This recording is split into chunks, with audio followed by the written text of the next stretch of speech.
Okay, so we are back. We are live again. And hello, everybody. I'm happy you are here and welcome to the Citizen Science Podcast. And I am Rebecca Benningfield and I am here with Samuel Hofman and Jesus Marquez. How you guys doing tonight, Good guys? evening. Hello, guys. Happy New Year's. Happy to have you guys here. Happy to be here again. Yes. Happy. I know it is a new year. We've Yeah. not spoken since last year. Yeah. So I don't know why I'm overly tempted to say, how now, brown cow? I don't even know where that came I was going to from. say, we got to talk about how clear Sam sounds tonight because he has a brand new microphone. Thank you, That Nicole. was sent to him from Nicole. And she's Yeah, with us. I can see. Hi, Nicole. She's already here. So I'm still working out the camera issues. And That was very nice of you, Nicole. Thank you. It's very nice. nice. And now he can Fantastically sit nice. back Oh, wow. and Wow. relax, not have to sit hunched over a Yeah, I desk, don't- you and I'm know, not gonna so go, it's way better for you. with my mouth when I, bend forward to talk to the paper, Yeah, that's really nice. So, I mean, you just mentioned you really needed one, and boom, there Yeah. arrived. So, People are amazing. right. I took a little. I had to call in a person with a brain. The new generation with the tech He needed skills a little- with it working. a little help, Yeah, but he has a neighbor who's a tech, Oh, like a yeah. guru. So it all worked out. He does stuff. He does it so fast. I go, oh my god, he's wizard, and he Yes. and he can go in the computer and I brought him over. What I was working on it for about half hour, 45 minutes, trying to get it to do what I wanted it to do, and going through here and there and there and here, and I never found it. And he sat down in my chair for less than 2 minutes. Went tap tap tap, click click click. There you go. Like, okay. That's what you pay him for. That's all Yep, you need. yep. That's He right. got it done. And hi, Sunday. We got Sunday with us, and Willie. Hi, Willie. Happy you're here. Fantastic, fantastic. Michelle, Yeah. happy New Year to you too. Yeah, I've yeah, seen Christmas name. I haven't miracle. seen Egg. I know I haven't seen Egg in a little bit, but we have Egg with us tonight, and good deal. So, yeah, it's just. Did y'all have much of a New Year's? I didn't do anything. Well, Yeah, actually, I didn't did do either. something. I was gonna say I did do something. I went live on TikTok for about 3 hours. So that How was did my that- New Year's. How did that go? Did you get a? It was pretty good. It averaged about 25 people. Not huge. And it was New Year's Eve, so Yeah. Yeah, how many people are going to be watching? Yeah, I popped in. I was in the living room. I popped in and out on the New York Ball a couple of times on YouTube, but I Yeah. went immediately off and back to my, old Western or whatever it was that I was watching. Oh man, I didn't even check it, to be honest, but I've not been impressed with previous years, like the entertainment and the hosts and etc. I knew it was midnight because everybody and their brother was blasting off all kinds of fireworks outside my house. Like, oh, okay, it must be time. Okay, Yeah, right. That's funny you Um, say that because at midnight here, normally we hear at least a few fireworks. It's normal. Not this year. I mean, it was dead silent outside. Well, lucky So- you. I mean, because we had bottle rockets Yeah. screaming, that you don't expect them, and then know, all of a but- sudden there they are. It's like, I was excited. I was hoping we'd hear a little bit of hoot and hollering, but not this year. Everybody was tired. yeah. I think now maybe. I did go out. I don't usually do much, but New Year's I like going out. I actually went out with a friend, and I woke up feeling like crap, but I had a lot of fun. So yeah, I went and had a Good. fun. Well, good. I actually went bar hopping. Oh boy. You.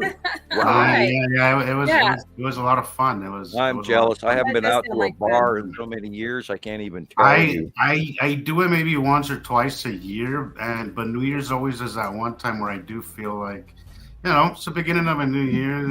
Why not have in my Mexican culture we say whatever you're doing for New Year's, if you're happy or you're crying, that's what your year's gonna be like. So we always try to be. So we always try That to be explains there. everything. We always try to be happy Oh, and spend it with friends and people you love. So right. yeah, That's almost gruesome, man. That's almost a curse. It's like, no, I don't. yeah. I know. It's like I don't know It now. was fun, and I paid for it the next day. I did. But I didn't work, so I just I stayed home all day and just watched TV and even DoorDash a couple of times. So yeah, I wasn't doing nothing. So it was fun. It was a fun night. Good. Yeah, I haven't been out like that in years and years either. I don't think I could probably physically do it anymore. I don't know. It's not at all. It's not it's not as forgiving as I know. my body is not as forgiving as it was. Like, how did I do that before? Yeah, No idea. So I don't do it that often. I don't feel the need to do it that often anymore. But Sure. New Year's was just It's so well. Yeah, I hear you. Let's see who else we have. Some people have crawled in here. We have Gray Guy. Hi, Gray Guy. And Andy on Facebook. Andy, Gray Guy is here. Yeah. And Metallium. Happy New Year to you too. And Rebecca from Texas is here. And we're getting a big thunderstorm right now. Crazy lightning. Wow. It's totally clear here where I am. But it would have been a great day to go out and take pictures, but I do have a little bit of video from earlier today. It's, about to share.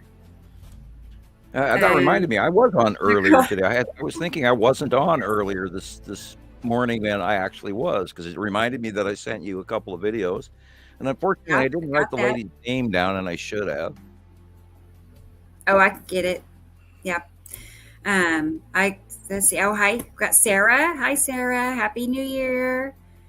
And Dennis. Dennis, I'm pretty sure he said he's in the UK, right? I'm pretty sure. So, but he is here, and he just got into bed. So, cool. We can hang out. Speaking of... we can all hang out. That's perfect. Cold. Right. That's what you could do, Sam. Now that you got a mic, you could just lay down if you wanted. Well, I'm noticing it's not standing center as much as I'd like, and I'm going to have to. I was messing with it here. You could probably hear it a minute ago where I was like trying to readjust it so it would stand where I want it to, because I literally almost have to hold it forward because it wants to center away from me, and it's like no. So I have to play with it for a while and figure out exactly how to get it to do what I want it to do. I can definitely tell. Your the deepness of your voice is more clear. Yeah, then I can do the cool radio voice stuff. You could. I mean it. This is like going to be your new side gig. I got a new toy. Santa was very kind to me. Yeah. It's like amazing. Awesome. Yeah, it's it's a whole different thing. I mean, brand new toys, cool. So under the premise of what? We lost Jesus. Under the premise of Jesus, what I start the new year with is like a really cool toy, so it's going to be a good year. Let's try that. I like that idea. I'm not sure where that leaves me yet, but I'm open. Yeah. Actually, I had a really nice and quiet, New Year's, except for going live for 3 hours, but it was still nice and quiet. So yeah, that means peaceful. I saw that ticket option where everybody said. Doing nothing, staying home, going to bed early, Yeah. I was still up to like 3 o'clock, but hey. Oh, I was too. I just wasn't really into the, standing there. Years ago, I used to, wear my tuxedo all the time and go out and have friends. If I didn't go out, then I'd at least have friends over for a party. But my friend seems to have, my group of friends seems to have gotten elderly and they grow up sedentary. Well, I can't say grow up because, they've been my friends since we were all 18, but sure. I don't talk to any of them anymore. That crazy Nibiru guy. It changes. I'm not really in connection with mine either. I think I lost everybody once I started talking about Nibiru, he's nuts, and all of this. That happens. Hey, Katie. Katie is Well, here. the funny thing is, and I remind myself of that regularly. How because I was talking to the neighbor guy when he came over to to do a couple of settings for me on the computer, and on what I was missing, obviously, which was blatantly silly. Was that just me or was that everybody? Yeah, that was you. Yeah, just you. Yeah, I had to reset my Wi-Fi. I don't know. It just completely kicked me off. Yeah, well, that's what happens to me. My last couple of shows, I just started scrolling, and then away I went. So yeah, it happens. Unless we're being messed with, which I'm not going to jump to that conclusion over. But let's not go there yet. But we lost Rebecca a few seconds in, and then let's see what happens. So. Well, I'm pulling up my pictures. When you lost me earlier, everything I had ready to present went by the wayside. So it just takes a moment to pull it back up again. But yeah, I got the videos that I took myself, and I have quite a bit of video tonight, and all of the pictures that people have been sending to our email, which I'll pull that up. Did we get some pretty? Did we get more this time of that going on? Yeah. It's becoming a daily thing. I check the email because people are dropping emails in between shows each day. Thank you, everybody. Right. Yeah. Skypix4sam@gmail.com if you want to send a picture or two or up to, no more than 10. Let's just say that. There you go. But less is more. Right. Less is more, and less is more. Just pick the one or the ones that are the best ones, Right. And something I'll mention, I feel like I can get more because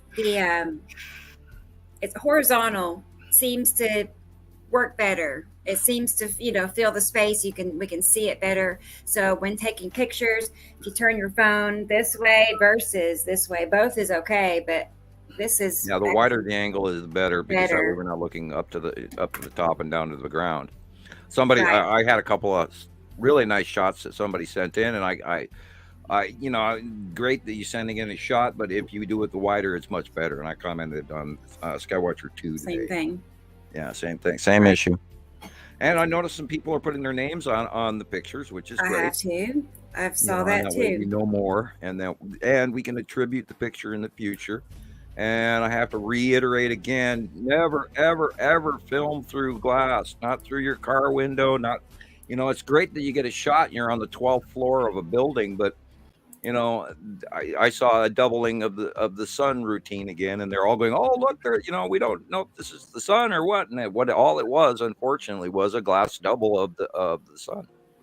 And people think they capture something, but when you're filming in through glass, or even like that happens also if you're trying to film through welding glass or a pair of sunglasses. You're always going to get a glass double, period. Anytime you have an additional lens that the lens is filming through, you're going to get a double. Okay, I've got to go cut pizza again, so I'll be right back. Okay, go right ahead. It's pizza day. I know. The teenagers, they get pizzas the nights that we do podcasts, so they like that.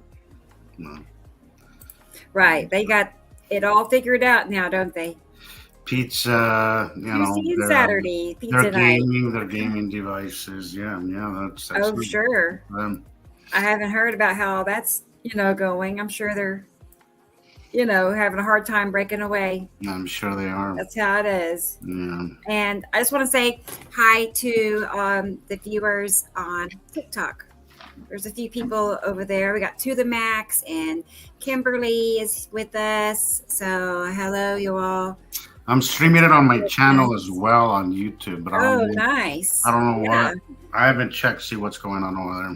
It's on. Oh yeah, I was going to put it on Sam's page, but I have it on my page.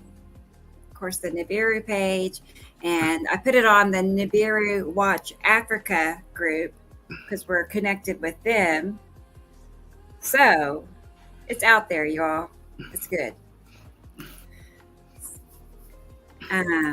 let's see. And for you all on TikTok, if you want to join the main chat, you can join us over on YouTube, and that way you can see what everybody else is saying over there if you would like.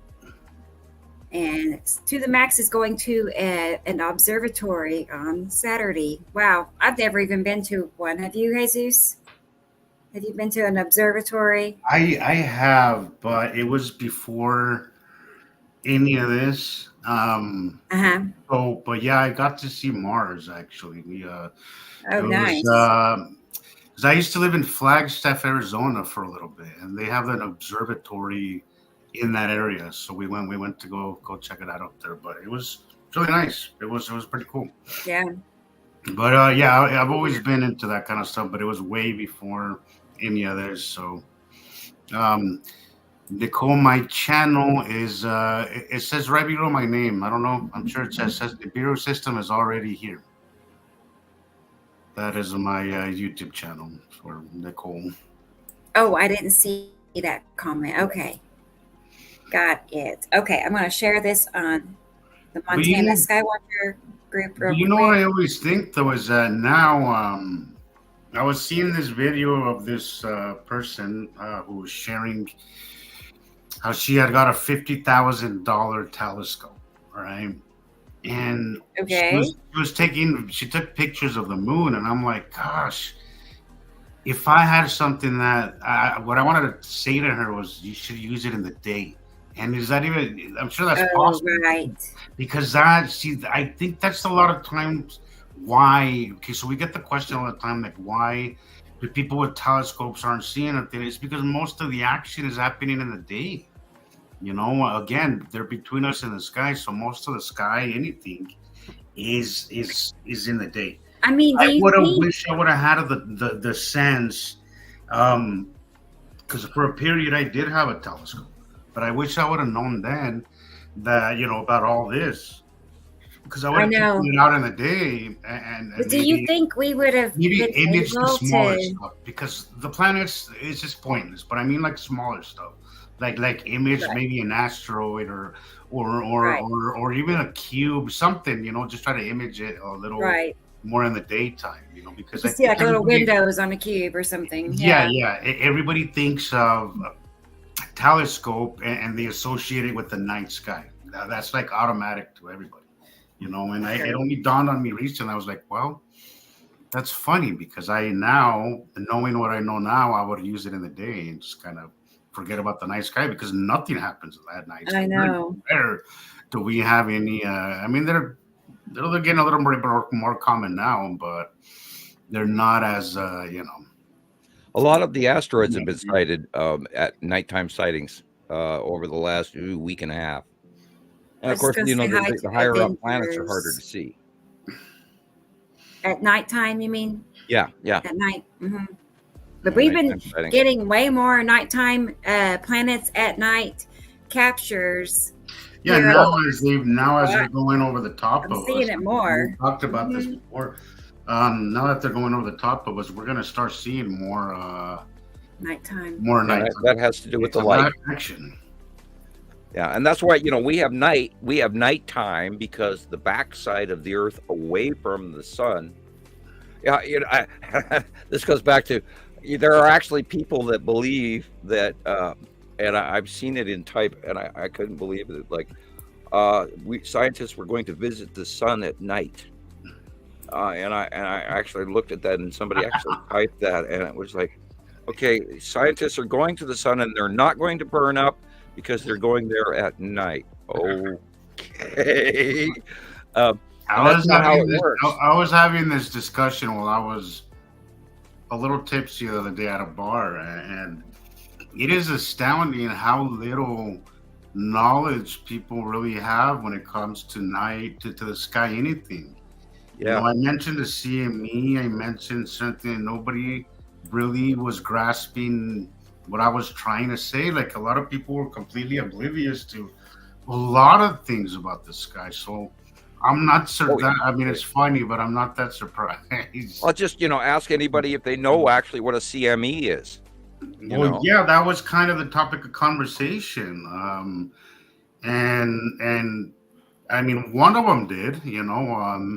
I mean, I got a very vague explanation of it, but yeah, it's just astounding how really little people really know, and what they do know is very basic stuff. It's And it's not that hard of a topic. It really isn't. Venus is there. Mercury is the closest planet to the sun. And so forth, and very basic stuff. But really know much. It's very uncommon. To have anything. Anybody really have any real knowledge of any of this stuff. And I remember I was kind of like that myself, even though I was obsessed, always loved watching the skies. Even I realized that I had very little knowledge of it until I came to Montana Skywatchers, and I started, Hold that picture. whole journey. Okay. I was going to say hi to Andrea and Thunder. Yeah, it is Tuesday, Andrea. And Avengers. So Avengers and, remember that capture we saw the other day with the wispy round that you did a mock-up comparative of the lead asteroid where it was in the south western sky. Let me This look is and almost southwest. This is sort of a southish shot, and we're seeing a discharge. And I would bet money this is the discharge of the lead asteroid. Wow. Okay. Look at the size. The only other thing it could be, but the light angle is wrong, and it would have to be closer to the sun to be Saturn's yellow moon. But this is that lead asteroid one. And that one, of course, this lead asteroid picture comes from 2020. Wow. And unfortunately, it's filmed through glass, and you can tell. There's a little extra in the picture. Extra glare. I see. But that's not going to make a big circle in the sky. Right. Like that. Speaking of, I've been seeing, I'm in a lot of different Nibiru groups. I didn't realize that Andrea was in New Zealand. So, yeah, they have a different time schedule then. So they're literally ahead of us on time. Many, many hours. Right. Many hours. She's that far away, too, from us. I am glad that New Zealand is listening. I hope all of your friendly New Zealanders or co-New Zealanders. They have a few. I hope we actually come on. We need to increase out there, people. Even if we are nut jobs, send us to your friends. They like to be entertained too. Yeah, right? Let's at least be mildly entertaining, if not accurate. I've said this before. You have to be a little nuts to even kind of seek out this stuff. Yeah, you have to be a little bit nuts. So a little nuttiness is okay, man. It's encouraged.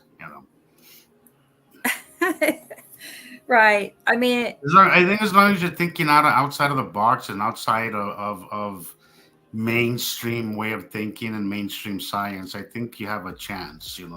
Because a lot of people can't do that. Don't run to your pictures. A lot of the I had a brief conversation about this stuff while I was hanging out with some friends at the bar for New Year's, and we didn't really go. They were open to talking, because they were the one asking questions. But it made me. There was a lot of stuff that I realized that a lot of people just can't look. They can't go against what mainstream is telling. That blows me away too, because I've never ever. Yeah. They will question a lot of things, but and they're mistrusting of the government. But when it comes to NASA and anything about planets, it's like the information is solid and they have no reason to question it. But those guys know more than I do. Yeah, that kind of thing. I ran into that early at Walmart with somebody where they said to me, "Well, that's past everything in my education." And guys, it's really not that difficult. It really isn't. You spend a couple of occasions learning about a topic. I mean, there's so much to be known about the sun that is easy. It's quite simple. You just have to sort of go out and try to learn the basics and start there. And I watched Suspicious Observer for a long time, and the guy is brilliant.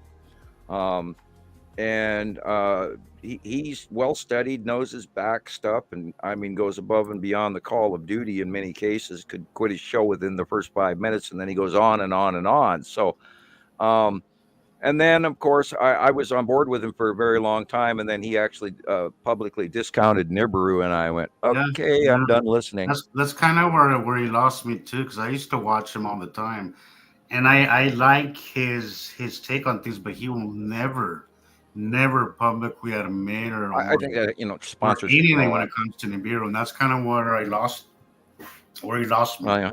He's got that hugely expensive motor home that his family lives in, big, $175,000, $185,000 house on wheels, and I guess he's got to make sure those payments get made. And I hope he's got it paid off by now. I doubt it. But he started that, about a decade ago. Well, because Yeah, go back a couple of pictures. somebody that educated them, Sandy, I really do think that they would have to at least suspect something's off, right? Like, Well, yeah, one would hope.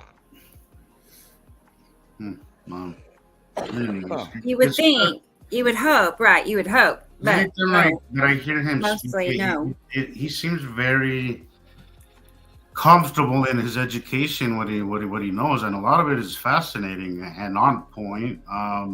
But it's just that Nibiru, where very few people cross that line and are willing to cross that line.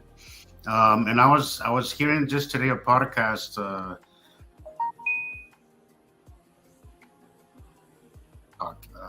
But he was talking about that how that's such a problem, that dogma in any kind of academia and any kind of science-based anything, is that you don't really question what has been laid out. Hello, Facebook user. You skipped out. Are you logging up, or is it me? To get published, you have to kind of follow, what's already been established as real. And the thing about science is that things change a lot, very often. And Graham Hancock has proved a lot of things, since the 90s, of archaeology not being exactly correct. And there's a lot of, get me started on that. There's a lot of questioning, yes, and he brings up a lot of interesting questions that over the years have actually been proven to be real. How he was ridiculed, still is ridiculed by a lot of things, but he has a good take on it. But what he was saying is that there's a big dogma in any academia, anything, because in order to get published, which is what's going to make anybody's career, is following what's already been laid out and not questioning or going against any previous theory that's been laid out by your peers. The Facebook user, sorry to interrupt. The Facebook user that has written in Arabic, he says hello guys. Oh, yes. What the translation is. I was translating into Arabic.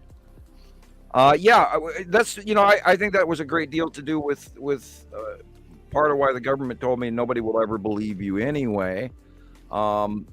And of course, there's been that thing throughout the 70s. That's exactly what came to mind when I was hearing that, Sam. When I was hearing him saying that today, I listened to that podcast all day at work, and it did come to mind, is because they've made it to a point now where it's almost, if you really want a career in these kind of in these fields, you really have to play ball. Well, yeah, you have to be one of the sheep, one of the masses. Yes, or you will be ridiculed to the point where you lose pretty much everything. And it's difficult. It's a difficult area, because people's entire lives are what they do, and if they dare go against the establishment, they lose their career, they lose credibility, and they lose everything. They have made it really hard for any new science to not only be accepted but to be explored. Well, I'm the exact opposite, and that's why I never got along with anyone in the system, from school all the way up to the working world, where I don't I don't accept, someone's generic explanation of something. I think it through. An example is this picture right in front of us here. How good That you literally know? matches the one that Mr. MBBE333 posted the other day. And this again is the red asteroid with the newly named big sister behind it, by the way, named after Rebecca named it. And underneath is Atu's moon in the blue at the bottom, and you can see it. Well, of course, I can see it. I should restate that. I can see it. I hope everybody else can too. But, Say that one more time. Sorry, Sam. You're a little, when it comes to the small stuff like that, you're pretty good, Sam. Oh yes. Thank you. And the asteroids. And I was thinking about Dave Dobbs again, because I go through stuff, and when I have conversations, I usually run them through my brain a second time prior to going to sleep, usually, unfortunately. And I hope we didn't insult him in any way the other day, and I hope he comes back and will even talk to us, and maybe even guest someday. But if you look at because you just switched pictures, if you look at the white, yellow, no, it's fine. Go ahead, go to the close-up. Yeah. If you look at the white, yellow, and the shape, that we know that shape, that is the red asteroid. We see it over and over, week in, week out. We've also now last week there the bluish blob above the white, or the white, yellow, green blob, is that what we're going to call big sister, because we know that there's this centralized medium-sized asteroid that's been behind, and usually behind and to the left of the red asteroid for the longest time. I mean, I've drawn it in. We just never named it. And then we did name Casper, and we did name Little Sister. And so we'll call this one the big sister, because it's sort of stuck already in my brain anyway. But this is a repetitive pattern. And that blue area to the left is the bottom shadowing of the bottom of white Atu's moon. I don't know why I almost said Atu backwardsly weird. I don't know. But Atu's moon, and the object cluster group in the red, and the lead asteroid, and the spiral asteroid, and the blue, and the green, and the big. I see what you're saying now, Sam, but I originally attributed that to like the asteroid trail. It's kind of what it looked like to me, just right off. Yeah, but it's. Remember, there's an electrical. Yes. So illumination. So I wasn't wrong either. Right. No, I'm not saying you're wrong. Okay, no. What I'm saying is that it is basically both, because I see the curve line more pronounced at the bottom, and you still have. Yeah. Right. Yeah. But okay, remember, so it's shining at because the I angle from the right. Because I first attributed it to the asteroid trail. I didn't even look at the defined curve line at the bottom, which is pretty well defined. So thank you, Sammy. I just want to say thank you, Sammy. Sammy, thank you very much. Very, very thoughtful. Yay! Right, that helps so much. It really does. So across the mic. Yes. Light and clapping. Yeah, you can even hear your clapping more clearly. Yeah, I don't have to sit forward all night long. I can, and remember I was talking last week. It's like, I'm sitting here on my elbows, and my elbows are even, because boy, I had coffee last week, and I had 2 cups all day, and I was like 300 miles an hour. Give me wired. One of those New Year's party spinners they used to use back in the 40s and 50s. Get. Yeah. Anyway. Apparently, my coffee's working. I'm down to half a cup here. I poured a new cup of it's coffee working for the show. So I wish it did it to me. Oh, that's why I've had to lay off. And go to bed. So I go too fast, too quickly on less than and I just stopped drinking coffee for the longest time because, for quite a few years here through the last decade, we haven't had any decent coffee. It's like, unfortunately, South America and most places that it is grown has quality has gone down. And by the way, that is a huge portion of what's going on with why we have all the folks trying to get in the United States at the southern borders. They're drastically, direly suffering from climate change. And I don't think there's not enough. Yeah, I love that picture. There's not enough media focusing attention on this climatary change that is right before our very eyes. And that storm that, went through and from, what was it called? That first one was Chiron. And then the second one was, God, I had that little piece of paper somewhere here in front of me. Chiron, and the other one was trying to find it. China EQ after midnight. Well, anyway, I'm not looking at the right piece of paper. Yeah, and then the German storms, Zoltan and the Garrett was this week's storm in over Scotland and the UK, and this violent windstorm, and everybody looks at it as normal, and God, look at that. God, that's a picture. The real sky is the yellow area. Everything above, all that reddish, purplish blue, is a planet. That is an overhead passing planet, guys. And you Nothing can else tell will do that. with the because it looks a little blurry. Like anything that's way out of our atmosphere is always going to be a little blurry. Most times. Because And we had a question. I'm looking for it. I don't even remember who asked, but someone was asking. Here it is from Thunda, asking, "Is Isatum the only reason we would see red-colored sky?" I don't know if she means clouds included in that, but is Isatum the only reason we would see red?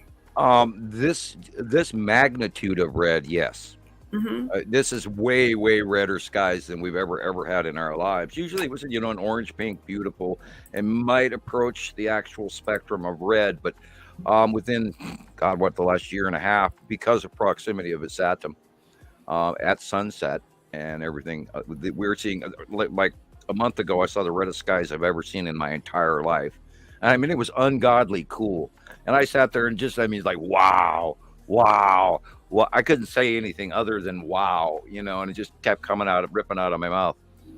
Yeah, look, this is that other one. That one prior to that was purple and red, and here's red and a little bit of dash of yellow. Yeah, these are the reddest skies I've ever seen in my entire life, and I have spent my life watching the sky because I absolutely love the sky, and for the longest time I studied the clouds and how to paint the moon and all that just by watching the sky because I like to paint and I wanted to be accurate.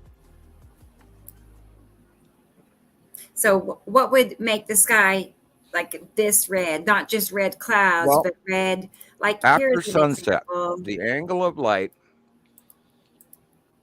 is shining across the face of a atom, which is on the right-hand side of our sun, and its proximity close to us, and yet it's still slightly in front of us, not going completely over us, but partially over us. And that angle on the right-hand side hits the planet atom and immediately directly refracts back to Earth. And that's why the after sunset, the clouds are turning that intensely intense red because the angle of light and proximity. And it's, of course, shining on this. If you go back one picture, right? Yeah. If you notice that there's a purple in the background here, and that is planet Atu. And what is the red area on this would probably most likely, and of course we look in the left-hand lower area, there sits the base cloud, core cloud of Nepacity. So we're seeing Atu and Nepacity over the top of us here. The refractive light is, of course, coming from the right-hand side at sunset, but the purple is showing from the darkness of Atu, and the red is showing from the greenish planet Nepacity, and the actual yellow sky is yellow down there, and Saru is over to the left at the horizon. So that's also increasing the orange base and the yellow and right. all that. Here's like that is, just blatant red. Yeah, refractive top to color. bottom. Now that is refractive coloring on a crossing asteroid, most likely the red with the spiral. Wow. Interesting. Or little sister, and because you can see the shapes, and they're illuminating, and everything else isn't illuminating. There's a darkness, there's a blackness, and so you're seeing the object that's close to Earth refracting off probably red refractive light facially off of planet Earth, because that's how our moon is illuminated as well, and why we see it at night illuminated is refractive light that actually bounces off the face of Earth and hits our moon, because we see it on the inside. Yeah, I don't think I've ever seen the sky quite this red. Never in my life have I seen this much red. Never, right? It's insanely, it's but beautiful. It happens.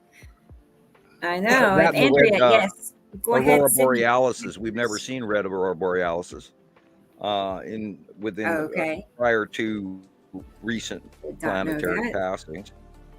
Did you know that they've actually described the breakdown of purple lightning? And I should have posted that around when I ran across that. Purple lightning comes from higher up in space. They referred to storm patterns that were way higher up in space, but of course they didn't connect with the fact that the purple lightning does come from exterior bodies way above our normal atmosphere. Oh, I love this picture. This I Right. know. Hi, I was just gonna Christopher. say, Hi. wow. we got this a couple of days ago, and I should have wrote the lady's name down that sent it in, and it was excellent. And we're looking at this is a Saturn's yellow moon, and the fire like flame like micro clouds.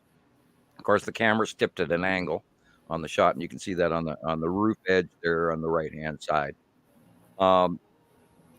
It's an exact example of the flame like clouds of a Saturn's yellow moon.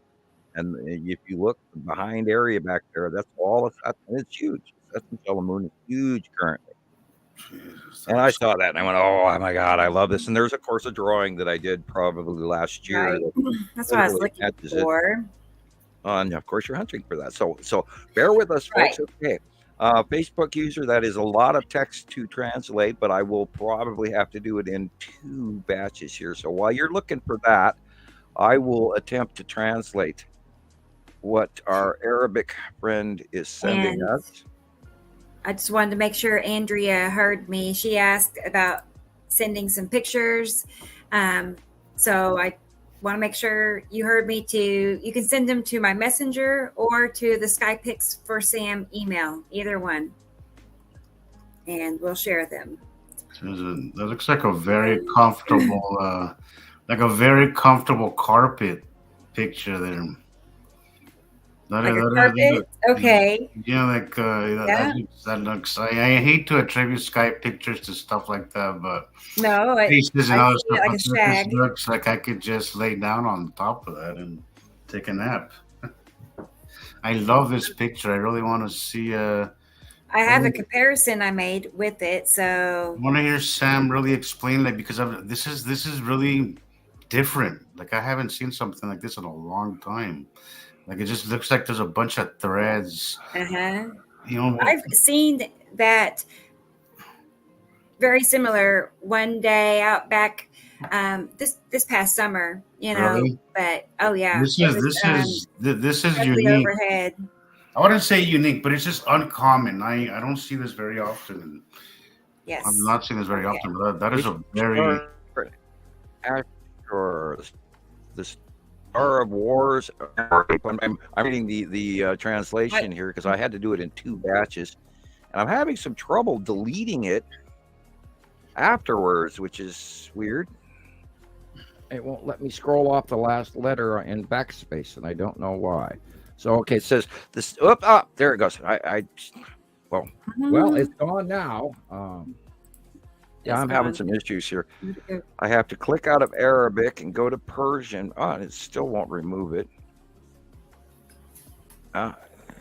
Weird.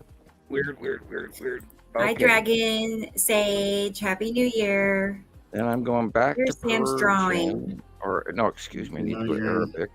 Dragon Sage, Happy New Year. Arabic. And Tracy And, is here. Hi, Tracy. no, I don't know if we. Thank you. I know Christopher said hi a while ago. I want to see. Nice to have Yes. you again. Christopher. I got some of his pictures to share tonight. He's actually going to be Okay, on your the question. show Your during the question on that drawing. Jesus, go ahead. No, it was actually Rebecca talking. Oh, okay. Sorry, I was. I don't reading know. at the I'm same confused. time. I'm just All saying right, hi. Oh, you were saying Christopher's going to be on the show. Yeah, he is. Like not this Saturday, I think, but next Saturday, I think. No, nice. I need to get a calendar, a new book, so I can keep everything written down, like old school. Oh, It's that in my reminds me, calendar. I have to buy a new calendar this year. I didn't even buy one last year, and it was a pain in the butt. Like I need one, like an appointment book, you know. So because I'm going to have so many appointments this year, Yeah. foresee it. Well, because you're a busy person. I am. I got appointments and shows to have. It's show business. Damn. Right. Yeah. Before you know it, you're going to need a personal assistant and a driver. And, you know, I already do. The 13th. I already do. Well, I just gotta say, I love Christopher's enthusiasm with all this. Like, I yeah, know the 13th. I know he's gonna be here for a while, and he's gonna learn a lot because it's clear that he loves it. You know, and Well, he reminds me. I mean, his enthusiasm reminds me a whole lot of Afan in Maldives. that's right. Yes, That was very much how he was. He just couldn't get enough. He, had Yes. questions and that's what it takes: consistency, and Yeah. you have to love it enough because you have to spend the time, and you have to love it. That's the best way to start in this. If you're not interested in the topic, you're probably not going to learn much because it requires patience, it requires time, and it seems like he had been kind of like you, Jesus. He had been looking for answers, and whenever he found this information, it just clicked, just like we said, it just like he knew it was right. He could feel it. Yeah, I've So not had he the had to time feel it. to speak to him enough to see what his backstory is because I always love people's backstory. How and what brought you here. Because this kind of information that you don't just fall into by accident. Like something, the algorithm had to pick up that you probably are watching stuff like this or actively seeking it out. So I always like to hear people's backstory because there's always an interesting backstory there. Right. And then Tracy said that she's going to send me a video, so I'll be on the lookout for that. You want to send it on Messenger, I'm guessing? Let me see what we have going on here. do I think the second Arabic question was, do I think that Nibiru will be near Jupiter by 2040? Interesting point of view. You can't think of it as going out away from us in the general pattern of things because we travel in a spiral, not on a dinner plate. So that would be a hard, but it'd be proximately leaving by then, but I'm not going to think that it's going to be near Jupiter per se. They remember the planets don't crash into each other; they push each other out of the way electrically, or just automatically by how they their placement and magnetational, gravitational behaviors automatically repel it because they don't crush it because their polarity issues are different. So I that's hard to answer, but yeah, I think by 2040. Let's see, Earth's brain by 2025. That's 30. Well, that'd be 15 years by then. I don't think we'll even be seeing Nibiru still by 2040. I think they'll be off into the darkness, going away. We might see the stars still, or the lead asteroid, the object cluster groups as they discharge in space, which is how we sort of originally found them when they were first on their way in. We were seeing more discharging going off from the object cluster group. And by the way, on my personal page today, I was announcing that, and I need to go there so I can give you the actual date, because sometimes my brain is spinning stuff in circles. So I've learned to actually try and look things up before I say them. Come on, Facebook, open up. Okay. Spin. I'm using a lot of feed here. It's stalling because I'm running a bunch of pages Tracy, here. send it on Messenger. Okay, Chinese New Year begins 10th of February. Yeah, I would have given the wrong date. And of course, guess what year it is in Chinese New Year? I'm glad you bring this up because I thought this was fascinating. I caught this This is the year of the dragon. Yeah, this is again the year of the dragon. And where did the original, Really? the original creation of the legend of dragons from China happened from the passing object cluster groups and the great floods that they had at the last cycle. And which is just, because they have this repetitive repeating cycle of the year of the monkey or the cat or the dog or whatever. And here it is. Of course, it's the year of the dragon, 2024, because we're going to see the major event from all of this is going to be. I think, and Mark was even talking to me about this, and I know last couple of times we talked to Jesus, you were thinking that things were lessening, but I do not see that occurring. I really truly believe that next year we are going to be so unbelievably hot during the summer. Because look what's going on in Australia. Sam, speaking of that, we're in January and we're 45 degrees all week long, 45 degrees.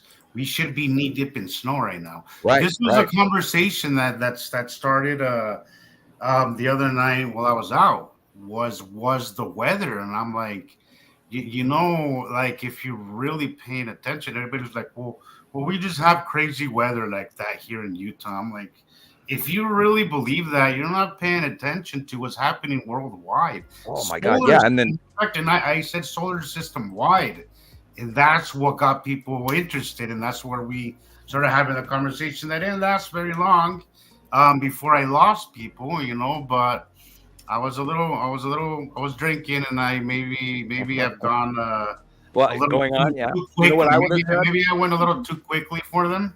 You know what I would have said? So I lost them, but yes, I was. This is what started the conversation: is that the weather is getting so freaking. I would have been a little degrees, inside and said, "Well, 2 suns will do that." We have here's an example. It's not just climate change for Earth; it's solar system climate change. All the planets. That's exactly what I was bringing up. How we started seeing the poles of Saturn light up. We started seeing the poles of a few of our gas giants light up right around the time that this started happening. Oh, and look what the aurora borealis of Earth over the last 6 months. That's right. That was another one that I seen where we're not supposed to be seeing aurora borealis so far south. And red and purple and green and blue. I brought up the phases of the moon. People were completely oblivious that our phases do not match what they've been doing for the past thousands, maybe from the last cycle. High noon. I mentioned high noon, and everybody was like, "Could you explain what high noon is?" Again, very limited. Anybody that's in their 30s or younger may not even realize. Well, okay, because if we take a decade away from them, they're in their 20s and teens prior to that, then that is when it happened. Was 2010-11 was when the transition occurred. And if they weren't savvy enough as children to pay attention to the rules of the sun, I'm trying to deal with this translate thing again. It's got to switch. I have to literally click it out to make it erase what I've got here because it's not backing off. I can erase most of it, but then it won't let me do it after a certain distance, and I've never seen that before. It's weird. Program glitch. I gotta literally individually click every backup letter. Weird. Come on. Stop. Just clear for me, please. Hey, English. Okay, no. 0. All right. Now I gotta click back to Arabic. Good. Weird. It's just I've never seen it do this before. Okay, and it says, stay tuned for the state of malfunction in our planet starting from 3/3/24 and 25. Strong earthquakes, that is what I expect perfectly. Thank you, friends. Okay, well, we got that translated. And which is a little silly that I do it, and I apologize to everybody, and thank you for bearing with me. I do it too. I'm always curious what they're saying. So yeah. Like I go to the trouble to check it. I love that you can translate that, because sometimes I get a lot of.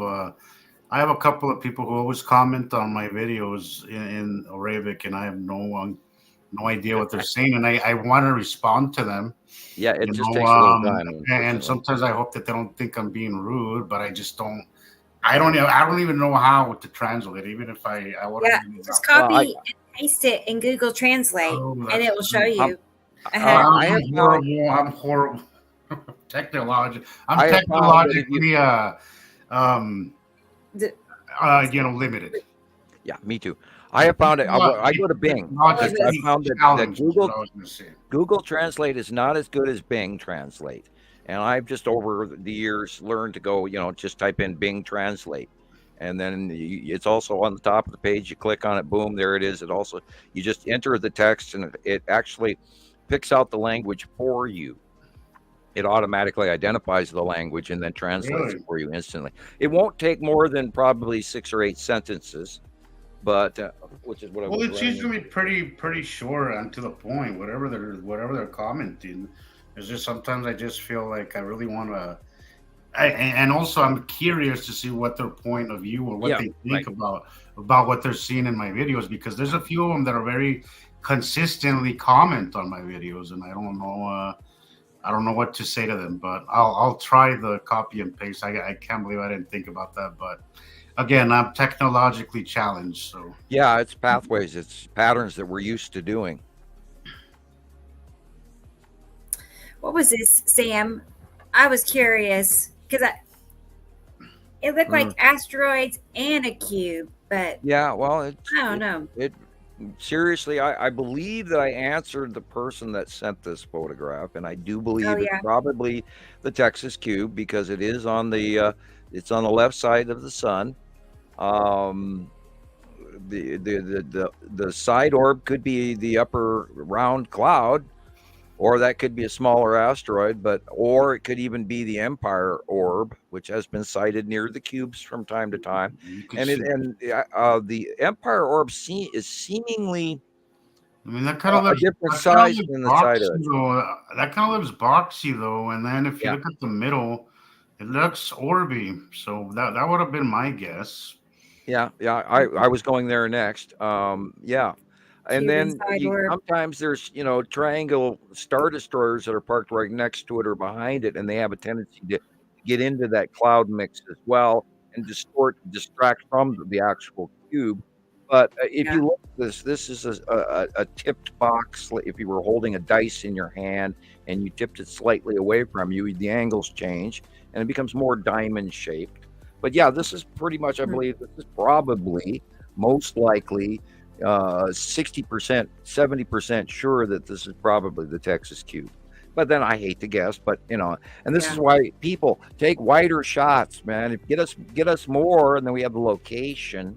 We can tell if it's north, south, east, and west, and all that. And then that also adds to the identification and proximity and size, and that way we have a way to judge other objects in the picture and then do comparison in size, etc. Right. I know you saw that one. That was that's that's the Saturn and the Saturn's yellow moon. And there's no Nibiru showing here, although it is back there.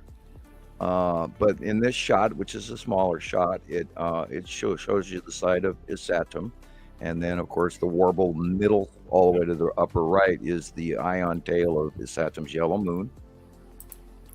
Awesome. And there's a little blob and a black square just above the center tree to the right. And that very much looks like the long box cube and side orb. Yeah, wait till you see the video I took. I'm going to show these pictures that Zane just sent in 4 pictures. He lives not far from me, like an hour or so away. So they were in the last day or two. He's south of you, right? Yes, right. Okay. Like southeast. As in Texas. No, he's in Oklahoma. Oh, okay. Yeah, not that about far. An hour away. Then he's close. Right. Oh, okay. Yeah, pretty close. And you're a center right northern. Here in Tulsa. He travels around, I guess, for whatever he does, but he moves around. People. I always get jealous when people say they travel around, because I've been he does get to move in my house all these years now because financial and parental. Yeah, look at this. This is very squarish face showing. Does. Look, yes. And I saw a shot this week from. I got to start taking names down on a notebook. Probably be filling out notebooks all day, every day. Where the long box cube was on the right hand side, and it was very, very much bigger than most sightings. And so it's entirely possible they're doing another close Earth pass. Maybe they wanted to see the New Year's celebrations, by eye, and well, let's park a little closer today, Bill. Okay, yeah. Right. Yeah, you can definitely see a straight line. There are some of my drawings that I than very one. much like, and then there's some of them that I go, "Oh, what a cruddy drawing!" And that other one was a little bit, on the negative in my favorites category. Must be time for a cough drop again. Actually, it's Yeah. time for a Coke. I'll be right back. Hi, Rocket Man. How are you? Happy New Year. Happy Hello, you're Rocky Man. here. Nice to have you here again. Yeah, I don't know what day this was, if it was today or yesterday.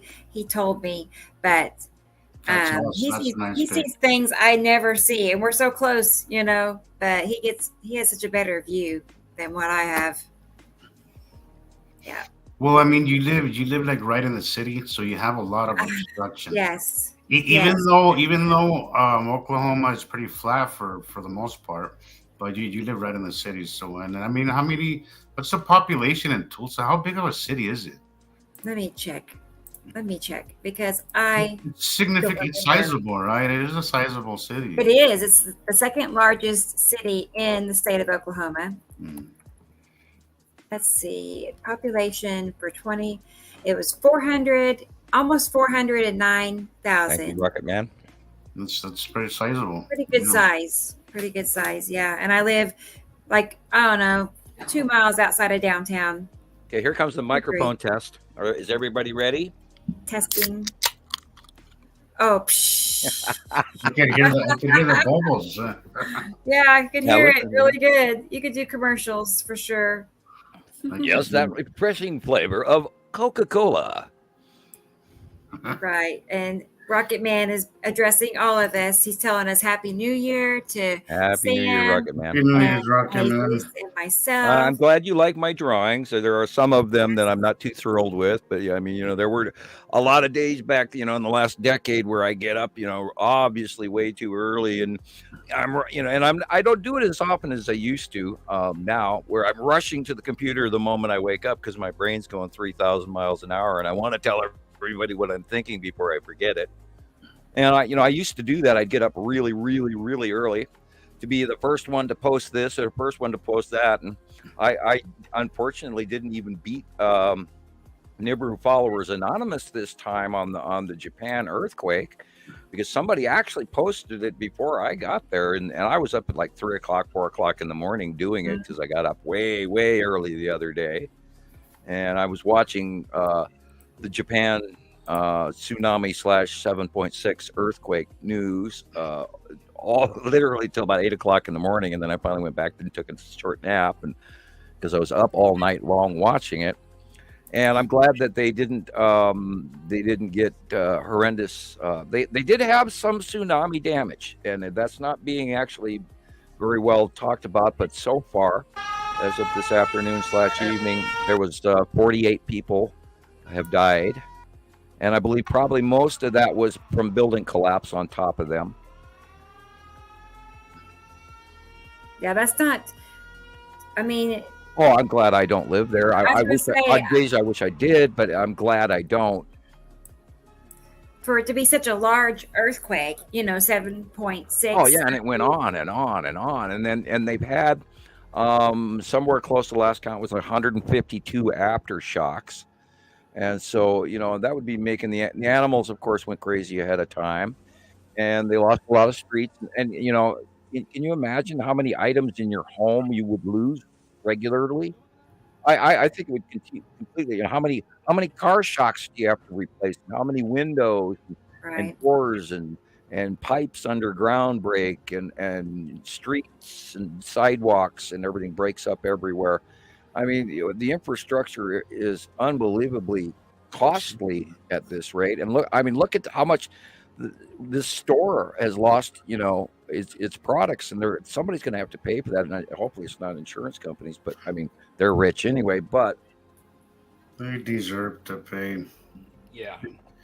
Well, economically, overall, I see what you're saying. Yes, it's going to affect our economy. I mean, and look what's happening in China. Look what's happening in Russia. Look what's happening in Saudi Arabia and in Mecca and the Hajj, and all of the people got flooded out, and and they're having to replace all of this stuff. And Zoltan, the storm in Germany, where they're ripping out trees and infrastructure. I loved watching at the Japanese shrine, where those shrine pillars were set up and they were rocking, and that is respectively an example of Japanese and Chinese architecture, and why some of those pagodas have lasted 500 years, even though they're in a major earthquake zone. Yeah, here, this one right there where it was swinging, and they round the bottoms of shrines so that they will rock rather than immediately lurch over off the edge. And that's the same thing with their construction of their pagoda buildings, is they actually stand a pole on a faceplate, a groundwork base rock, and that has a cupped base to it, where the building actually stands like a table on top of those plates in a rounded little hole, and that way it doesn't break the building. The building just hops like a table. And their construction of those old-fashioned Japanese and Chinese buildings, especially Japanese, I don't think China follows most of that anymore, but just phenomenally brilliant architecture. Nice sinkhole. That's a crack that's sucking in all, and it probably goes underground 60, 80, 100 feet. Now, this earthquake was only, and I was amazed, you wouldn't believe how many different news agencies gave completely different stories of the facts, and one agency was saying, yeah, the 5.0 earthquake, and it's like, no, the 7.6, and then there was a 6.6, and then a 5.2, and they're not even close to the facts, and yet they're throwing it out there, and they're quote unquote, a reliable news agency. And it's spooky, and we have to also break down and remember that there are so many, unfortunately, unqualified people doing things, and check source. I even have to do that with my news, because there's Asian people that are reposting the news just for views, and a lot of times I question it, like, well, has this been clipped?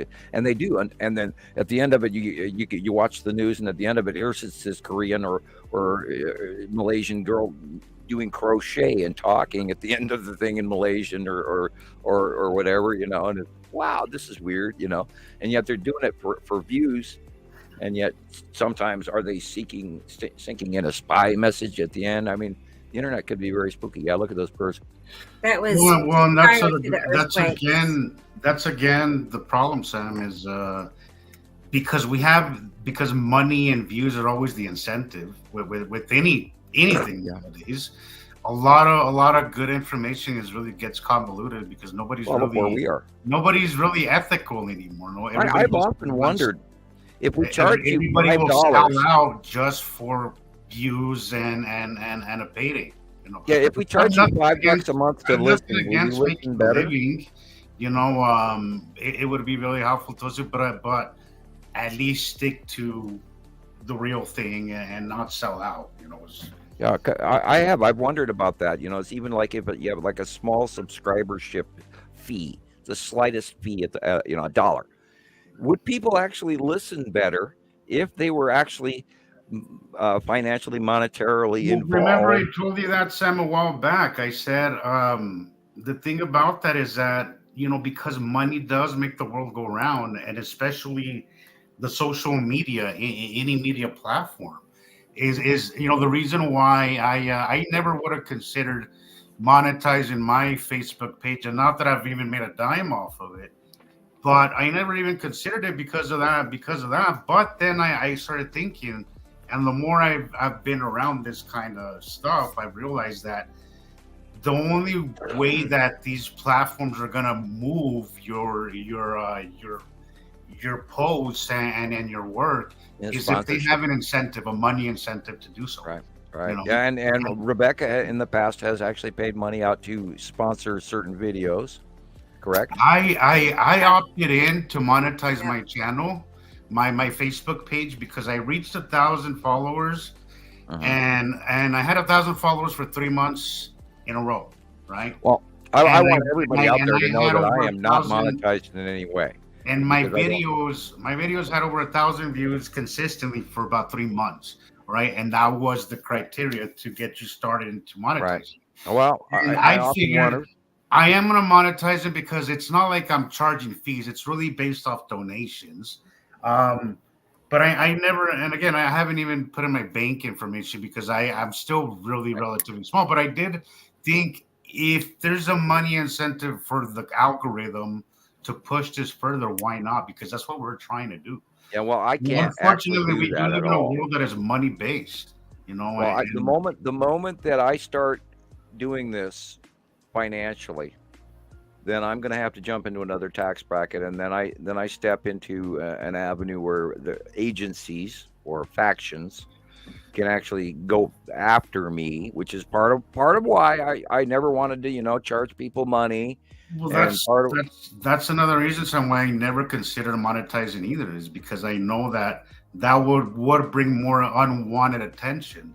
right, But and at the we same already get enough time, of that. we've been stuck on this for a while, and it hasn't really moved to the point where we No, you're need it right. and want it to move to. So in a way, Yeah. I was like, well, screw it, let's just go for broke and just do Well, this and I and agree. see. I totally agree. And look at that weather going by there, guys. That is not normal in any way, shape, or form. The weather that we ever had, Not to ever. mention how often we're seeing Yeah, this. and it's going on nonstop now, and I think everybody's becoming normalized to it. I really do, and this is part of what I'm trying to tell everybody out there that if you're a citizen scientist and you're involved in this and you believe in what we're doing, then it is also incumbent, and that's why I use that word, incumbent upon you to share this word, the new science. This is a new science. This is the reality, and it's going on right before us. And it's like we talk about how everybody thinks we're nuts and crazy, but this is actually a new, serious, strong, important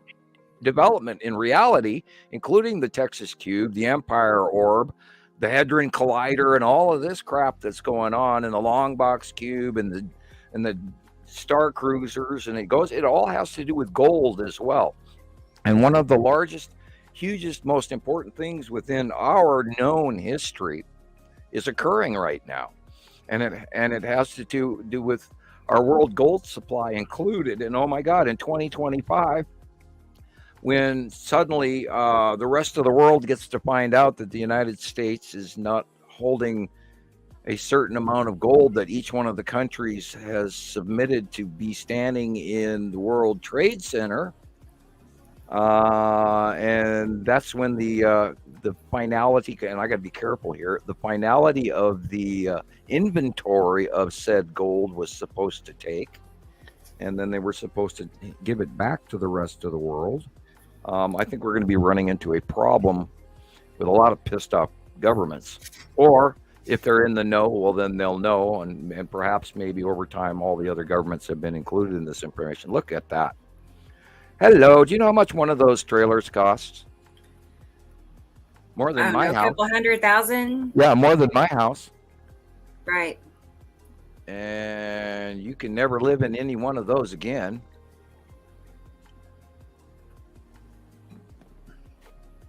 Damn. The saltwater damage alone. There's a lot of ramifications of what we're doing here. And I really hope that people understand that because this is, because dangerous. There's times, Sam, as I've mentioned this before, how we're really not grown numb to this because we see it so often, and we've grown accustomed to it because we're desensitized to it because we see it so often, right? And we understand it and we see it every day, but there is a part of me that often, probably not as often as I should, that I think this is a lot. This is a huge, huge thing, and we could get, things might get a little weird, even a little dangerous. Maybe we don't know that.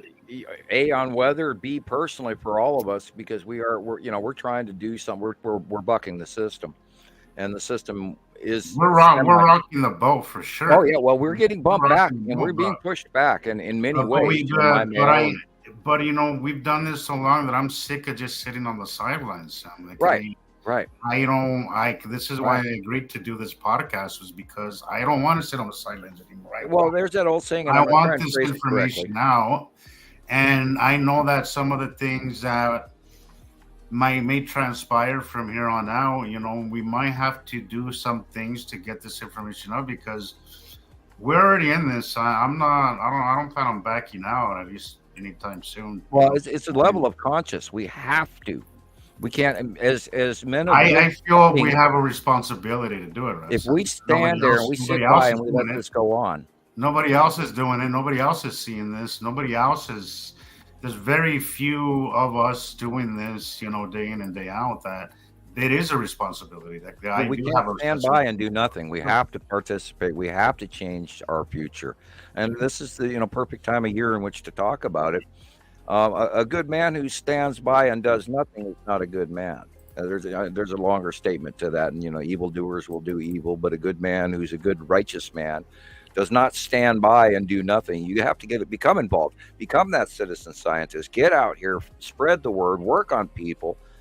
Even if they laugh at you, if you have conviction. And this is where I'm at, from day one. And as of 2010, my non-disclosure agreement is now ending. Blah, blah, blah. They've left me alone since the Reagan era. No one talked to me. I don't have any definition of what I can talk about, what I can't talk about.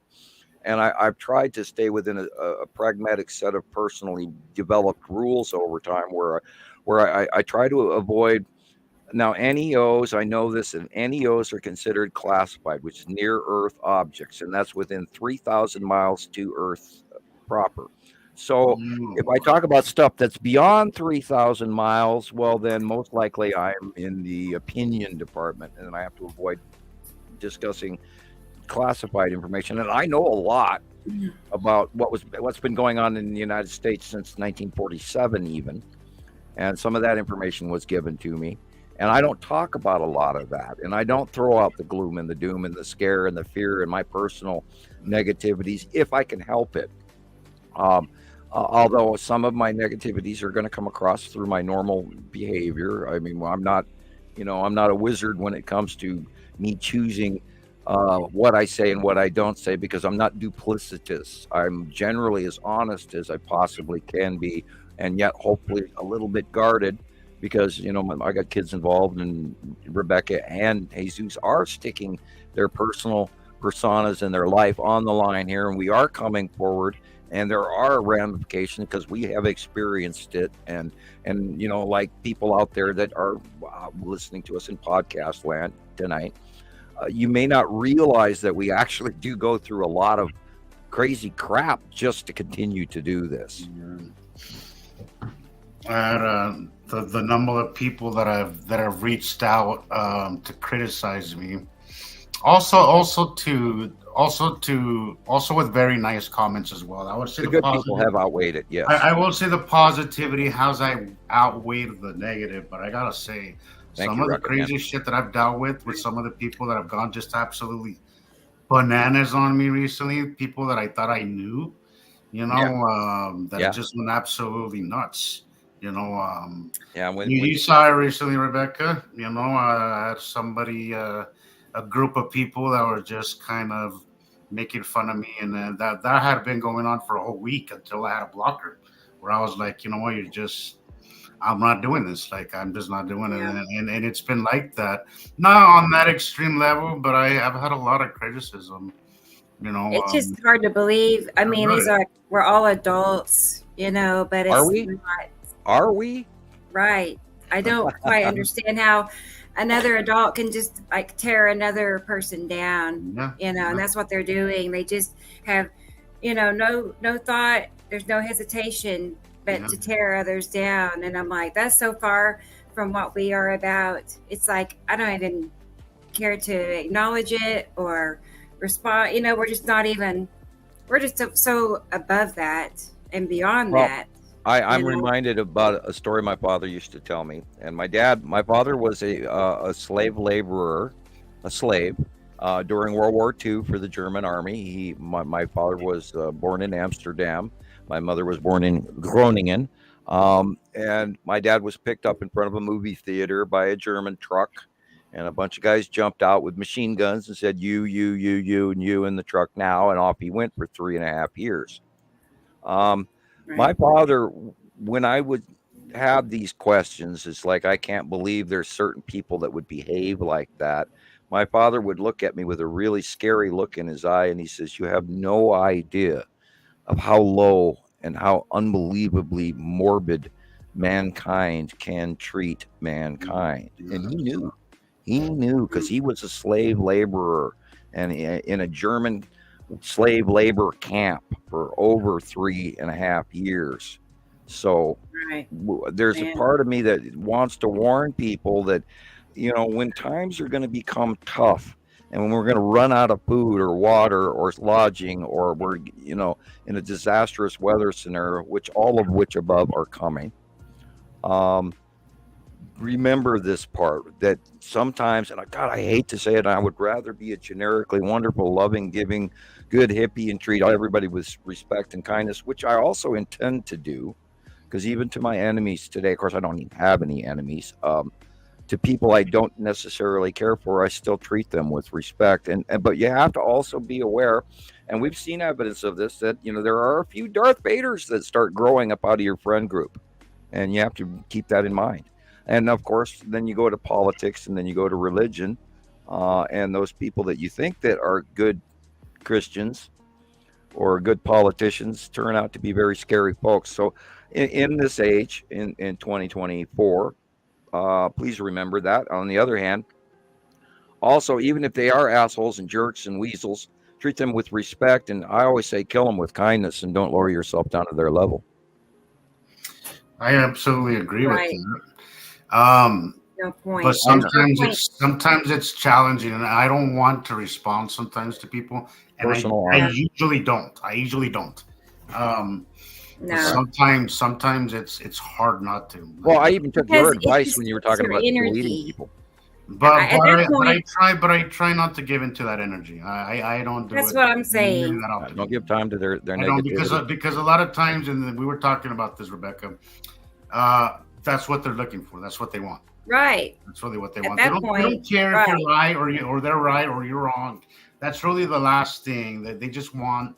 They're bored or something, and they just want to pick a fight, and they want that attention. Well, I hope they don't consciously sit there and say, "Well, nobody knows who I am, so I get to behave like this," or those people who never learn to actually not talk on their phone in movie theaters in public. The part to remember, though, we're not talking about very many people, Sam. That's true. We have thousands and thousands of people worldwide, people that reshare our information for us every day. Yeah, the good people outweigh. It's growing regardless. And we're talking about under 50 people. That'd be on the high end. I'd say 20 to 30. Really, compared is what to our 200,000, compared to what we got going on. So that's the part to remember, is that it's such a tiny situation. But honestly, I was thinking the other day, I was like, I need to make more videos, because I feel like those guys that were making videos about me, I feel like that's a positive, honestly. Because they got bigger platforms, and I'm like, I need to make more material to give them something to talk about. And the more that's what I was telling videos Gillian about me, the better. That's what I was trying to tell Gillian that day, because I know she was really frustrated about it, and I was with my brother when I saw that video, and he's like, "What are you all smiles about?" And I'm like, we have trolls. I'm like, yeah, isn't that a bad thing? I'm like, no, that's actually not a bad thing. You're right. Like it's nobody wants to be talked down to, but the first video got 80,000 views. The second one got over 100,000. Right. If that's what that's what it takes for this to take off, then talk all you want about me. I'll take it. Whatever. So I was just trying to get it to see that don't be short-sighted, because in the grand scheme of this social media game, there's certain things that you just have to know are gonna come with the territory. Right, we have to step up. And at the end of the day, the only thing that really matters from starting my Facebook page and monetizing that is that the only thing the algorithm really cares about is comments and likes and how long somebody views the video. Those are the three things that the algorithm is looking for. Comments. I'm gonna So it add this doesn't is matter. my The video. algorithm isn't going to see if it's a positive comment or a negative comment. It can I care like less. the overview.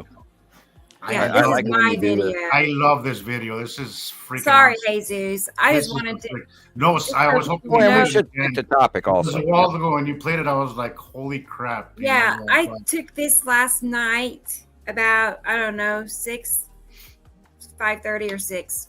Yeah, like But I was yeah, saying, I was coming- the long box cube looks bigger this week. that It's is big, insane. isn't it? The Yeah, whole, wow. I was happy when I saw that. That's a pretty wide view. Did you? Is it you just your No, phone I just- sideways or? Yeah. Wow, well that's pretty good. and I don't see any windshield here. I have a sunroof. Yeah, I was gonna say, is Uh-huh. Yeah, yeah. I have a I knew sunroof when I too, and got I just that found car. out recently, after owning the car for a few years, that I could actually open the darn thing. Oh boy. Right. Yeah, I love it. Of course, it was warmer last night. It was in the 50s, but the video after this, the second part, I took that this morning without any gloves on. I was, get frostbite or something, but I had to do it. Oh gosh, So- yeah. I was watching some of I that had training to. footage where the storm is after the major storm the next day, and they're showing these people and they got heavy snow.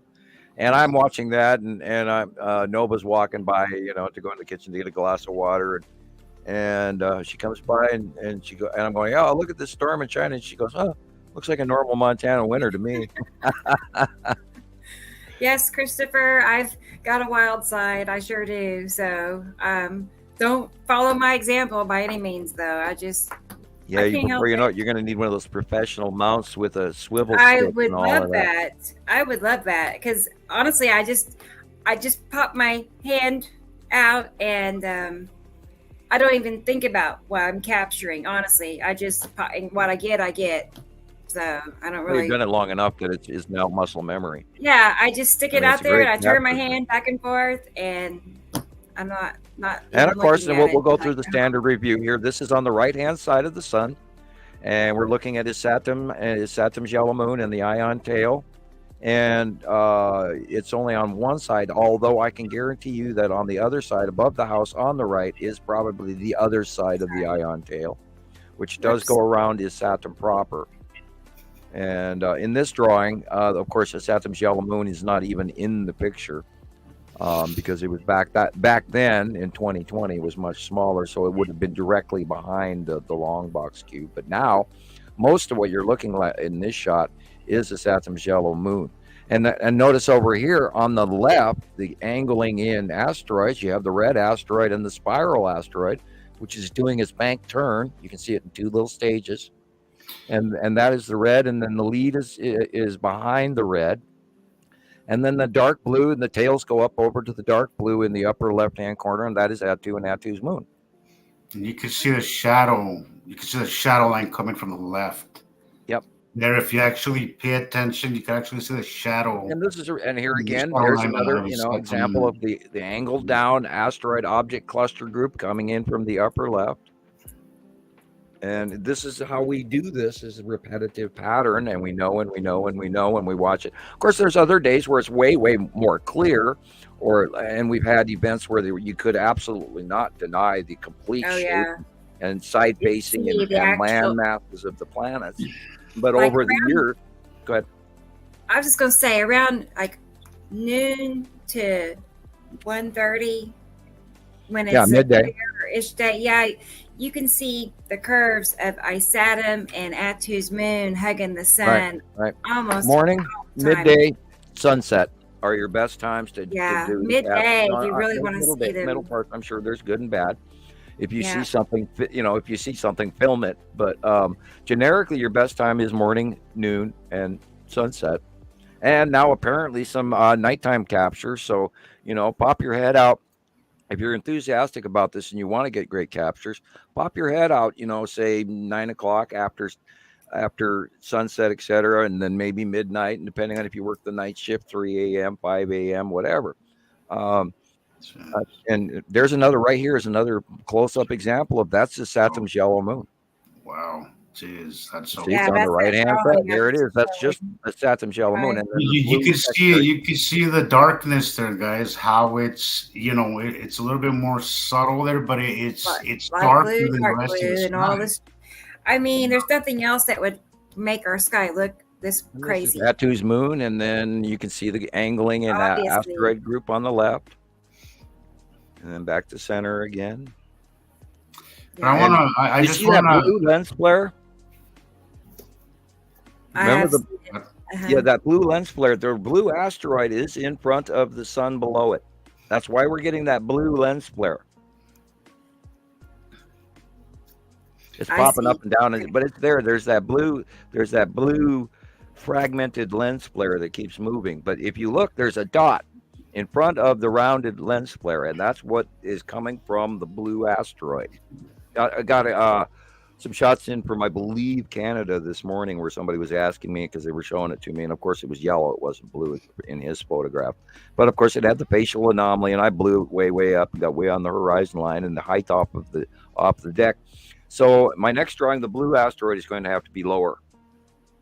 I was just going to say 11 o'clock coming down at an angle is where the cube is, and then all the asteroids behind it. Right, and I would have to say that the blue asteroid is at 5 o'clock. Just right next to the sun, above the light pole. I just want to say to Andrea Adams how she was kind of laughing a while ago about how she says we're the only place where we talk over each other, nobody gets pissed off. I said, we've known each other, even though we just started doing this face to face. We've known each other for a while now. Enough to know that we're passionate enough about it to where sometimes somebody's just gonna say what they're trying to say. Yeah, we know we're all. So nobody takes that thing personal. I try to sneak it in as far as I can.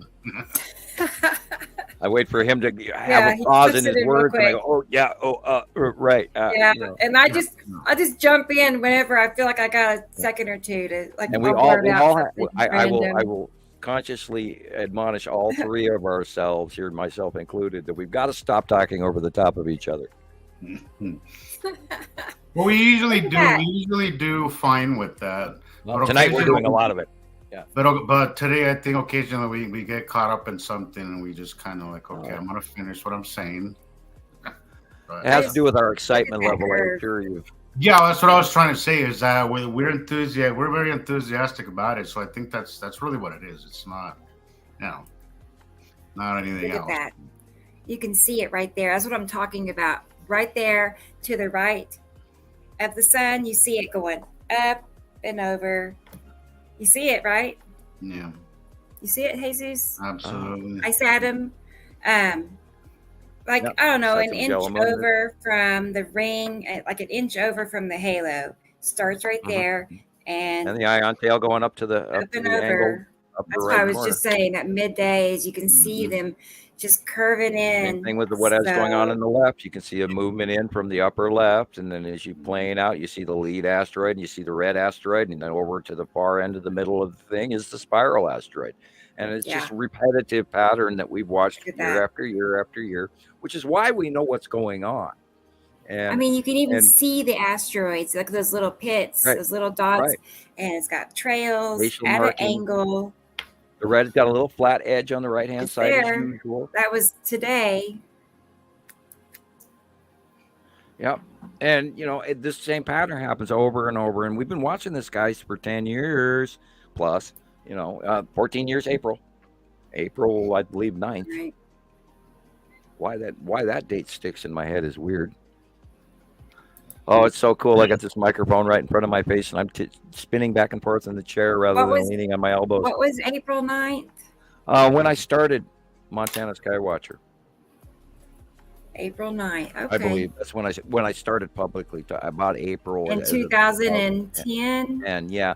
Well, that's when I figured to myself, okay, the government runs on fiscal year, and blah, blah, blah, and it's, if I'm correct, it starts in April, and so I said, okay, we're in April in 2010. I guess I can start talking. Right. Because oh God, I was sweating bullets the first day. The first day I even started talking about Nibiru and the binary, or actually it started out more over with the binary solar system than Nibiru. Oh, I see. Yeah, I wasn't handing out people names until it took, like almost 2.5 years before we actually believed all the names were accurate. And people still to this day, well, who named the planets? And well, that was me. And an old video, it was called a Pleiadian message that I got in about 2008 on a long dead computer. And then we kept a copy and we posted it, and then it got banned in the United States for a while. And then one of my friends back in Berlin Polytechnic sent me a German copy of it, and then that's the one I still use to this day. That link came back through YouTube Europe. And then after that, an American retranslation or a recopying of the movie was posted again, and I have a link to that somewhere, but I don't look it up. I always used to use the German one. And they matched the planet descriptions, not completely compared to the video, nor was it the planet count accurate. There were small inaccuracies in that video, but they provided the names. And then over the first 2.5 years, we watched them come in, and they matched per se generically accurate. And then we knew that when the purple planet Atu got here, that is where we went with the names, because they all fit, and those were also equaling and matching the planet count and et cetera and size, so generically, because they didn't give a full scale modeling or sizes to these planets. But when the information cross-referenced, well, after 2 years of us going, well, the red planet or the green blue planet or the big blue planet, and then over time we just say, okay, this is planet Nibiru, this is planet Nepesity, this is Saturn, that's Saru, that's Uri, it's Atu's moon. And then we finally just got comfortable with it, and we've seen many different suggestions from a lot of other people who were trying to pull up the Harrington names and all of that. And then of course after a while they switched the NASA description of, I can't even remember what the hell they call it, but I don't even go to any NASA information and use theirs at all. I don't trust I don't either. I just can't. I just can't. I can't stomach hearing somebody that I know is lying. I just can't do it. And they've clearly been we've caught them in a lot of lies. So, yeah. Oh, nonstop, especially, God, even 2016, 2015, numerous. Oh, and, the big new solar eclipse that's coming up. They're, of course, attributing to the moon of Earth. Wait, we have an eclipse in 2024, right? Yeah, when is that? They said 74 years, so we had another one. I think I may have written it down in my the other room. Of course, it's where I take my notes at the TV in the living room. And I'm going to have to start bringing that to the table with me when I come to the podcast and have my information instead of having to run for my notes in the other room.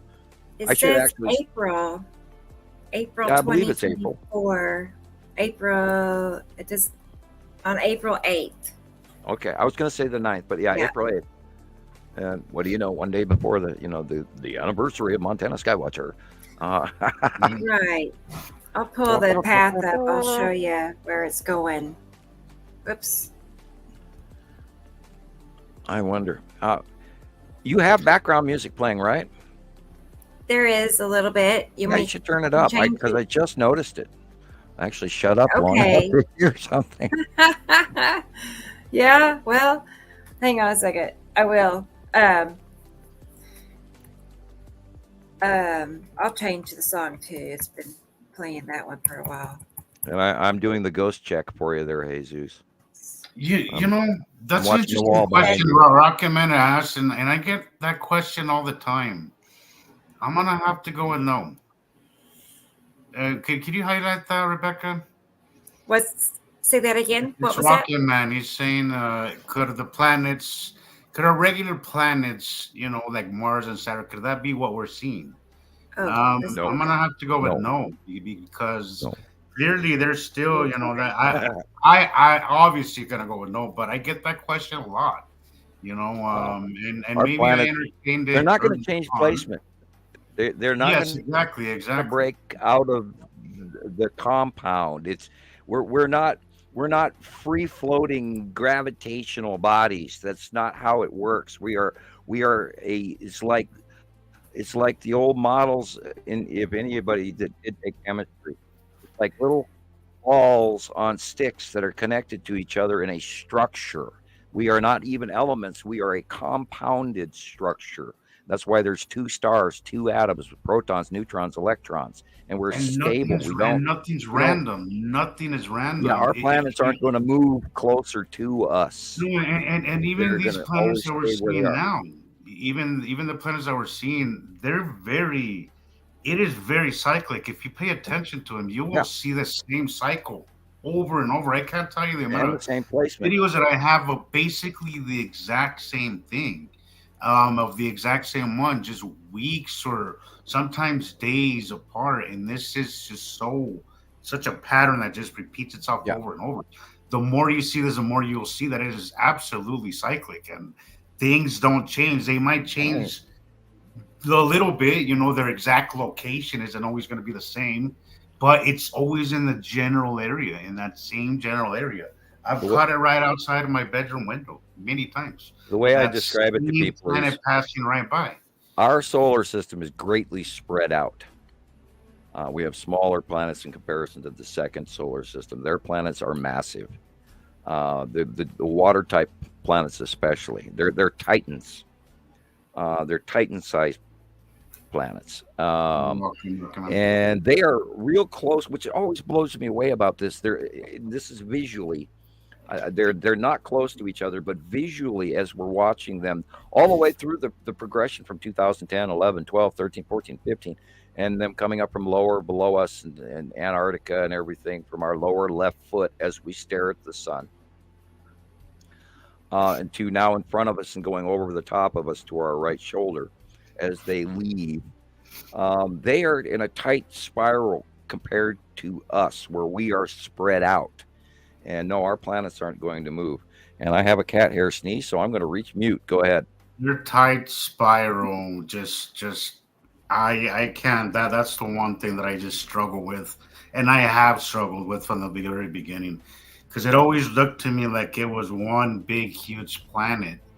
And then as things progressed and I was paying more attention, I was taking more videos and seeing other people's videos and other people's pictures, I realized these freaking planets are visually, as Sam says, they're not. It's not. Nothing's as close as it looks, of course, but they're very, very close. In comparison to our solar system, our immediate solar system. Small And planets I always put really the spread part, out, but I find that we're fascinating Nibiru. how they're so close that if you didn't know any better, you would think it's just one planet. And I make that mistake still to this day, where I'm Well, the looking at night. translation of Nibiru is the planet of passing. And ever since I first heard that a couple of years ago, I didn't watch a lot of the Sumerian videos on YouTube, etc. Every once in a while, I watch a new one. And then they were describing it, and that just it sort of like rang a bell in my head. Boy, is it the planet of passing! And of course, we have to remember that the first original seers of these planets were our earlier generations of less technologically, we assume, less advanced people, and they recorded it in the best manner that they could, and of course, they named it Nibiru or the with generic term. I'm sure there was a great deal of the early kings perhaps had some knowledge of it, because we see it in their hieroglyphs and pictographs and architecture and some of that where there are descriptive examples of the two suns and the second solar system coming in, especially with the Hopis and the Hopi Indians knew about this. And I think a lot of that information, we had previous visitations from alien races that did teach a whole, advanced trigonometry and all of this to some factions of society, even 2,000, 3,000 years ago, if not even prior, or prior mankind teaching from uh, post last cycle, which would have been 1700 BCE, 1800 BCE, 1900 BCE backwards. Remember, we have to count backwards with BC, which is always a pain in the butt. Um, and those civilizations back then had higher skills and cutting rocks and building architecture, and if our civilization were to end tomorrow and everything would have no longer have anybody mowing the yards and cutting the streets, and the jungles would take over the top of everything, and wood would rot away, and stop signs would rust away, and all of this, and street lights would fall down, and the only thing that would be left would be our stone buildings, our granite, and that sort of thing. And you have to remember that, and even when you go to some of the Malaysian temples, that they're saying, well, this thing's 1,500 years old, when it's actually 15,000 years old. And we can't trust a lot of modern science, unfortunately, and so you have to be open to a lot of this information to reset it in your brain. And we have tons and tons and tons of evidence going back through many different study groups that have proven that our current modern science is absolutely out of their mind wrong. Yeah. Absolutely. And it's time to rethink everything, and start questioning, the things that we think are normal that are obviously and blatantly not normal, especially look what's going on with our weather. Look what happened to Hawaii. Look what happened to China. Look what happened to Saudi Arabia. Look what's happening to Australia. Look what's happening to Germany. Look what's happening to Iceland. I mean, look at Iceland right now. They have one small area of ice, and the rest of the they got wisps of snow all over the place. But their glaciers and all that stuff are basically gone. The world will always survive, Rocky, man. Like, you're right there. It's us. It's humans that'll Yeah, Earth is fine. and it's humans that'll suffer. But well, every cycle, what happens, but the Earth will, shake itself off, and it'll be fine. It's been fine for billions of years. It's us. It's us that's gonna pay the piper. Not just the cycles, but also what we've done. We've not only polluted our Earth, but we have so many nuclear weapons and nuclear power plants that if anything does, right. Oh God, yeah, that's the one thing I dread. Happens where it's like we shot ourselves in the foot, and that's putting it lightly. Asteroids. Look at these asteroids rotating underneath Atu's moon. Rocket Man just asked a question. It's gone now. Is the red Kachina Nibiru? No. Right. Nibiru is not red. Nibiru is vastly dark blue, and very, very large. The red Kachina, and we believe this, is the planet Isatum, because when it was first coming in, it was very tiny and very bright red. And when Matim was also in the same mix, orbiting underneath and around Saru and Uri, Matim was bright blue in the sky, and that was the early days, literally 2009, 2010, 2011. They were tiny little bright flips in the sky. And then around that, there was also the cross star, which is referred to as the Anno Domini cluster pattern. And the Anno Domini in Latin means year of our Lord. The Kachinas are a really old topic, and over a decade ago it was called, and unfortunately that is one of the first things that people start in the history when they start to learn, which is good that you learn this background. And I prompt you and congratulate you for studying about the Kachinas. But the Kachinas are, and that of course that has to do with the southern or indigenous Indian in the Americas populations. Yeah, it's a big topic of conversation where I grew up in New Mexico, actually, around the native people. The spirit gods. Yeah. Yeah, and we also have to take into account that, on the last previous cycle, if not the last cycle before us, or 3 cycles ago, I believe. I'd have, it might even be 4. I'd have to, but there were giants on this planet, and there probably still are, and they're in hiding in these vast complexes that they've had for thousands of years. Because there's no telling how long those folks lived. Um, the Nephilim, whatever you want to call it, and there's tons of evidence that had to occur, and it's in our lore, it's in the Bible, etc. And a lot of that's been, of course, skipped away and rewritten. So you have to take into account that what we live off of, this modern day knowledge, and I posted a video on Montana Skywatcher 1 and on my personal page here recently, where we have to understand that everything that we're being taught in school is part of a manipulation to keep us unaware, to keep us uninformed, to keep us down, to keep us working, to keep us paying taxes, to keep us doing what they deem the big, good old boy they.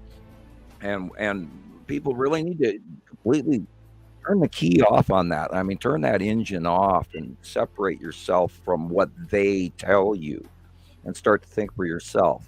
And that's the thing that got me kicked out of every school I ever went to, or every political scenario in jobs and stuff. And I've run into management issues where a lot of management feared me because I ended up taking their jobs.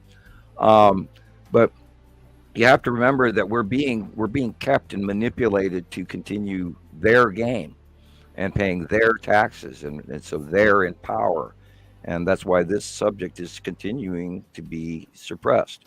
Well, look at that, separate, different. Yeah, that's literally like those videos I sent you earlier today, Rebecca. Look at this. Okay, I got Above this. is being a rotating planet, and you're seeing the cloud pattern, the normal cloud pattern below moving. The clouds in the blue area in the upper heading to the left are not clouds on our atmosphere or in our atmosphere. Those are clouds around the passing planets. And you're looking at Atu and Atu's moon right now. Jesus.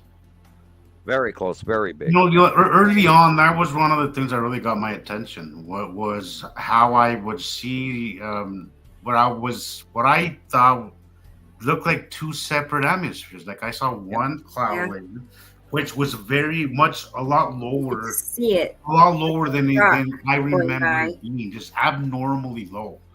And then all of a sudden you see one going this way, one going the complete other way. And that got my attention almost immediately when I first noticed it. Always look past the first couple of layers of clouds. And then what you see in the micro atmosphere, the micro clouds, if you look at these cloud patterns in the upper blue area, it's rotating and spinning past us really quickly. There are patches that are like complete weather systems. And if you look beside that, then, hey, there's a landmass, and hey, there's this elongated weather pattern and this rotational waves. And if you were to look at Earth from that same thing, if you were to flip this video upside down, you'd probably even see the rotating planet even better, because it's how the brain perceives things. And yeah, it's and I tell this people all the time. I don't do this much anymore. At least I don't post, sideways pictures or upside down pictures anymore. But I play around with my pictures a lot, just so I could understand. I'll zoom in, I'll switch it at an angle, because perspective is a big part of all this. It's huge, and I don't think people have a very proper perspective, of how things are. Some things. You have to have that perspective, that it really helps you understand what is what and what belongs and what doesn't, and what's a little past our atmosphere, because I think the biggest mistake people are making is that they see clouds or they see blue and it's all the same to them, but it's not. It's not. They don't go to the layers. You don't go through the layers, and I think if you train yourself, right, and it is training. And to me, it really worked by. Sometimes I would, I'll get my phone, look at the picture, I'll look at it this way, then I'll change the phone that way, and I'll just see until I get a grasp of it visually of what's really happening. And very, very helpful. It was incredibly helpful for me, to do that. So whatever you have to learn, whatever helps you learn, guys, whatever helps you see easy. And of course, start with the dark areas practice first, then work to the light. I'm working on some information from Sunday, so that's what I'm doing. It's I saw about a video today where the moon was in the sky, and then the sky is going, "Oh, this isn't going to be good for something's wrong with the moon," was what he said. This isn't going to be good for the election. Of course, I discounted it immediately right there because they were sliding in politics at the end of it, and I was almost thinking that it was photoshopped. And because of the fact that I was thinking it was photoshopped, I didn't even record it or save it or even notice who put it out. I just blew past it automatically. But you have to realize that these things are huge. Yeah. They're really huge. You're not looking for little stuff. You're not looking, because when they're over, like here's an example. Look at the blue compared to the yellow, to the green, to the corner, to the bottom left. That is a planet in front of you there, and you see how the cloud patterns are completely different on the upper face and the upper corner. The You have to lower train- ones you have are to always train going to yourself be a to lot. look. The lower ones are always going to be a lot clearer. You know, everything you see above is going to be a little bit murkier and more. Yeah. blurry, you That know. was very similar to the one we were just. I want to see that one more time. That's awesome. And that, of course, is Atu, and Atu's moon rotating over the Look at top of it. that. Is- And it's spinning slowly.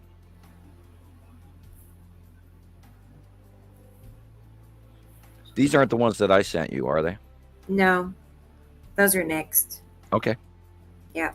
Because I thought these were better. I was like, oh, I don't remember this, Right. But yeah, right. that's an example of a rotating. So the blue area compared, and then you always look down at the horizon. Check the horizon of the real sky color. Yeah. I like what you were saying earlier, Sam. How everything that they teach us, everything that we see on TV, everything that's comes out of their mouth, you have to question, because there is a reason for it, is to keep us doing what we've been doing. They don't want. We're having conformity crammed down our throats. Yes, exactly, and we see it in everything. You can't turn on the TV without seeing it. It's shoved right in your face. You turn on the radio, it's shoved right in your face. Everywhere you go, it's shoved in your face, and you have to learn to think a little bit bigger, people. Like this is the biggest. This is the biggest. This is what frustrates me most. Is to see. Okay, once you see the truth, once you see what's happening right now, it's like a kick in the gut. And this is a constant, reoccurring thing to me.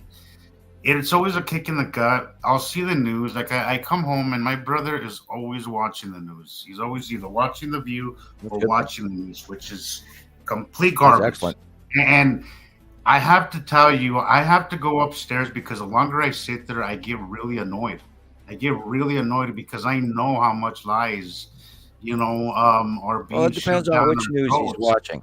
And I really want. I would like to be able to awaken our people, us, to awaken us up. Find out what news sources he does watch, and then let me know. And because I watch a lot of different services.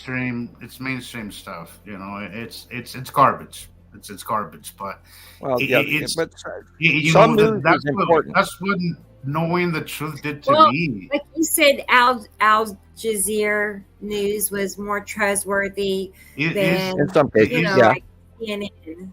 Right, I used to watch RT all the time, and you have to remember the source. But I mean, RT would story our American services wouldn't. An example is Australian 60 Minutes has put out, and I recommend you go find it, the story of COVID-19. And I don't want to get us flagged over it. I just said it, and I shouldn't have. But the Australian 60 Minutes put a story out about that, and that information, and had to do with, and I'll just cover it real quick, the Wuhan military games, and check in that information. So that said, moving on, we're the sky here, we're looking at Nepesity green, and then of course the influence rotation. Yep, that is Nepesity, and then this is probably Atu's moon spinning in. Because remember, Nepesity is behind Atu. That was it on that one. Let me get your video, Sam. Yeah, well, they're not mine. They're a member Well, sent them. right. One The of the one you Montana sent me. Skywatcher, and I should have written her name down, and I apologize. I hope we can. You see her name I on there? can get it. I could. I could probably hang go. on. I could open up Facebook and probably find it because I believe I posted it in a couple of places. Or I may. Well, that's the thing. I get going sometimes that I don't actually do what I'm supposed to do to be as thorough as I should be, which is part of my brain speed issue. Because if I slowed down, I'd be a little more Okay, accurate on this. some things. I'm gonna put it on a little banner so we can all see. Okay. Awesome. I'm not sure how to say her last name. I run into that all the time. I had a gentleman there. Did you see that one? I can't even pronounce his first name, but that young man that took a picture of you and me and our information. He put out a video today, or it was posted today anyway. That's it. Who? What? I can send you a copy of it, and I'll let you do what you're doing. Okay. And I'll grab that rather than distract you. Another earthquake No, in California. I just heard some guy video okay. me. I don't know. Am I patching out or No. talking too fast? That's how I heard it, though. That's how I heard it. No, I just heard his keywords. Sam, is this that Rebecca is like she's at the head of the operation here that we have, so she's doing like a million things. It's like that's true. On one thing, she has comments on another thing, so she's kind of like. I'm like she's over. keeping this whole thing going. So I hope he didn't remove it because I am not finding finding it. I am not finding it. Weird. Okay, so here, wait. That's right, Sam. It's important to be self-taught. Was what I was getting to a while ago. Right. Right. It doesn't matter how you find the truth. It could be through us or it could be through finding it on your own. Just question authority because, the name says a government. And I keep trying to tell people, you know what that word means, right? It means to govern, to control, to babysit, basically. They're not here for they're here. The most important thing to government is stability. And that's what they want is just for us to keep doing the same thing that we're doing and don't question anything. And I think it's time that we change that and we start thinking for ourselves and we start thinking bigger because the world is a lot more than they tell us, a lot more, and it's about time that we all question that and we all. Yeah, Rebecca, you did see it. I'm looking at it's on Nibiru Watch Africa, and I believe the gentleman's, and I'm going to butcher his name here, and I apologize in advance. Wally Lawal, and he's in right. And you actually commented. He said you did such a good job. You're super accurate, really nice. You remember that video? So nice. Yeah, and he took a compilation movie or video and recompilation it or whatever you want to, or however you want to say it, and then stuck it together and then posted it. Which is great because he's furthering the science. It's a little. And I'll tell you part something. Of the world. He asked me if I to be one of his co-administrators on him, and I accepted. So I've been seeing how many people have been requesting admission to that group since we started talking about his page on the show, and he's been getting tons. Good. I have been there, not as often as I'd like to go there, but it's been an interesting. Yeah, and I don't either, but I do post on there, and I do try to have some kind of presence there. Well, but there has been a huge uptick in member requests on that. We welcome sister site, and Africa. Africa would be a great sister site because we need connections all around the world. We have South Africa. We have New Zealand. We need to start helping him. Plug his. Group. Right, which is why I just said it. Well, you got that straight. Yeah. It's just now sinking in. I was like, we really need to. Nibiru Watch Africa. Yeah, it's on Facebook. Nibiru Watch Africa, and they seem to do a very nice job. And I can revisit their page now and scroll down, and I believe, yeah, we're running live on their page right now. And his Here movie is that I the was picture. referring, or video that I was referring to, is the second one down. And I see that you posted. Yeah, here's another message from the angels and all of that, and they've got a lady from there as well, Karina, and she posted some interesting stuff, a lot of lens flare stuff, but it's also proved that lens flares do prove object content, if not placement incorrect. But yeah, there's a lot of good down his page. I love that So picture. far, he is the I main love that. poster. I You do know, too. And you could attribute this picture to clouds, but I mean, look at the darkness. Look at the clear darkness here, guys. Oh yeah, That is you a can't deny great this one. Period. Yeah, That is an older shot of the side of Uri. I thought, it's stripy. Oh, So wait a yeah, minute. Wait. I take it back. It's Hmm. Atu in front of Uri. No. I'm going back. No, this is Uri. yeah, the stripes is kind of what Yeah, had well, me. the asteroid group in front to the right was making me think I was looking at Uri behind it, but then I went, no, that's Uri onset. Had I seen the picture in a larger format, it would probably have been more informative to me. But anyway, hello, I'm And awake. Really, I swear. video is always nice. Like I always try to get at least a little bit of video with every capture. Yeah. I'm still freak. I actually Okay, like I'm my still getting photographs more- better.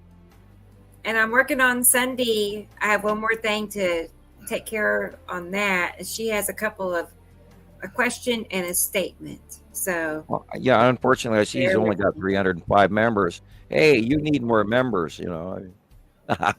I'm not cutting you down. I hope your membership roll grows, but careful what you wish for.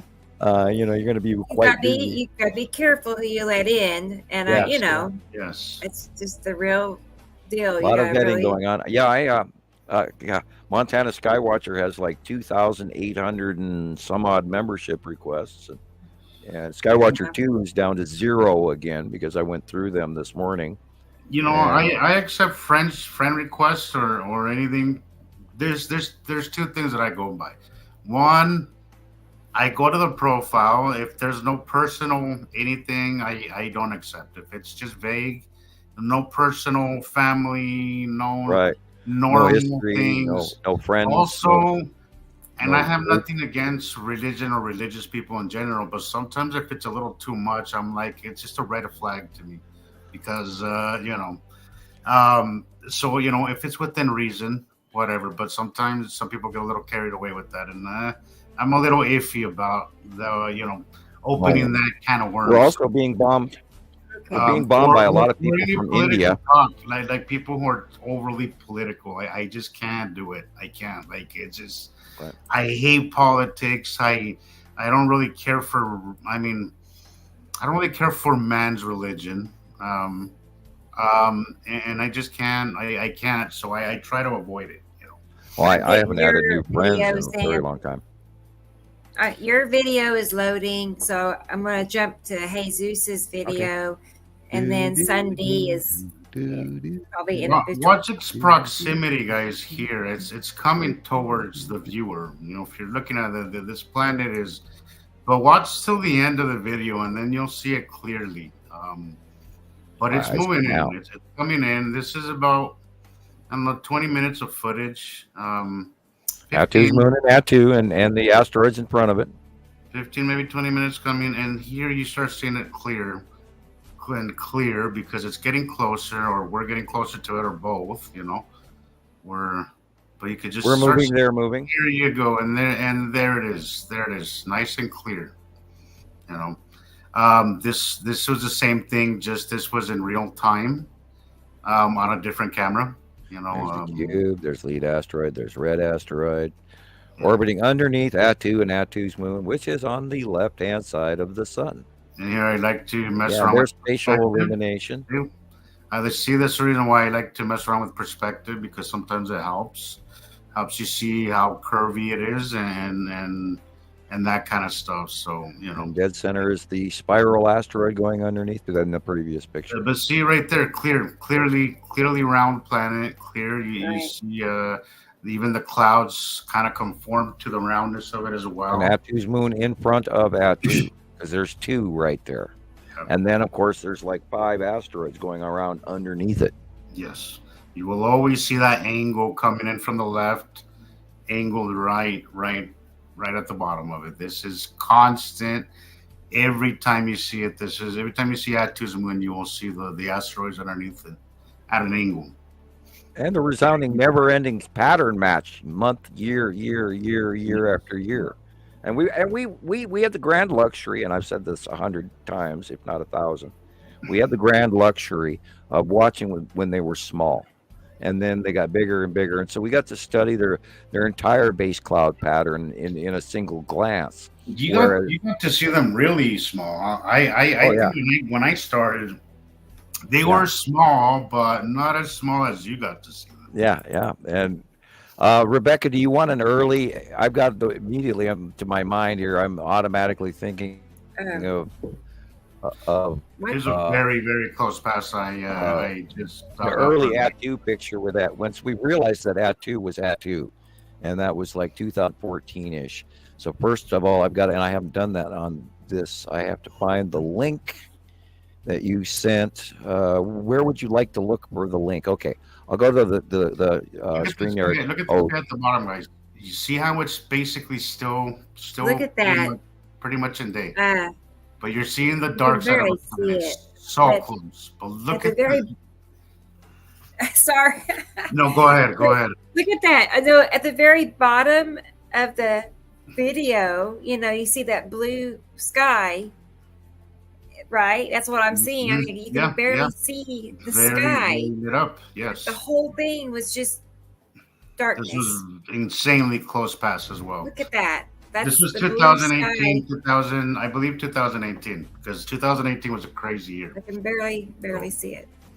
But you can see it clear as day. The nights, the day side, Yeah. and the day side. It looks like it looks like it's nighttime, you know, and then you see it's still daylight, and you're like, what? Yeah. That's crazy. Sorry, what time was this? What time of day? This was just prior to sunset, just a little bit before sunset. Yeah. Wow.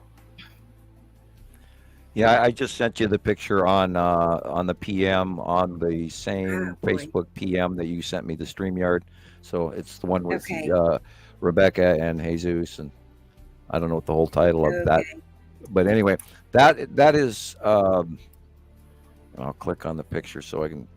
That is listed as approximately 2015, and it was late 2014, early 2015 that we actually saw Atu close enough with Uri close enough because they run together, where we actually discovered that Atu had a moon.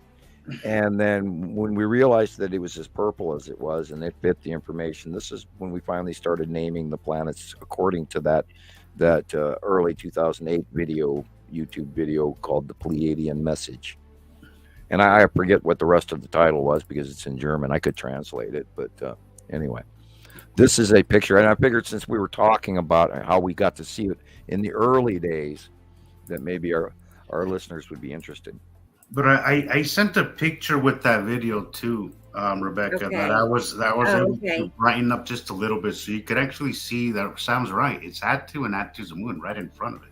You could literally see really clearly that Atu's moon is right in the front. Oh, you're talking about a picture that goes with the video? Yeah, that goes with that. I was able to. I took the still shot and then I brightened it up a little bit, but you could see. Oh yeah, I see. Because the video is a little darker, but with the picture, I could do a little bit more. I brightened it up a little bit. You could clearly see that Atu's moon is right in the middle, smack in the middle of it. And it's white, as I hopefully it comes out okay on the video, but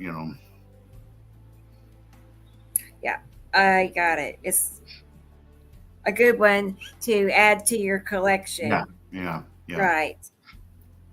Because I'm building like files for all kinds of people. Several people. I So always end up, I always end up doing this at the very last minute and get prepared for because I've been having such a long work week. well, I know you busy person. And then once I get to this, it's like, okay, I start sending you videos as we're doing the show. And, Right. you still make it work It works out fine, doesn't it? Actually, we're so organized, aren't we? Yeah. Right. It works out. I got my little notepad and I'm set. My neighbor even commented how he had. I described our show to him, and hopefully they're listening tonight. I would be very happy if they were.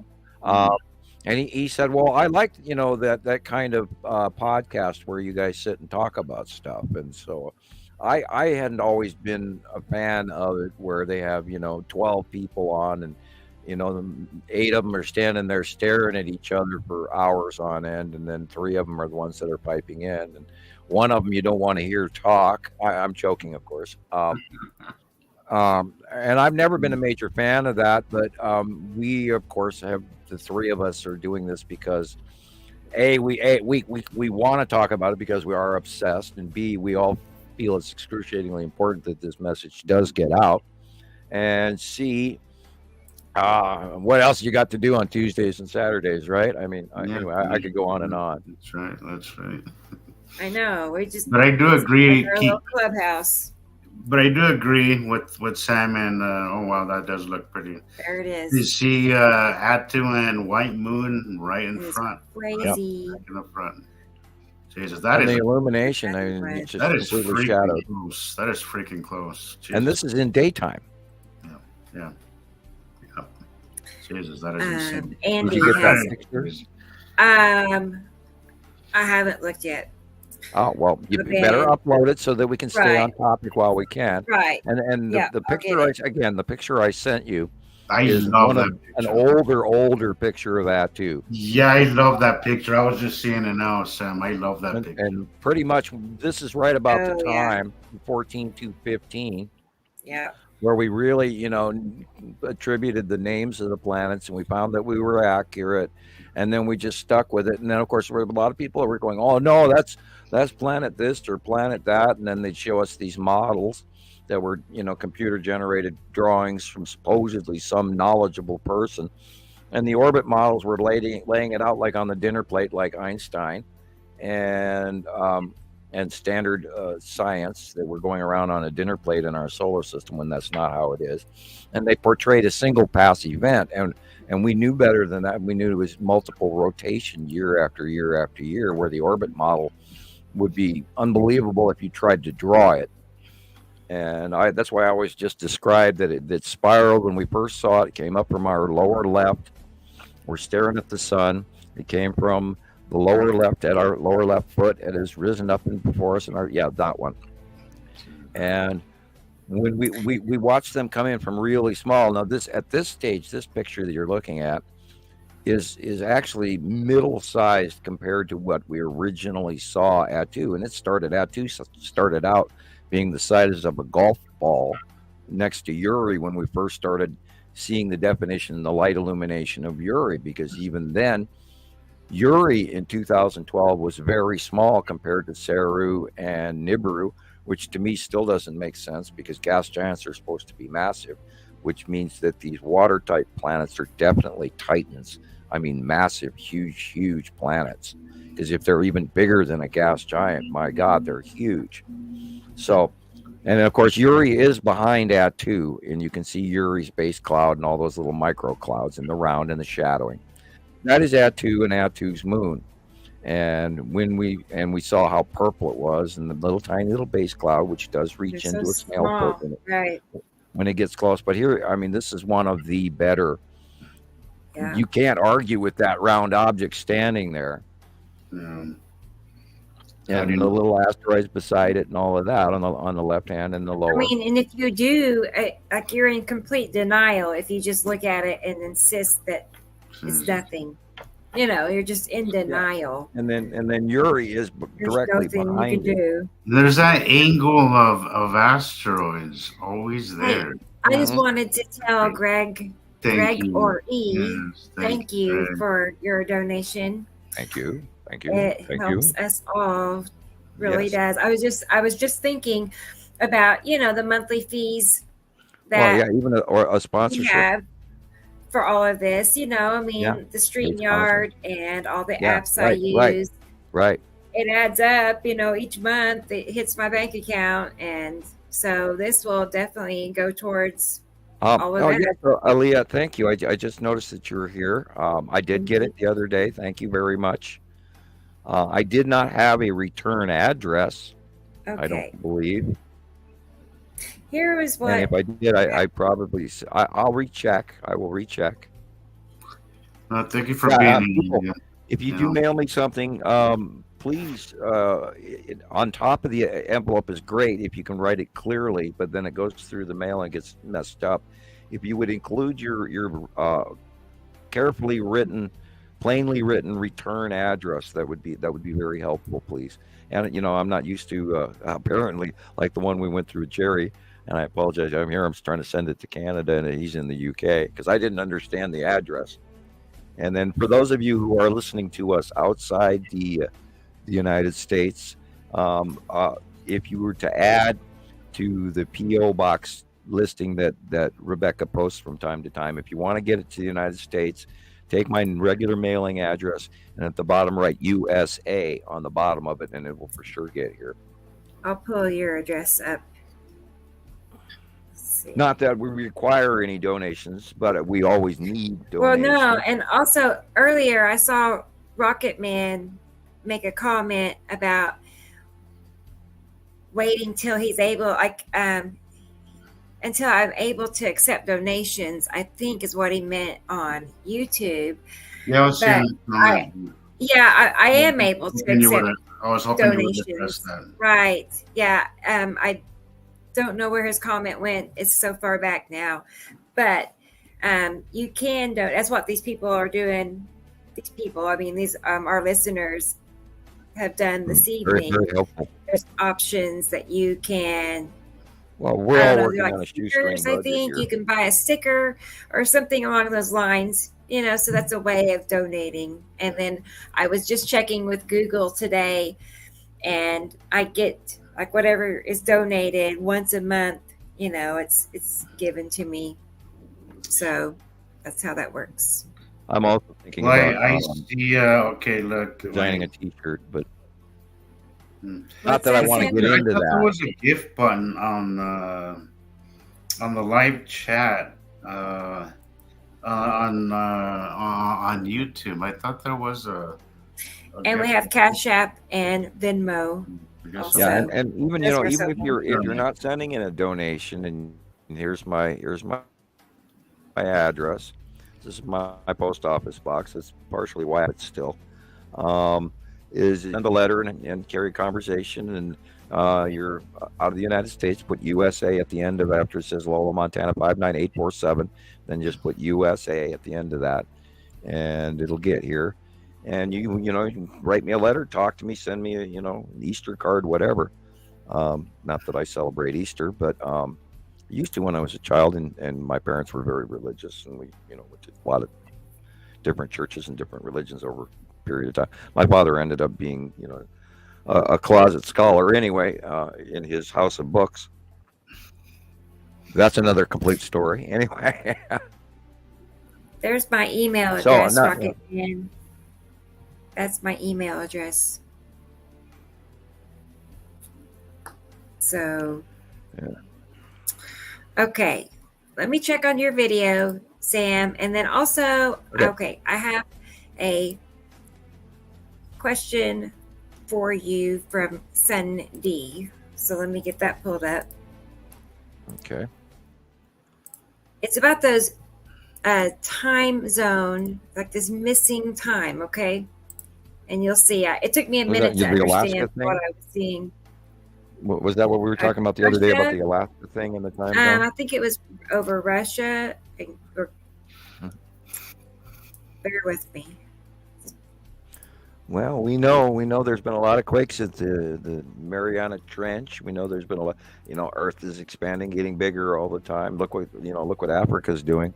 Africa's splitting apart down by Madagascar. The Great Escarpment, Um, which I've been talking about for many, many years, and people looked at me like I'd lost my mind. And God, I was talking about this 20 years ago. That Africa was splitting apart, and you could plainly see it on the space maps and all of this. And lo and behold, now it's actually moving like 70 centimeters a year. So that's quite a But large.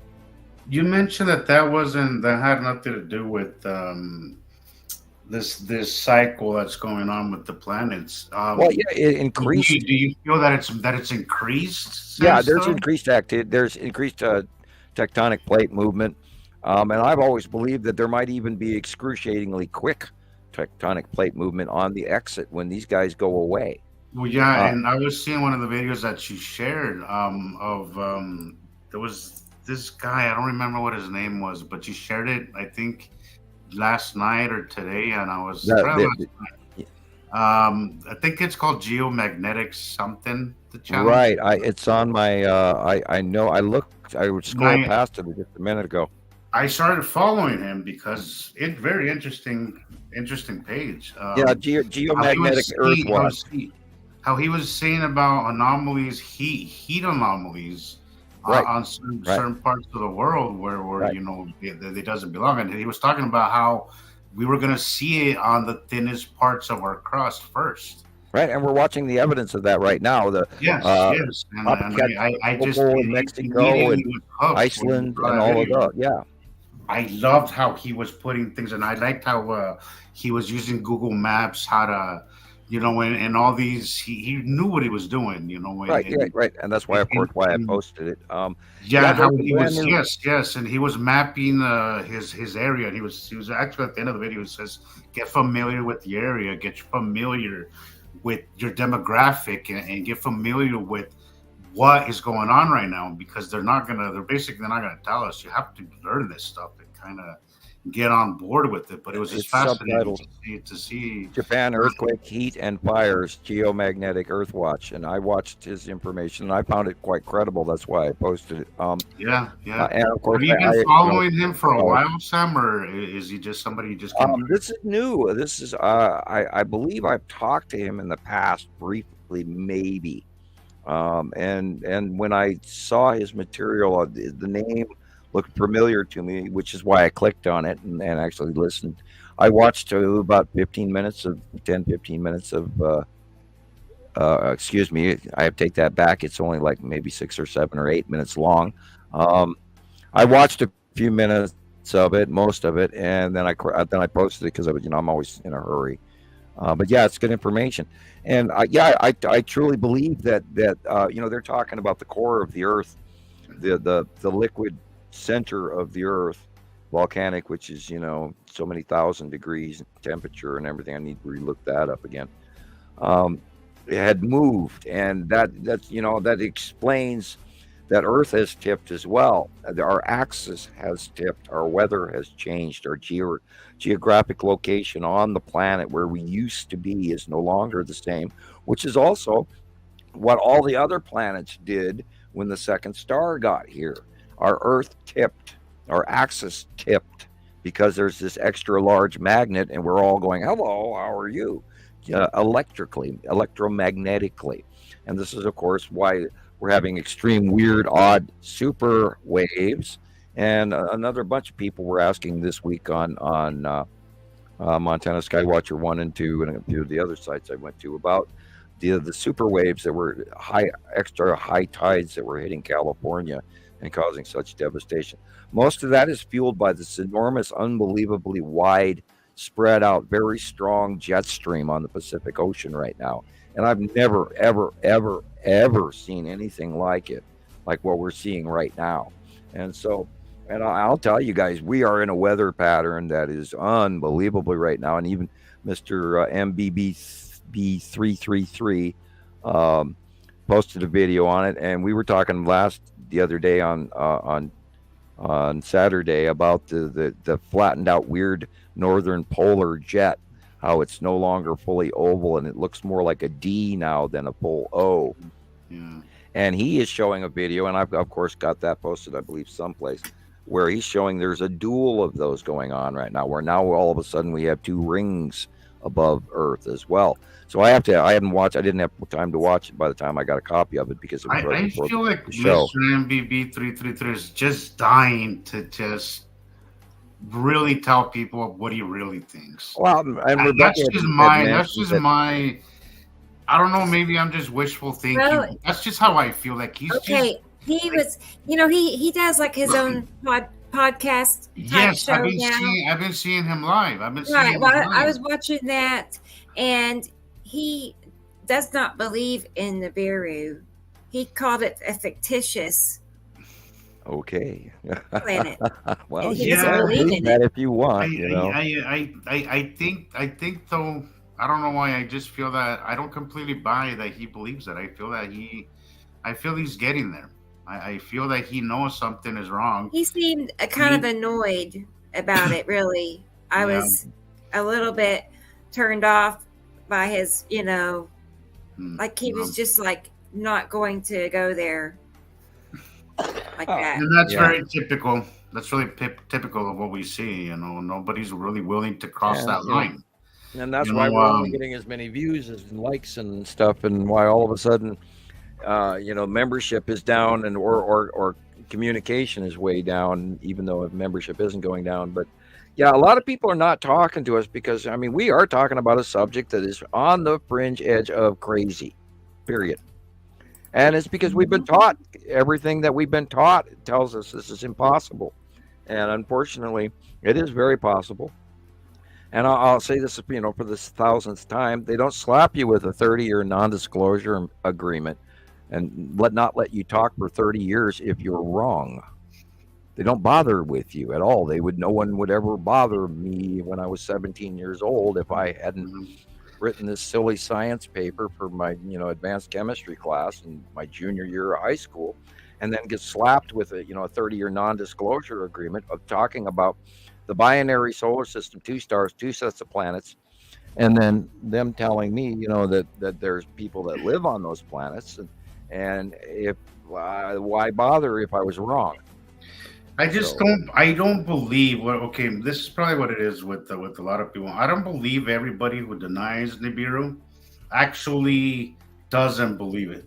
I just feel it's just maybe they're fearful. I just think they're fearful or they're because it's such a topic of ridicule and and it's just still so fringy to some people to talk about it that some people just aren't willing to go there. And unfortunately, we were talking about this earlier.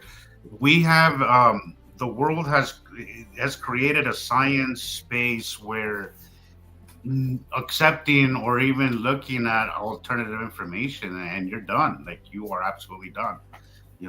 So in order to keep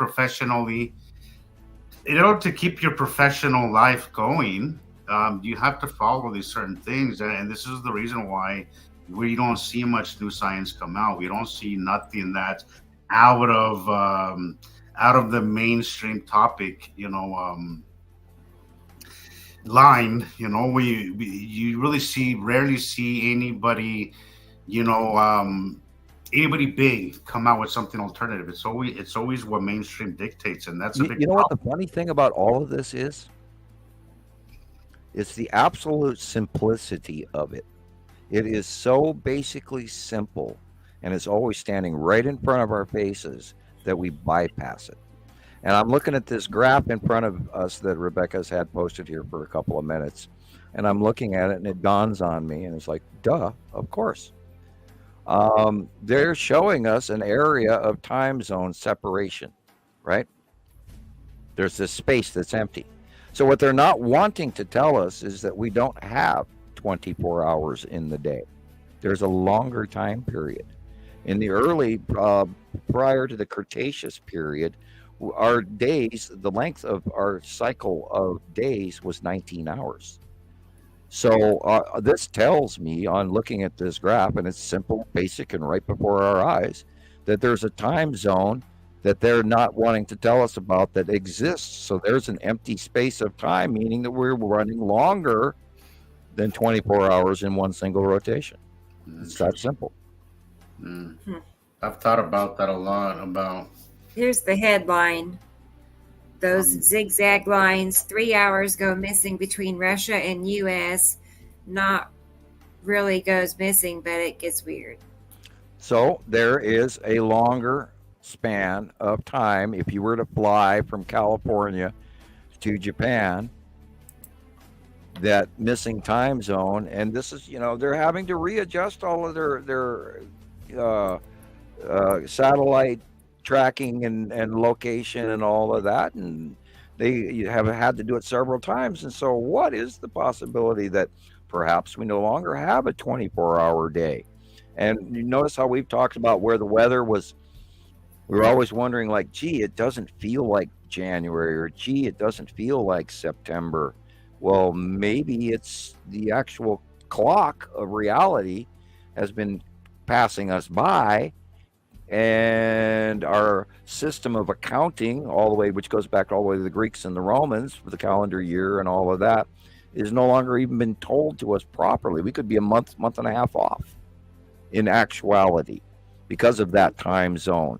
And you add a few minutes, or I'm not sure that 3 hours dissipates in between that zone, but I could see 2, I could see an hour. Maybe it's farther. Maybe I'm just talking out my nose, but maybe we have now longer than 24-hour day period of time, and then they'd have to explain why. So then they would probably step into the premise of, well, there's bodies that are affecting us and pushing us, or change this or change that, or they maybe have to explain too much that they didn't want to go into in the first place. I don't know their reasoning behind this, but if this occurred and is real, I think they should have communicated it to us. I mean, they would have science is based. They would have to explain a whole lot of other things, and they're just not willing to do that. Is this something that just happened one day and then it went back to normal, or is this all the time? I mean, I don't quite understand. Yeah, and of course we have no reference point to even know where this information comes from. But real quick, I just want to say to Seven Spalding, thank you for being here. I've been watching your channel for some time. I'm sure you know that. If you ever want to come on and talk about it, you're welcome to. As I said in the previous show, I'm not sure. What you think. I know you are on the Nibiru side of things, but if you ever want to be on the show, reach out to one of us and we'll make it happen. That would be right.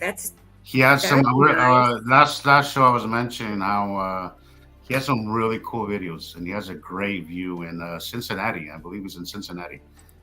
Great view, absolutely great view, and he shows some really cool videos sometimes, a lot of times. But just to briefly he's been interrupt, posting for years. Rocket Man, I do not have an email. I can open my emails. I haven't been able to open my emails for quite a few years. It just scrolls and scrolls and scrolls and scrolls and scrolls and won't open.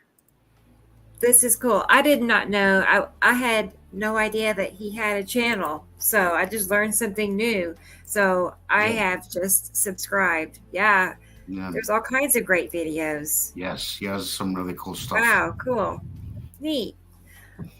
We should definitely collaborate. That'd be cool. Right, and this is why we always invite sister sites. We always invite other people's information, and if we can help them, then that's important to us, important to them. This is why we're doing the show, is we can reach out to other people, so that there's a lot of people out there going, God, I just knew something was wrong with this guy, but I didn't know what. And we've all three of us have heard that 150 times easy. And so this is why we're part of what we're doing. We're showing the cloud pictures and the representations and the comparisons, and the site drawing here that we're looking at right now as it scrolls, it gives you an idea of the size of these planets. Although that landmass looks mighty much like Earth, but Yeah, that is That is that's interesting. Atu's moon. Is this the one I sent you? Yes, Sam. That is Yes. interesting video. Yeah, this is Atu and Atu's moon.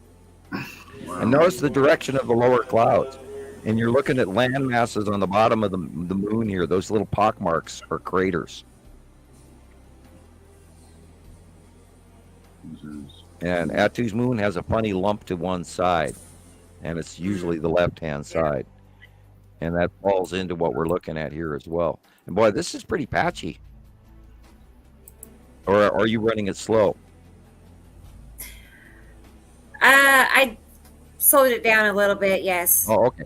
Okay, I was that going to what- say, I did. Yeah, I had not seen the video stall before, and so it was like I was a little surprised. Oh, Yeah, well, this is the bottom of Atu's moon, and those little pock marks are actually craters.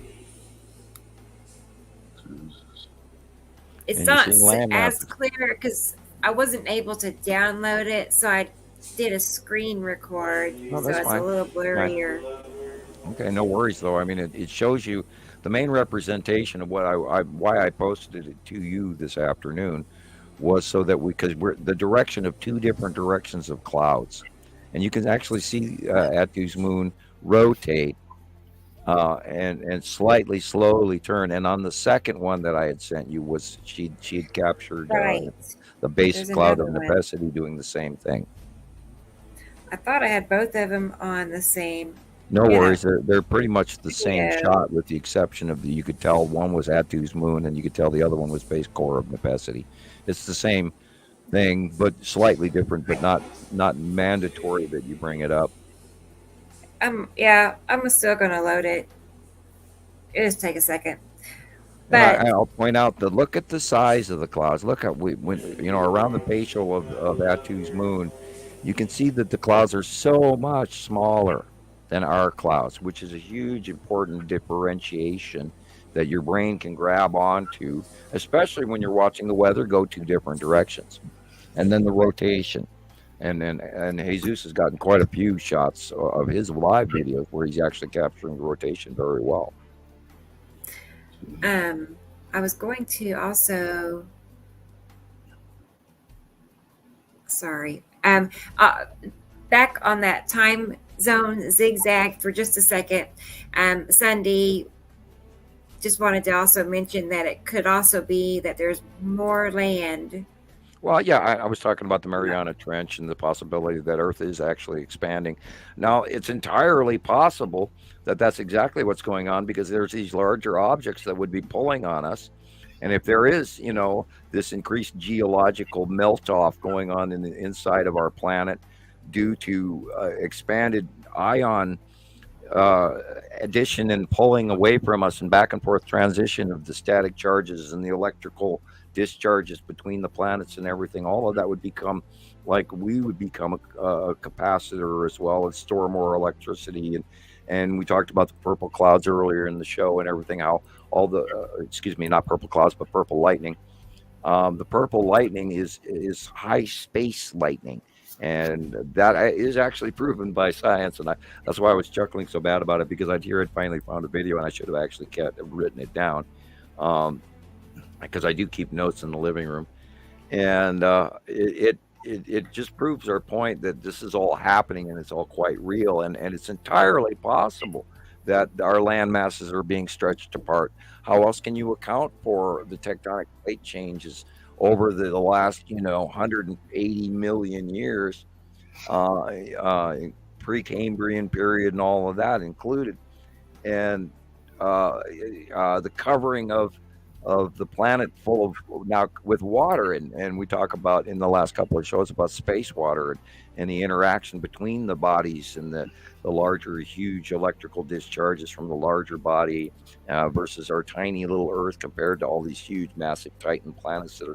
going by really close to us, and all this space illumination and all the stuff we've been watching for the last 2 weeks all around the world, where everybody's seeing these multiple rainbow clouds and all of that is all connected electrically, and you can't separate it. You can't separate our atmosphere from their atmosphere, because we're all connected. Even in dead space, there's interactions and transferences and things going on, and illumination and electrical and electrons and protons and neutrons interacting and holding their placement in this compound that we are. I know that's just way out there, but that's it's all connected. I think about that, whenever I think about people, about how we are all, Oh yeah, hundred monkey connected. syndrome. Yeah, that's Right. a psychological sociological term. And you can look that one up. Look up the 100 monkey syndrome, and that's where Really. we all, yeah, we all, even as humans, we act the same, and we. Uh, have you ever noticed? You get in your car, you start your car up, you drive out of your driveway, and you go out onto your first street, and then there's a guy that's in front of you, and then there's a guy behind you. Have you ever had it happen where all three of you are going to the grocery store at the same time? Yes. Where you and the guy that in front of you is going the same place, and then the guy That behind you happened the pulls other in day, afterwards, and you actually. go, "Wow!" Uh-huh. We travel in sociological, herd-like manner. We do. Absolutely, Animals, absolutely. birds, we all, and this is of course what we're going through with the transition of the year, and we're going into the Chinese New Year of the Dragon. So this is all going to be really cool, and yeah, we're we're in for a hell of a 2024. You guys, it's going to be fantastic. And I'm so loving this brand new microphone. I can't get over it. I'm just like chuckling over it. It's like I know you, right you here. deserve it. I was I, thinking I that right here. earlier. I I was don't like, even I'm have to move, happy and I'm for rocking in you. my chair, and I'm comfortable. And Right. last couple of months I've been on my You elbows trying deserve to it, talk to a Sam. box. Yeah. I'm happy for you, No, really. I'm just And it makes you sound a lot. You It sound really. sounds very Sound clear, is good. very nice. You could absolutely hear the difference for sure. Hi, this is me, and welcome to another edition of Citizen Science. Yeah, Oh I boy. love it. I love It's it. I mean, perfect. we've gone pro, guys. Woo!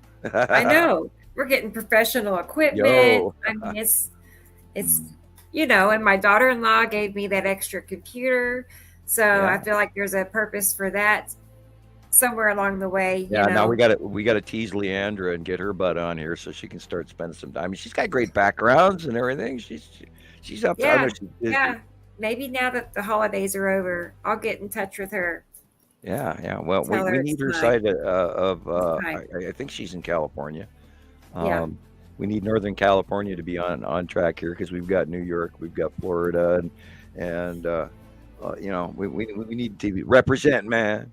Yeah, I apologize. I didn't mean to go there with that, but yeah, we do have to represent all areas, um, and everybody in Germany and Holland and Sweden and France and Hungary and I hope we get some people talking to us from the Ukraine would be nice. And I used to have a whole bunch of Russian friends, and I'm not talking. I haven't heard from any of them, and of course, since the startup of the Ukrainian war. Um, and I haven't spoken to my friend in South Korea in quite a while, and I'm wondering why. And we talk to a lot of people around the world, and that's what's great about what we do, which is we do get an enhanced idea of what's going on weather-wise and stuff that's not being shared around the world. And I get a lot of prompting from a lot of people like, "Did you see the storm here?" And I go, "No." So I go look it up, and which also helps. And oh my God, thank you, Sunday. And oh my God, you guys, there is so much more going on weather-wise around the world right Oh, now. You wow. have to Thank look you, into it. Sandy. Thank you, Sandy. If you're Wow. remotely concerned with what's going on with the weather That's changes, awesome. there is so much, and a huge You example is guys, that's so look what happened to nice. Japan. And then, hey, Sam, look at this. Yeah, I Rocket saw Man. that. Thank you, Rocket Man. Wow. That's such a huge help. It really is. It really is. Oh well, it Especially adds up. after the holidays. It's like, Well, we have to pay for connections so that we can keep doing this right, too, and that's why Rebecca used this money man. for that reason, and because we don't do this for personal profit or gain, we do this because it's important to share this Thank information you, with you really. guys out there, and I hope that and I'm sure I say this far too often, but I hope our citizen scientists out there are sending at least one copy a week to somebody, You know, even if they're on the fence, and you can blame me directly. Well, that guy's crazy. It's him. He's saying it, not me. I mean, you can go ahead and blame Sam. You know, no problem. Oh God, I'm using me in the third person. Oh, look out. Thank you, Hello, Rocky. long box cube. I see it right here. Wow. Yeah. And I watch the moment I see the cube, I all of a sudden start looking in the background for the star destroyers that are parked nearby, and then of course the side orb, you know, and yeah, and God, it's unbelievable. I can't believe that people haven't freaked out about the fact that they have been here. I mean, the first intergalactic ship, of course. What was it, Umatuma or whatever, that intergalactic. Asteroid, the long cigar-shaped asteroid that came from interstellar, meaning outside our solar system, and people just, oh, okay, it's a cool thing, and then they move on and forget about it. And the same thing happened with the Norway Spiral, and the opening of the Norway Spiral, and out pops this damn Death Star. We call it the Empire Orb because it literally looks like the damn Death Star from Star Wars. I'm not kidding you. We've got thousands of sightings. Thousands. You've even got your video of it that is on. Right. I can get that pulled up. Yeah, pull that up if you'd like. And it unbelievably amazes me how important that this is, and yet nobody wants to talk about it. And it's like, you got to be kidding me. What's going? Where are you? Who are you? What are you? I mean, I'm not that kind of a person. I see this shit. There it is. Oh my God, we've proven it's real. We watched it happen, and we watch it happen. We watch it happen. We watch it happen. We scream about it for a decade, and it still hasn't gone viral. So we're like, what? You know, I mean, where? How? And are people afraid of this? Yeah, I'm afraid. That's why I'm talking about it, you know, rather than ignoring it. I'm in awe. What are you mostly afraid of? Like, which part? Well, I'm not afraid of them. Aliens or asteroids? I am more fearful of our governments, plural, not just mine. Yeah. I agree. The people in power and the rich who want to stay rich. I am more concerned about those people than I am about the alien craft. Because I mean, up there you've got an ability to bargain with a logical, intelligent person. Here you don't even get to. Here you just get controlled by money. Here you don't got a voice. Here you're suppressed. Here the intellectual, scientific, brilliant people are not even respected. Unless you got some big pile of money and a big plaque on the wall and a Harvard education. I'm sorry, but we've lost our way, and we're unfortunately being drastically controlled. And people don't even realize how many banned books there are in the United States overall. There's millions of banned books that we don't even get in the United States that have been printed around the world for decades and centuries, and we don't even get them here. Look that one up. And that makes me angry because there's so much and look what we're doing. You know, we're being stifled here too. We're being shut down. We're being ignored. We're being shadow banned, and we pretty much have proof of it. And my house got, right after I started talking, my house got fried. And it cost me a whole bunch of money to fix, and I lost a lot of equipment and even things that weren't plugged in. Which is, and I had the electrician and Montana Power here both at the same time to deal with this event. And they were in awe as to how it could occur other than a mini EMP, which, by the way, can be shot down out of drones now. They can aim the focal beam, and if they don't want you to have technology, you don't have it. And as they fly over, you're done. So there's a lot going on. I actually fear the secret technologies that do exist that we don't even know about, more than I do what's over the top of us. Except, excuse me, folks, there is an invasion fleet from more than one faction above Earth right now and has been parked in the same place since 2019. And if you're not aware of it, you need to inform yourself. Get off this, complacent couch. Take your head out of your cell phone and start looking up. Or if you're going to be on Google and your cell phone, look this crap up. Look our old shows up. Look up Radio Wasteland. Look up Rebecca's information. We worked hard to share this with you guys, and we've done it we're going on our 14th year, and Rebecca's going on 6 or 8 years, and Six, seven, yeah. Jesus is going on 6 or 8 years, and we've all been working for you. We're not doing this we're doing it for us because we're obsessed and we're insane because we love it so much. But hello. I know we don't really have anybody else to talk to about it. Yeah, I don't know how the hell people don't see this. Nice. Oh my God, you're kidding me. I mean, oh my God, you're kidding me. Right. You know. Right. Or Ed Beagley, are you serious? You know, I mean, I hate to quote him, but are you serious? You haven't seen this shit yet? You got to be kidding me! It's been going on for Christ since 2010, 2011, when the second star got here. And how the hell did you not notice that? Wow. Yeah, to anybody new, still new to this, all I say is just give it some time before you make up your mind, because I promise you, if you do, it'll lead you down the coolest, more unsettling as well. I'm not gonna paint it all pink and butterflies, because this comes with the law, but you're gonna be part of something really big that's happening to us all right now that a lot of people are refusing to acknowledge.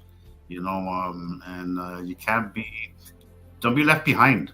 This is a very important time in human history.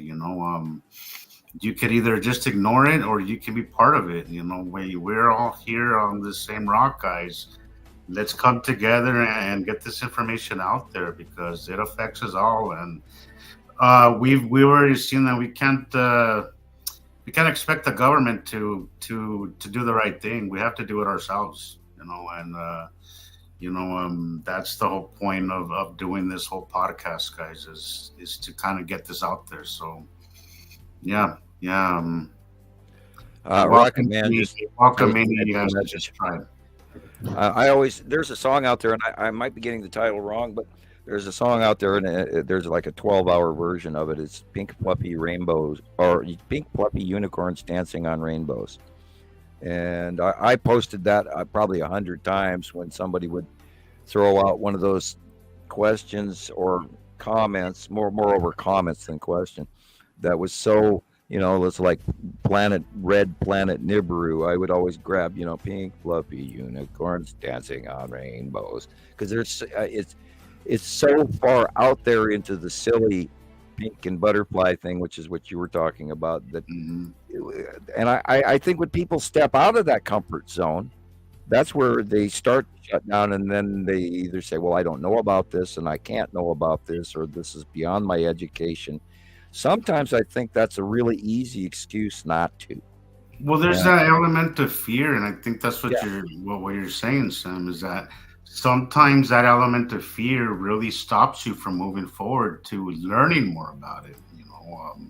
I'd be lying to you if there wasn't times where I wished I didn't know any of this. Oh God, I've done that a 1,000 times. Especially this last cycle. Last cycle, there was some things that happened that really scared the shit out of me. Well, and I get up here and I talk to you guys every day, and we all get together and we're putting out this information. And every time we do a show, immediately the next day I go, oh shit, I hope I didn't say the wrong thing. Oh shit, I hope I didn't say too much. Or oh shit, I want to be accurate, and I don't want to lead people down the wrong path at all ever.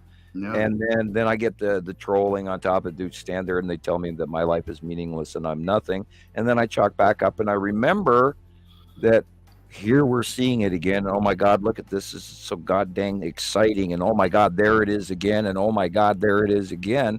And so, we're all going through the meat grinder back and forth, and yet we see it, and here in front of us again is, a blue planet over the top on this picture we're looking at. And that's from Nicole. And you can't argue with this repetitive over and over and over again pattern, which is why we're trying to share this with the rest of the world, because this is real, 100% documented, time-proven information that we've all learned. and it's never going to be wrong, and it's just either going to be ignored, but it's happening. It is real. It is very real.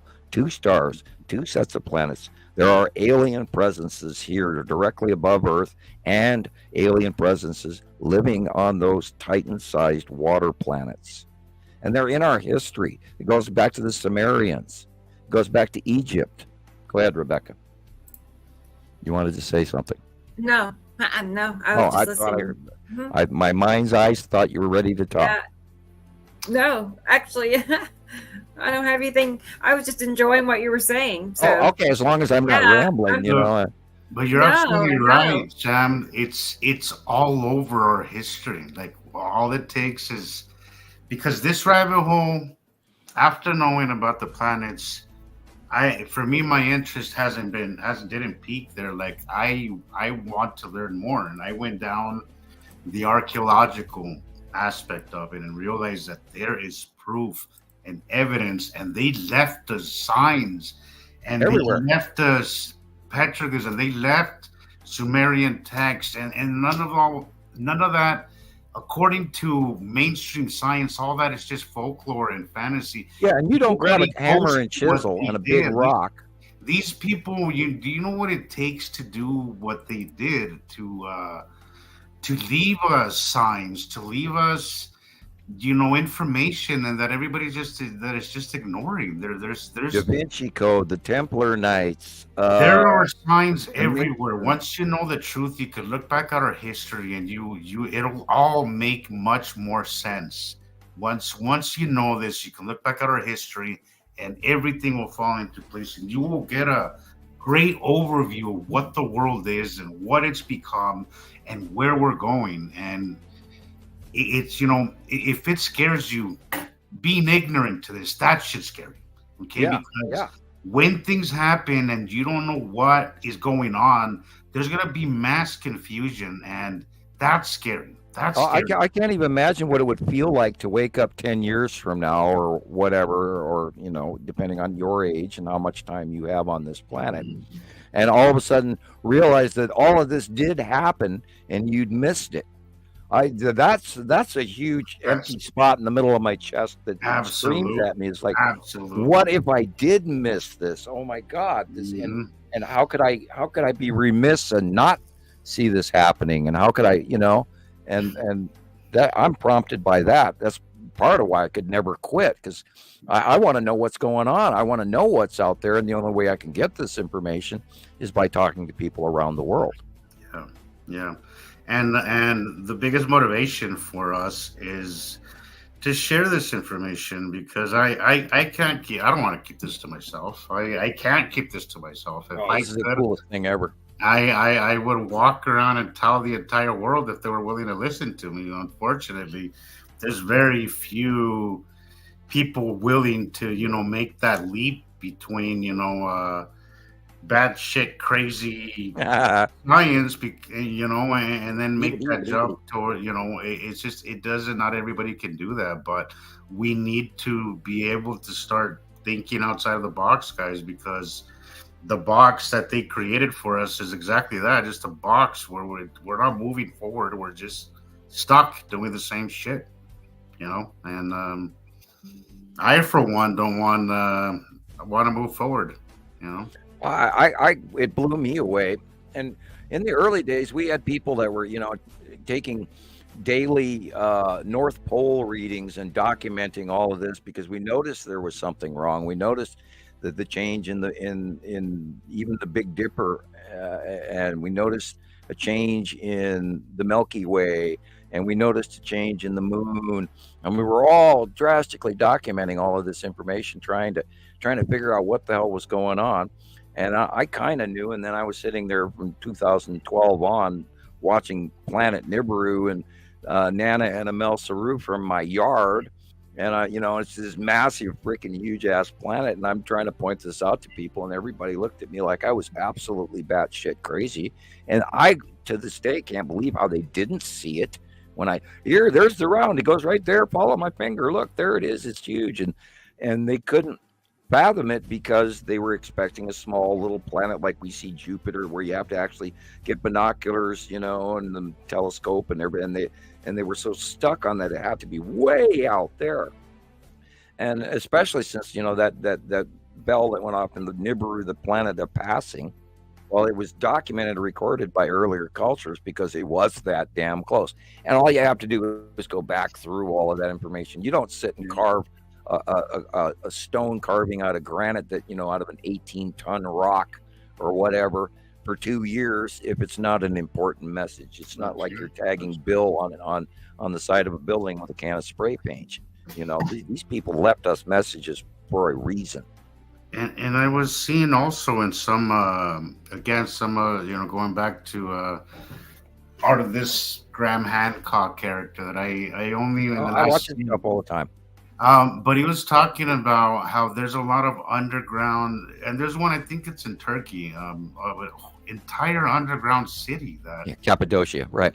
Yes, yeah. I think, and in like in Georgia, 20,000 people, yeah, carved out of stone. right. The enormous effort. Even if it's sandstone, that's still a hell of a chore. It is an enormous effort to do that, and again, he's mentioning how they say that it was to protect themselves from war, but the last thing you do when you're protecting yourself from somebody who's there to kill you is go underground, because they don't even have to fight you. Okay, they just seal off the entrances and you'll slowly die. All right, that's not what they were hiding from. They were hiding from something else, something. Oh, they brought their animals down there. They brought their water down there, and these weren't just minor caves. These are things that go for miles, and they've discovered that down to the waterbed, Sam. They have found tunnels going from Cappadocia to England underground, and they're not telling people. Yeah, they're discovering where Atlantis was, which is on Western Africa, because there used to be water inlets. They're now talking about how the Sahara Desert has drastically changed since the last cycle as well, and then the cycle before that. And if you go back through Egyptian history and you look up the dynasties and the dates, and you cross-reference to Earth to Brain, Sam, you cross-reference to 1650 BC and forward in time and see how the climate change occurred there. And then you go backward in time to about 100 years prior to that. They also had another onset drought period and climate change as well, and then going back like 300 years as well. But if you go back through history and you look up the cycles of kings and that sort of things, and then cross-reference into that, like for example with the Sumerians releasing the Abraham and his people, who were originally Palestinians, but when they got back and were sent back to Palestine, they represented themselves as the Jews, which was the origins of the Abrahamian religions. You can look that information up. That's where the Old Testament came from. And that was all rewritten, renamed prior civilization texts from the Sumerians as well as from the Egyptians. And if you cross-reference those same stories, they have the Mary syndrome, the born child, all of that in all of those former earlier religions. And unfortunately, there's going to be a lot of people who will be upset by that. But it's a written, proven time fact. And you start looking at the changes in the kingdoms and the climates and the end of this era and that era, or this dynasty. You see a timeline there. There's a timeline. Yeah, and it's a visible timeline, including the origins of wheat and how they're now bumping back the period where they thought that men were only hunter-gatherers for X amount of years, and then we only became farmers who became localized as of approximately 10,000 years ago, which is what I think they started out at. And now they're backing up to 50 and 60 and 70 and 80,000 years, depending on which scientist you're talking to. And, they don't even know what the hell they're talking about. And then they come up with these things that are buried in coal, that are these complex machines or screws or high metal designed implements out of some machine or a part or whatever that's buried in coal 2 million years old. And we know that this is not the first civilization, and we know that this is cyclic. And a lot of people, I don't think half of our members that are listening tonight or will listen in the future, realize that this is not just a one-time deal with Nibiru passing. This happened 80 some times in the last governmental regime that is controlling the overall and this is the information that I got off of off-world from the Pleiadians, was there that this has been going on for a considerable amount of time, and there were other regimes that were in control of Earth proper and the zone around it prior to them. So there's so much more. And we, of course, we live 100 years, and we're talking thousands and thousands of years. And so, of course, history's been improperly recorded or assumed. Well, we're so short-lived too. Is that and that's part of the story as well? And that's a big problem in the reason why we function and we learn the way we do. You know, people are still stuck in old ways. You know, because 80, 100 years of life really isn't that much. No, it's not that long at all. In the grand cosmic time, it's nothing. It's just. I mean, we can complain to our maker over that and say, "Excuse me, you guys could have done better." Maybe we can earn our right one day and actually actually do that. You know, that's kind of the point here. You know, kind of grounding meditation, Om chant. I think we can connect to sources that are going to prolong our life, and we could actually hope for that we'd have a upgrade. Dial an ET, dial an alien. Come on down here and let me, lay on your med bed for a while. We sure could use a little upgrade for sure, man. I would enjoy. Even though I'm 40, but I could feel the age already, man. I could feel my construction days. I could feel it all over my body. I got a birthday. Yeah, mine too. I worked too hard when I was younger, and I worked for the Bureau of Land Management, and I worked for the Parks Department, and I used to do the Arnold Schwarzenegger walking down the side of a mountain with a big ass log on my shoulder. Yeah, and I'm paying for it now. Yeah, I was in much better shape then, but yeah, I used to be Superman. I loved it, man. Yeah. I used to mountain bike up and down. Every morning, and anybody that knows Missoula, every morning I would run the zigzag trail to the M before I had my first cigarette, and people used to look at me like I was insane. And then I'd go up there with guys, and halfway up the trail, they'd be throwing up. And I'd run up to the top of that thing and light my first cigarette of the day. And that's what got me up there every day, was that addiction issue. And I went, okay, it's 9 o'clock in the morning. I want a cigarette. Damn it. I got to jump on my bike. I got to ride 3 miles to the mountain, get up, lock my bike, run up the damn mountain. And it was a killer trail. But I used to be Superman, and I loved it, but not now, man. Yeah. So we don't have a lot of time. I was a 20-year smoker myself, and and you quit? I wish to God I knew how.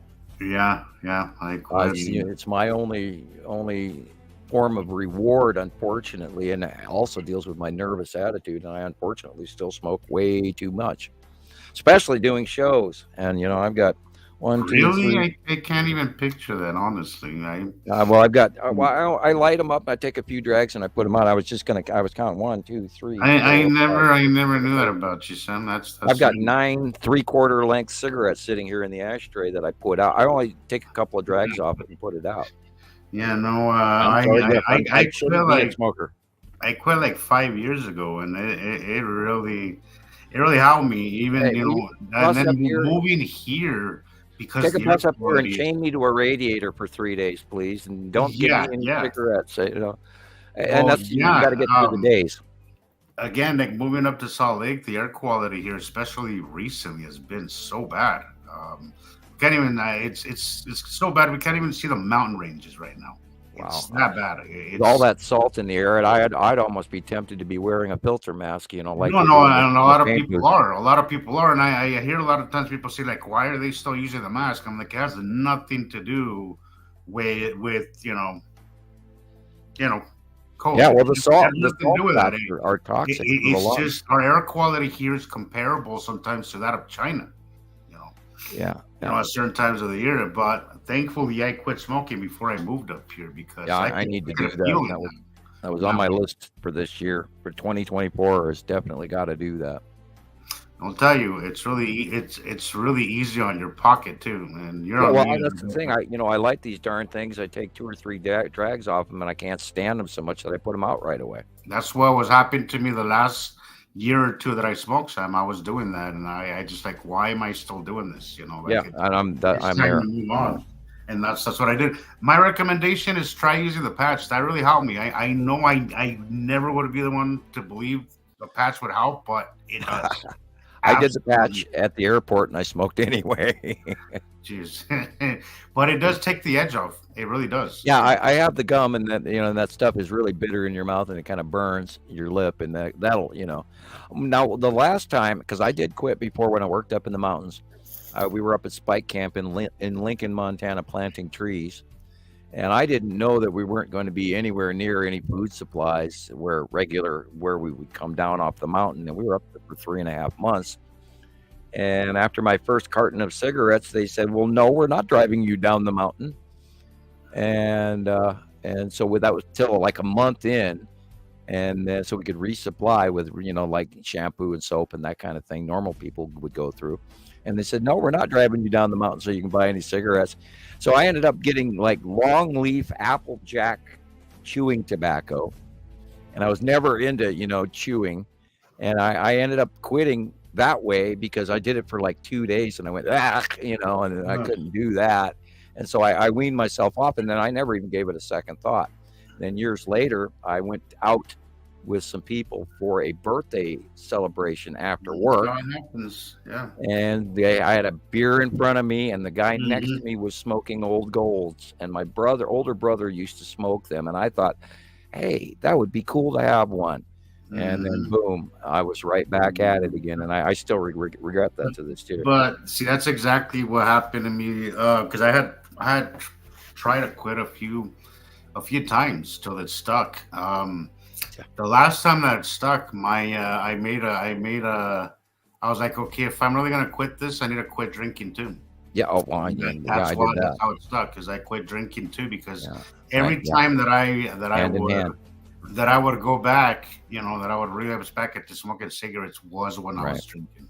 Yeah, I fortunately after I left the bar, I stopped buying alcohol because I wasn't going to pay for it. I used to get mine for free, and it's like, nah, I'm not spending $7 for a 6-pack of beer. No way. I wish it was. Yeah, and we need to get back on topic. And I apologize to everybody out there listening here. We're doing our regular crazy phone call.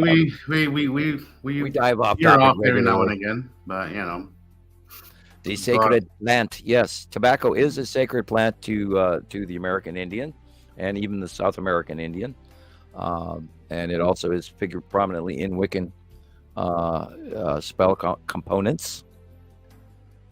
Okay, probably all the crap they put in it. I agree, Andrea. Oh yeah. If it's natural, I agree. Because I have had natural tobacco, and it doesn't even taste the same. And it's actually heavily regulated. If you were to grow natural tobacco and sell it to your friends, you wouldn't be able to do that. Oh yeah, big time. Because they want all that nasty stuff. Well, and Rebecca is going to be the first one to jump in because she believes that there are groups out to get us a little more than I do. I try not to go and live. If I lived in that world, I would be upset more. So I try not to go there. I already have enough shit that stops me from sleeping as it is. But I don't know. I'm kind of with Rebecca, Sam. Honestly, I try not to let myself go there because it does upset me. I agree, but I do believe that this information isn't a lack of interest. I do feel that it is purposely not really being. The algorithm is limited with the. For sure. I absolutely agree with that. Absolutely. We've seen examples of that too, especially on Facebook, where you get a private message and then it comes in. It says this. It rather than show you the thumbnail, it says the materials within may hold landscape settings. It's like, well, why are you warning me ahead of time about a landscape sky scene? Hello, I mean, wouldn't anyone open that? Or, it's like, warning, the images we're about to show may be shocking to some. I was like, what? and that is a base reference that yes, this is going on when they're pre-warning you about a sky scene landscape. What it tells me that and that's the base algorithm talking to you, and yeah. Have a good night, Thunder. Thank you for being here. But yeah, I do feel this. And again, I feel, and we've talked about this. You have channels out there that are disinformation, like and they're fine. Well, maybe not disinformation purposely, but a lot of them is really misguided information, and those channels flourish. So it's not a lack of interest. It's not. There is a lot of interest in this topic. It's just, I think we really are the only ones that are actually on the right track, and we know this. Like I don't believe that. I know that. There is gonna be that level of limitation. I do believe that. That's why it's important for those few that are here to share it. Because there is a grassroots kind of thing that could take a hold that the algorithm, the limited algorithm, might not be able to do. If we could just get together and do like a grassroots movement, as they say, kind of thing. This too shall pass. Yeah, I think that we're gonna.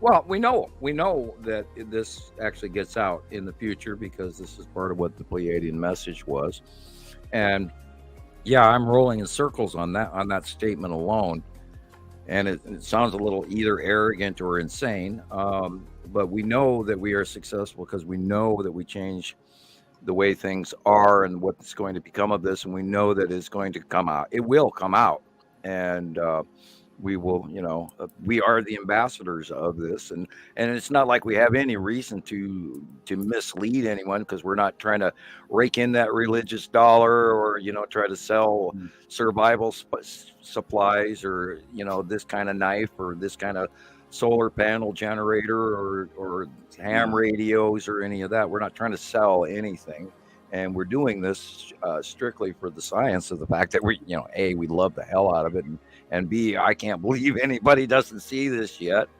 And I hope you hear that in my voice. Hey Sam. Okay, so Seven Spalding, I guess you left when I addressed you and said thanks for being here. So again, I'll repeat it. Thanks for being here. And I was telling everybody that I have been watching your channel for years. I'm pretty sure you know that by now, because you're watching this on my channel. So I know that I've commented. You always answer my comments on your videos. So I want to say your videos are awesome. I love watching them. You have a great view in Cincinnati. And if you ever want to be on the show, let us know, and we'll have you on here. But real quick, I see that you're still catching up to our version of what's going on. So I'm gonna let Sam kind of give you a quick rundown on what we believe, what we have been seeing over the years of doing this, of what's really happening. It is a twin solar system, but I think Sam will probably explain it better for you. Would you please, Sam? Yeah. To start all the way back in 1978, I wrote a paper saying that we had to have a binary solar system because I believed the atomic structure of the solar system and the building, the makeup, and why, if we were dealing with a gravity well versus Einstein, I never believed in that because it didn't make sense to me.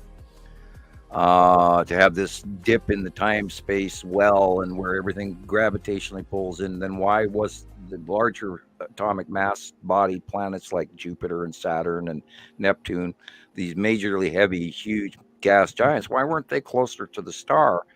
Wouldn't they be closer in if they weighed more because it's, centrifugal force and gravity and all of that? And it just didn't make sense to me. So I looked at it atomically or subatomically in a chemistry manner. And I believe that as above, so below. What works in the tabletop also works in astrospace, in the out there. It's not separate, it's connected. Well, anyway, knowing this, I wrote my paper, and then I was unfortunately slapped with a 30-year non-disclosure agreement. And then when I saw the planets come in years later, it was like a shock to me because I never expected to see them so large. And then I immediately opened up that entire book of memory that went, oh shit, they're here. Because we'd all, back in the 70s, we'd all expected Planet X, this rogue planet, the red winged destroyer to come in. And then over a period of time, I was looking, prior to actually becoming public, I was spending a lot of time looking in deep space and Google space and space captures and this satellite and deep space and stereo A and B and doing all the science I could get my hands on to try and look at what's going out there. And then I bought a camera and I was filming at night, and then I held the camera up in front of me and saw this big red blob with many dots inside of it. And then I dropped the camera and you couldn't see it by eye. And that was roughly 2009-ish. And which also furthered me looking in certain areas of space and Google space. And then they had the Google space blackout. And that went for like 2.5, 3 years, I believe. During this period of time, we also moved to the webcams on Antarctica, the live feed webcams, and there used to be like 7 of them. I don't know how many are running today. Might even have been more. But anyway, we were watching the live webcams, and then we started seeing these changes in the sky, and then which I realized that they were much bigger. And then all the way up into 2011, 2012, we watched the second star come here. And then over time, I was trying to find current around the world information. And so this is when I started Montana Skywatcher and started telling people that I knew that we had to have X additional solar system. And then I had the Pleiadian information, and as well that I wasn't trying to share at that time because I was really, really touchy about it. I was sweating bullets just trying to even talk publicly. But over time, we watched all of this information come in. So all of this that we are running off of is documented, time proven, as each planet became more and more visible. And then it matched the previous information. It was all researched and covered and cross-referenced. We never called any of this stuff at all, just willy-nilly out of the blue. This was all over after many, many numerous sightings from people around the world that were comparatively matched, that matched our information locally as well. And so the information that we're talking off of and dealing with today is all, like we've said 100,000 times, 13 plus years documentation. And all of this information has grown from the knowing of what we were looking at and how we watched it. And then it has taught us, oh, this has this behavior, or this does this is what that looks like, and this is why this is, and this is why it's over here, and why, and then we documented and watched the cyclic changes of it spiraling forward and spiraling forward and spiraling, getting bigger and bigger. And then it went left, right, and then we have documented all of that, including the site drawings and stuff, and the earlier videos where we were doing cutouts and the Understanding the Sky series and the Fight for Our Freedom radio series and the Radio Wasteland series, and now the Citizen Science series.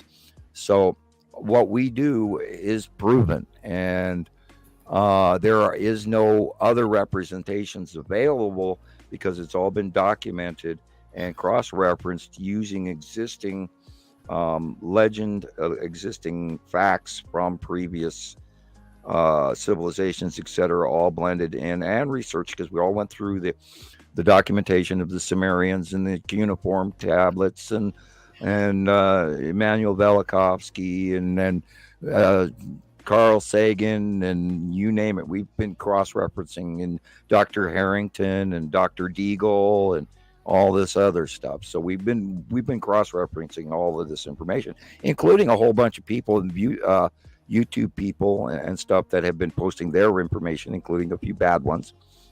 Planet X News, for instance, is a joke, and maybe I'm going to get in trouble over defaming them in that manner, and so I'll quit.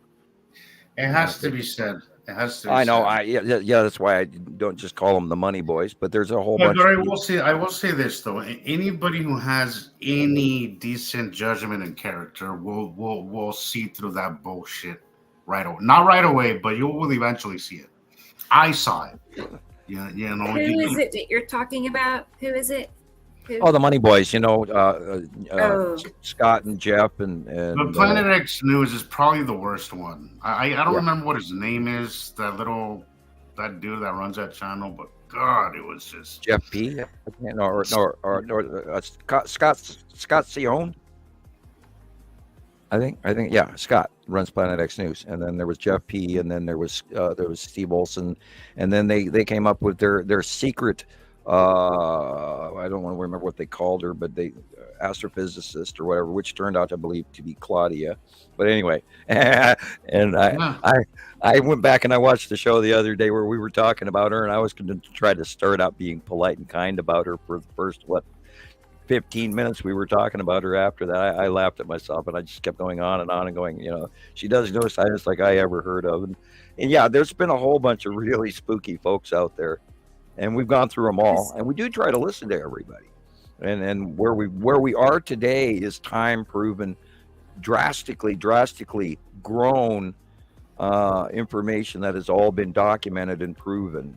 We don't fabricate anything. It all generates itself. So I strongly suggest you get on board with the terminology, because we didn't create the terminology ourselves. This has been acquired from 200,000 plus members who have all been donating this information to a central clearinghouse hub, and that's what we are. We are joining sister sites who have all taken time to learn this, and of course, frankly, it does come from me, and I am the central clearinghouse because I've watched it long enough, and I am literally unfortunately, and fortunately, I have to cover that, both sides of the coin.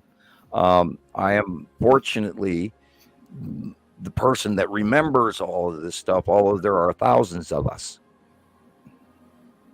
thousands and thousands of us, and this is proven information, and people have to get on board, and the terminology is important. That way you don't get distracted and lost. And once you learn the terminology, and some of it's been slightly created over time, we talk about thread attachment or thread attraction, and David Talbot, I still even forgot how he describes it, but there's other scientists that describe it in different ways. But once you understand the whole premise and the patterns and the electrical and the repulsion and the electric universe, once you understand that, it all fits into place and it makes complete absolute sense. And then you go, oh duh, why didn't I know that in the first place? Because we've been manipulated into thinking in gravity. It's that simple. And it is simple. It is simple. And it fits. That's why it's true. Only lies are complicated. They want us to think it's something that we can't really learn, but I'll tell you, we've been doing this. Sam's been doing it a lot longer. Me and Rebecca have been doing this about 6, probably going on 7 years now. And I'll tell you, once you really get a grasp of what's happening, it's really not that complicated. You have to wrap your mind on the enormity of it all. Yeah, that's the hardest part. But once you do that, once you're able to take that step that a lot of people aren't willing to take, you'll see that it's repeatable, it's provable, and it's freaking nuts. But it's really happening. It's really happening. You just gotta you've been watching Seven for a while. I think it would do you some good to kind of get familiar with what we do and what we've learned and we've documented over the last 10 plus years, starting with Sam. I think it would really help you maybe make up your mind of what's really happening, because from what I noticed on your channel, it seems like you're still on the fence on some things. He just said boring. Bye. You got about 3 messages where he was making comments down the row. I know. I apparently insulted him, or some manner. He thinks Jeff P is cool. Okay. But he knows No. Okay. Well, I mean, Yeah. Jeff's in it for the money. He definitely not in it for the facts. And yeah, okay, that's call me arrogant, call me unfortunate. big-headed, whatever. Excuse me, but I There was took a the lot of misinformation that came yeah, from I took the either time to learn all of this stuff, and a lot of people, purposely or this is not that ego purposely. thing. We talk about this with guys. We run into this a lot with men. They have that ego that just, and you went through a touch of it. You were quick, and remember when you first started, because you want to share what you know, and you think you No, know. it's not arrogance, Seven. We're just saying that we okay. So we do this with a bunch of other people. A bunch of other people. I'm glad Steven's And still here. we Seven. take we take one comparison and we compare it to a bunch of other people's stuff. It's not a one person thing. This is a group effort. This is something that we've done with thousands of Right. people around the world. Time proven This is documentation for this over is not a 13 we're the years. ones. No, this is a movement of a lot of people, and how we're comparing things, and we're coming up with patterns and things that are provable. This is all we're saying. That's all we're saying. Right, right. And a lot of people can't, they run into trouble on fathoming the planetary count. Well, don't take this as a big, huge thing. Take one step at a time. Start at the beginning. Start with the light. Start looking at, your skies outside and look at the dark areas. Go out and look for yourself. Take a couple of shots. Send them in. Ask questions. Um, Seven Spalding, we do not wish to insult you. That is not the deal. I do have a government rated high IQ. I come off, I have social uh, differences than you do. I look and view things differently, and I play Sheldon Cooper. I don't mean to insult you intellectually in any way. I respect everyone. I respect everyone's opinion. As a matter of fact, sometimes I respect other people's opinions too much. Um, and we're not trying to down you. I'm not really trying to down Jeff. I spent a great deal of time trying to talk to Jeff, and all he's ever done is ridicule me from day one, and they did it publicly. So and then this is why they went off into the money world, and they were originally, some of them were Skywatcher members that took a 5-minute education and off and went and saw this was a money game that they could sell, and that's what they focused on after that, and they never grew, including Olson.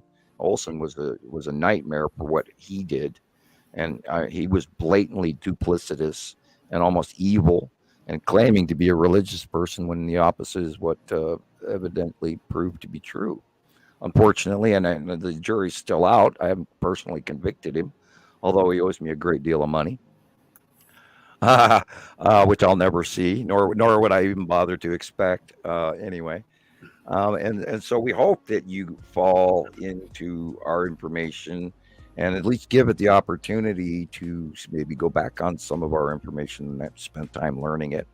And if you're completely thrown away by it and say no, well, then that's fine too, I guess. But then you're missing out on the greatest show that ever was. And that's where this is the greatest thing that ever was. And this is why it's a drastically hidden secret, and why some people out there completely scoff at it immediately and deny it, and or intentionally, for their business practices, completely deny it because they'll lose money or whatever. It's literally like uh, publicly talking about which candidate you want to work for or whatever. And there's going to be some haters out there no matter what. But we have worked for this, and we are not talking out our backsides. We have this proven. We are the source of information. And I would just love, absolutely love, to see anyone else that has more information than we do, and we'll watch it. We'll get on board with you. I mean, we're not trying to run the show, but we are the show. We are. This is our thing. This is our YouTube place. This is what we do. And there is no one that has more information out there that I have found yet. And if you know about them, Although I'd I love won't to. give Planet X Hunter, I agree with Andrea. Planet X Hunter is a great skywatcher. I love his. Oh yeah, It's another channel I've been watching from day one. he has some great he has a great grasp of what's going on.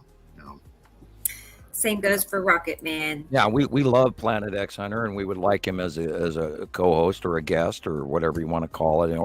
And people can even visit for 5 minutes as a cameo. Hi, I'm Bill. I live in Texas. I want to say that you guys are doing a great job, or I think you guys are full of shit. And if you want to come on camera and say that, you're welcome to. I'm always ready to. That can happen. I don't really mind. I don't really mind playing with trolls. I do enjoy it. Kitty and a mouse, and I'm sorry. That's sort of a developed thing that I never used to be like that. But I've actually grown to the point where I enjoy teasing them a little bit to hopefully we'll roll the ball down the hill and they'll start thinking, or whatever, or maybe in the future they won't harass people publicly when they don't know what the hell they're talking about. But you know what I mean. Cough drop time again. Right. I was also I want to thank Rocket Man again. While Sam was talking, he donated 2 times, $3 each. So thank you. And he sent me something on Venmo earlier, so thank you again. Yeah, and if you do have contact with our Planet X Hunter, tell him that we think about him regularly and we'd love to have him. And he's on my list here too. And there's a lot of people out there that don't want to come on the show because they're partially embarrassed, or they're afraid, or I don't have anything to say. Well, that's okay too. You could be on the show. You don't have to be an expert in the field. We would just like to hear what your opinion is, how you found us, how much you tell your friends, what you see in your area, because we always want your sightings. And that's all I ever ask people around the world every day is, what did you see? What did you see? And do you have a copy of it? And did you take it over here? What was the direction you looked? And that's what we do. We live, eat, breathe, sleep this 24 hours a day because this is what we do. Okay, I'm going to get another Coke. I'll be right back. Okay, Sam. Yeah. Planet X Hunter, Dave, and we've communicated a little on YouTube, and he said he would join us. He'd like to join us. So we just got to, work out the date. So I got him back on my list to follow up with. So I would say here in the next, 2 or 3 weeks.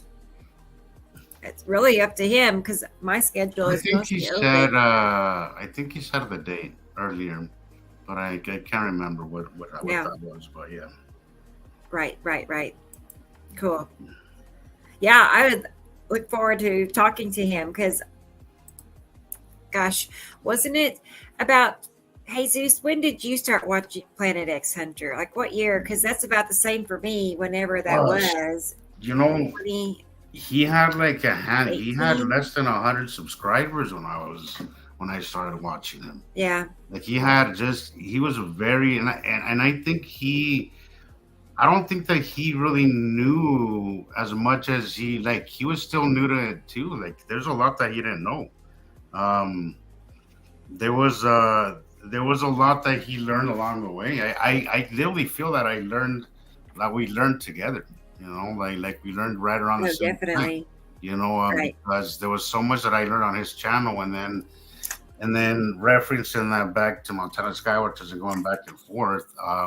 But honestly, I think Planet X Hunter came before Sam, came even before Jamie.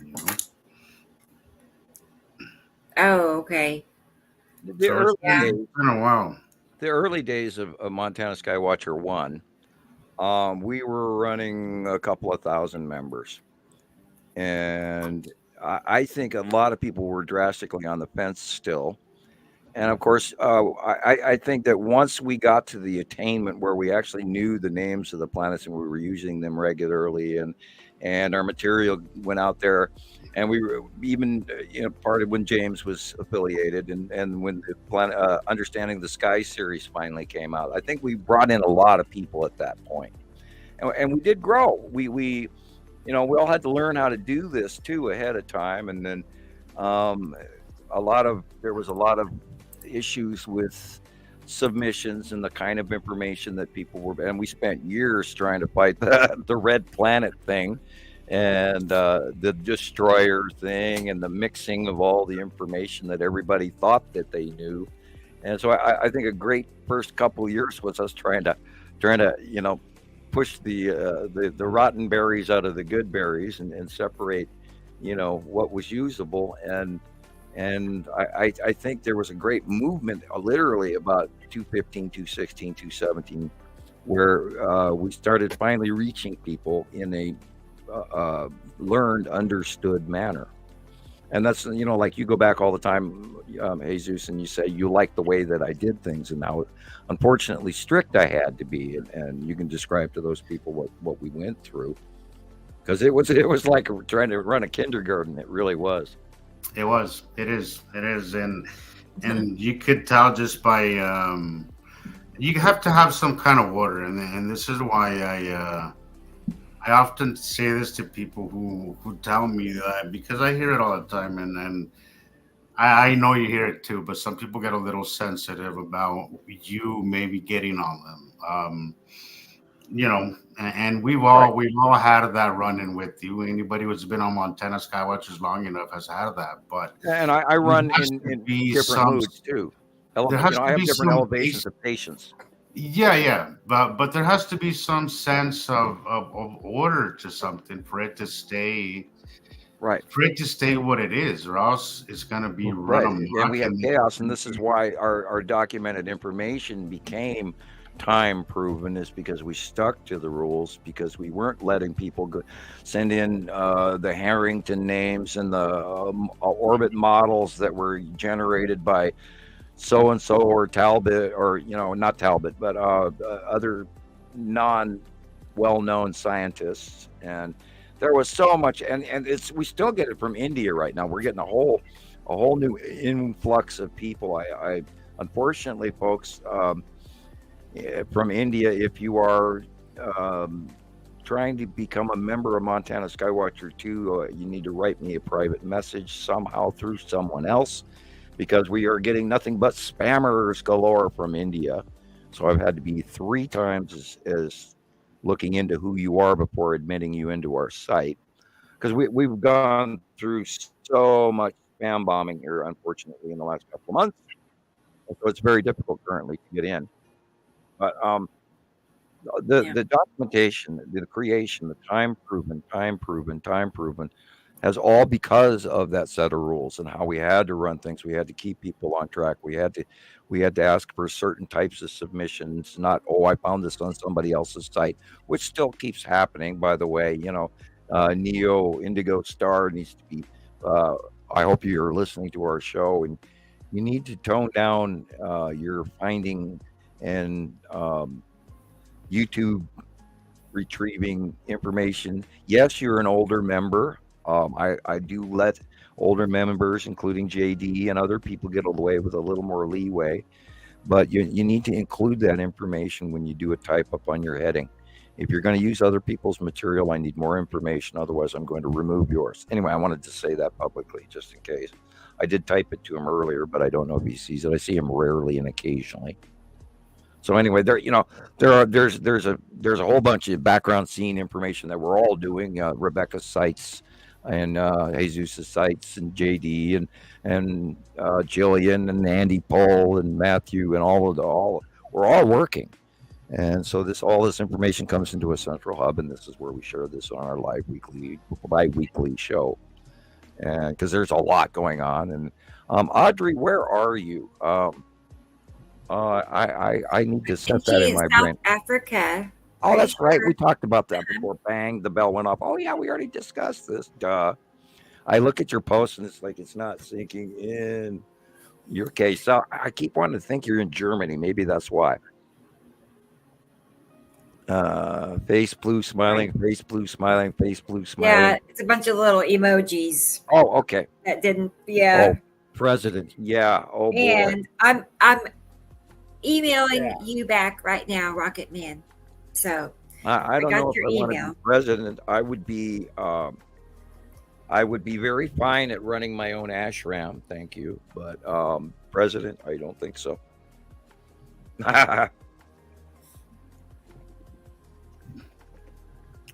Yes, two sets of clouds, you moving in two different directions.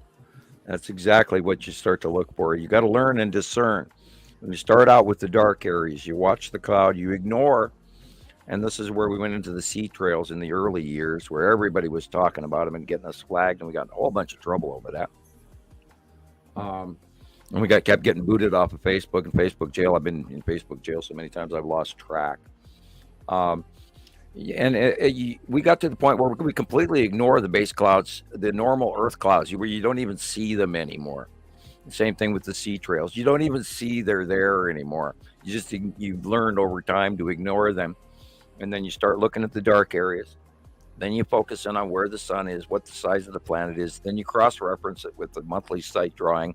And then before you know it, you're an expert. And it happens over time in a very short period of time. Once you take the time to focus on the information provided. And then, I'm not even going to call Mark out. I don't think Mark fully gets this yet. I don't think Mark pays enough attention to the information in the monthly sight drawings. Without the monthly sight drawing and the knowing of which planet is on which side of the sun and generically there, if you don't take into account this monthly sight drawing every month, you're going to be far more lost. And then once you start doing that, you'll be able to look at it and go, oh, I know where things are. And then you can look at it once and go, okay, and you won't have to keep going back to the monthly sight drawing. And yes, the monthly sight drawing can be hard to attain a copy of. And Rebecca, if you'd like to post a copy of it, hopefully we won't get flagged for nudity. Sam, and again, I like Mark. I like him as a person. I just don't think he's that into Mark is very easily distracted. Yeah, I just don't know, but more than anything, I don't think that he's really that into this topic. Well, I think he's skeptical. I do. We also clearly, but I think above all, I don't think that he's interested enough to actually spend the time to make up his mind. I think it seems like he has a lot of interest, but I don't think this is really one that really gets him. Your remarks have crossed my mind before. And this is why I hope he's listening, and I can kind of tease him a little bit publicly. He's good. He's a very smart person, but unfortunately he's busy doing other things, and I don't think he takes into account all the information that I've given him, and I've spent a great deal of time with him. He's one of my friends because he doesn't have to get this because he goes way back from when I was seeing some of your old. Well, probably the oldest. Mark is one of my oldest Facebook friends. Yeah. I was seeing one of your oldest videos I think I've ever seen, and you mentioned very sweet, loving Irishman.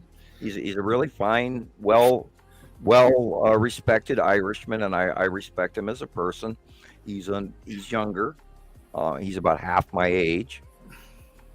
He's just a little bit flighty, and he comes from a pretty upper middle class, if not upper class group. I don't know for sure. Excuse me, I got a cough here. Thank you, Rocket Man. Dry throat from talking. Thank you, Rocket Man. Thank you again. Mark is a wonderful man. He's very sweet. He's very kind. I like him dearly. Currently, he's playing pool. He's more interested in playing pool, I think, than the information I'm sending him. He was telling me he's thinking about. Well, I don't know. I hope it's not. I don't think it's a secret. He's not. But he's saying he wants to start a business or something. Oh, he's always saying Mark. But that's Mark. My point is that he has a lot going on. He has a lot going on. 15 a week. And for us, personally, me, I go to work, and then it's like I have my life, right? Where I go to work, I do what I have to do. I do the things that I have to do, and then I come and do what I want to do. This is like, it doesn't take effort for me to come here and do this and spend 3-4 hours doing this. Yes, sometimes I'm running late. Sometimes I I'm on the come, clock I have 24 to hours a rush day. a meal before I get on the podcast, but I love doing this. Like, this does not take any effort for me Yeah, whatsoever. well, yeah, he You know? hasn't found the bug yet, and I don't think he. And I told him, I typed this to him like yesterday or today, probably yesterday. I said, Mark, you're caught up in the mundane, and I mean, he wants to make money, and he wants to, he's about to pay his farm off, and he wants to upgrade, and he's in his 30s, and so he's looking to the future, and he's trying to, like, should I buy gold, and I'm going, no, don't buy gold at this price, it's insane. You'd be better off buying silver, he's asking me these financial questions, and he comes up with I got a new money making scheme this week. And it's just like, okay, Mark, you're not listening to me. Have a nice day. And I'm working on his spiritual soul as well, handing him hints for free. And, I probably spend a lot more time on poor, dear, wonderful friend Mark than I do on many people out there. But I'm always trying to guide him into the stuff that I, took twice his lifespan to learn. He's a good man, and that's why I do it. Although, No, and I'm I, not I get picking on nothing him. but good vibes from him. Every time that we But talk, yeah, you're right. I don't think every Mark time that we fully talk, gets it. I sense that he's a good guy. And He's we need opposing opinions. And Mark is an opposing, if not distracted opinion. And then I can give you an I don't example. know if I would call him opposing. I just don't think No, he not. I'm not has saying an opposing. I opinion at mean all about it. opinions that are not the same as ours. I just don't think he has much of an opinion about it at all. I don't think he's interested Well, in I think maybe he's still really have ruminating. formulated that. And then he also had some recent influence from certain people that we know that certain people from the peanut gallery have been literally reaching out to all kinds of fringe members around us and sort of trying to somehow pick Yeah, away at that's where all the craziness started with what I was yeah, talking about earlier, yeah, about how I had to block some people because yeah. I don't understand doing a why they little would that's bother, but nuts on me, so I had to I had to block some. But well, and I don't then see we saw I don't see Mark as going that way. no. Again, I think all it done is to make him more skeptical. That's all.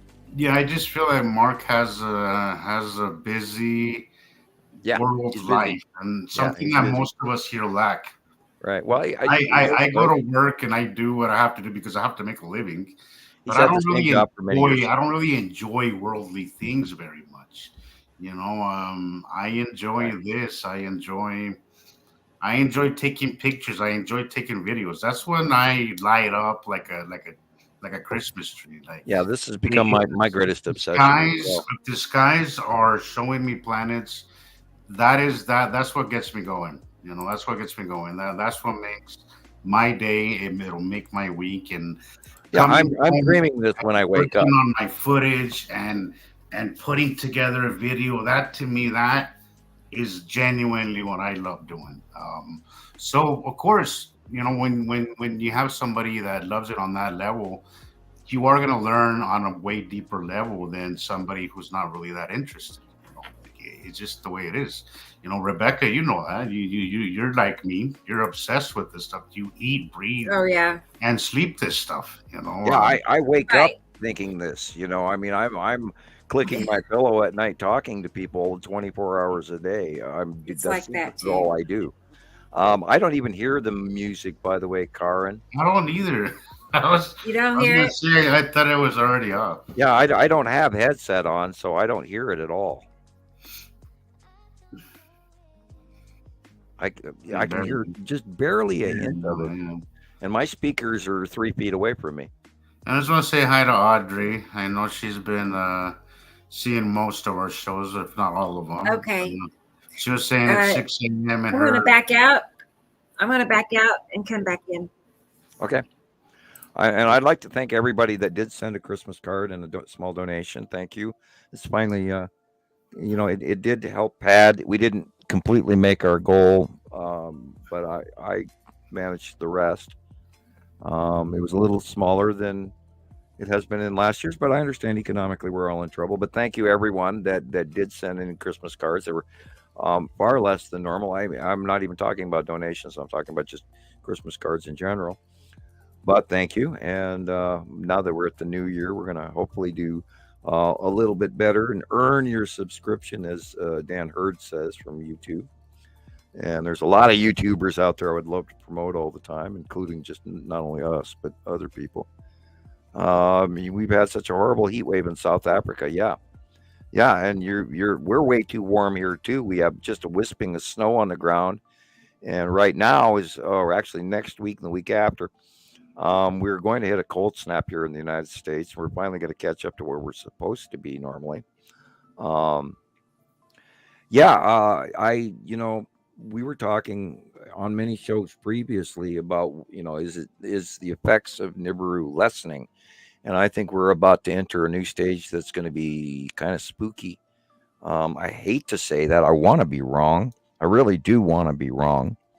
But I think we're about to see some rather unusual northern hemisphere and southern hemisphere occurrences with the jet stream, because I've been watching the jet stream patterns on the site we talked about, which is Null School. And for those of you who I'll give you the exact YouTube / whatever. Of course, it's HTTPS. Of course, back anyway. Earth dot null school NULL school SCHOOL .net. Now that is the one that I use to judge the pole and the jet stream on both north and south poles and weather around the world. I use it every day. And the patterns that we are watching have drastically changed over the last decade alone. And what's going on with, I'm currently staring at South America, and I should be staring at South Africa. There we go. Um, yeah, I am watching the rotational, uh, what they used to call the trade winds, and what's going on in the Indian Ocean right now with the trade winds, and what's going on in the Atlantic Ocean with the trade winds are nowhere near normal. And then you look at the jet stream on the south of on in Antarctica or the South Pole, and you roll the planet, which is what you can do on this website that I use. And currently, the jet stream oval around Antarctica is drastically farther out. It's way bigger and way wider on the bottom of the planet than I've ever seen it. Now it's currently dropped down into, you could say two major jet streams, and then it focuses back into one. But that's also what's going on with that weird jog on the North Pole, where it's got an opposing extra jog on the opposite side as well. And we talked about that in the show the other day, where it was a D-shaped pattern, and then Mr. MBB333 also showed a double dual pole. And again, I have not watched that video yet to surmise his information, but we are seeing polar in both North and South Antarctica behavior that is quite unusual. And I mean quite unusual, drastically unusual. And these heat waves. And I believe this year we're going to see a major melt off of the Antarctica in a way that we haven't seen prior. And I believe that we're going to see massive weather issues, and we're going to see frying and loss of water. And if you people own your own home and you have a well system, or you have a water storage ability, I strongly recommend that you work on that or make it better. And people might start thinking about getting large containers to store their own water. And remember, water is a rather interesting thing. You can actually, it stores very well, and you have the proper containers, and you can pretty much keep it on hand, and it'll be good even later. Although you got to be careful. And I always recommend, a little micro drop of bleach to kill any microbacteria in the water when you previously use it, when you get it, when you put it in your container, just a touch, tiny amount of bleach to kill, or to add to, or sanitizer powder or whatever. But if you're out there in the world and you own your own home and property, or even if you're rent, I would think about how we do things. I would think about the food that we get, the storage that we have, the supply availability. How often do you shop? Is there a way that you could put a little bit extra away? Now the Mormons, and I was raised Mormon. The Mormons believe that you're supposed to have at least a year's supply of food on your shelf. And there's a reason for that, and I recommend you thinking about those things. Yeah. We've talked about in the That past. is that is for sure a thing because I grew up Mormon myself, and yeah, they it's Things very could change in common that they have 24 hours. pantries that they keep fuel. They keep one of the last people that that was our pastor when I was still active. Um, I remember I would go do some yard work for him, and he had, I would say, probably about 100 gallons of fuel at any one time. And Just put stabilizer in that, and then it keeps well. But your containers, of course, and storage, and well, you have to be wealthy enough to have a stable. yes, he was, and I gotta say this: most people who are really in the religion are very well off. You know, Oh, there's a unity it's to one it. of those religions that looks out for their members. But They they're also really. vastly wealthy from the monthly tithing that they are Yes, literally that's right. forced to That's give as right. well. That's right.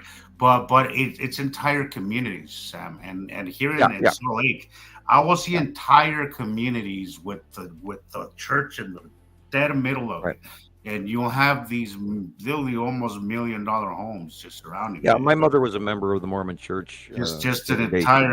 But communities of this, but yes, they're always looking into scarcity, and right.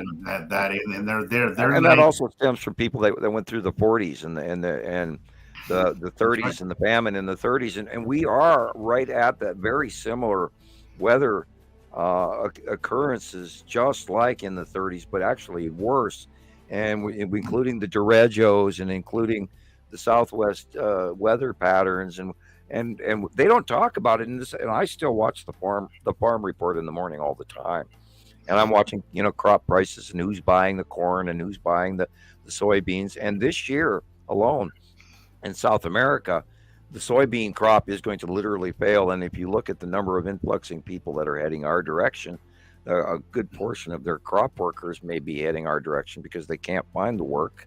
And they're in complete climate change. The Amazon River, for God's sakes, which is an excruciatingly important part of our entire world planetary eco moisture system, has dried up.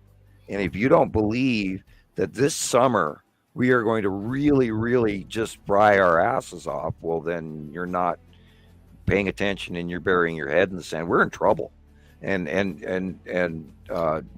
I the feel gal, I feel it, Sam. Here, this winter has been just yeah, and Audrey was I talking about really how they're don't having a heat wave. understand how everybody's okay with what's going on here. Yeah, and Australia's putting out The heat weather warnings is in spring. absolutely bananas, and that was another topic of conversation that we were having, for New Year's with some people, was how everybody's okay with what's happening right now. Like it's normal. Like they ain't even going as far as to calling it climate change. It's like we have weird weather, and that's what people. I'm like, how have you lived? Even me, like I haven't lived in Salt Lake my whole life, but I have been coming to Salt Lake since I was a kid.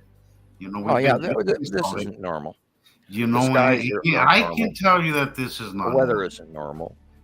at all. And it's not just local. It's bigger than that. But if you can't even notice your local weather change, then Well, you're what in happened to California last year complete alone in the denial, northern mountains? absolutely complete denial. And uh, All the snow they got in California should, they're all going, oh, we love it. But, hello, you're watching an excruciatingly, drastically dire, complete change yeah, yeah. that never happens. And then you're not noticing. Oh, there's a newly discovered bunt cake shaped undersea volcano off the coast of California that they had never known about, and it apparently has grown very quickly because of that's why I said bunt cake, because the shape of it precludes that it is quickly formed. So there, and we talked about the heat up in this geologist guy, Geology Watch or Earth Watch, that guy we talked about earlier in the program, and there is so much going on, and people aren't catching it. They go, "Oh, it's normal. Yeah, it's normal," but Yeah. not when you add all of these together and these events, and the changes in the jet stream and the flattened out jet stream, how the Pacific Ocean has this immensely unbelievable jet stream going across it, and the whole northern California all the way to to Baja are being pummeled by these super huge waves that they've never seen, and coming onto these people's property, and literally it's a wind tsunami. It's not a tsunami, and then and then people, hell, people have already forgotten about the eruption at La Palma, and La Palma, if that whole side of La Palma Island goes into that skid fall where it dumps into the ocean, guess where most of those people are living? Right there, where the area that will go in the water.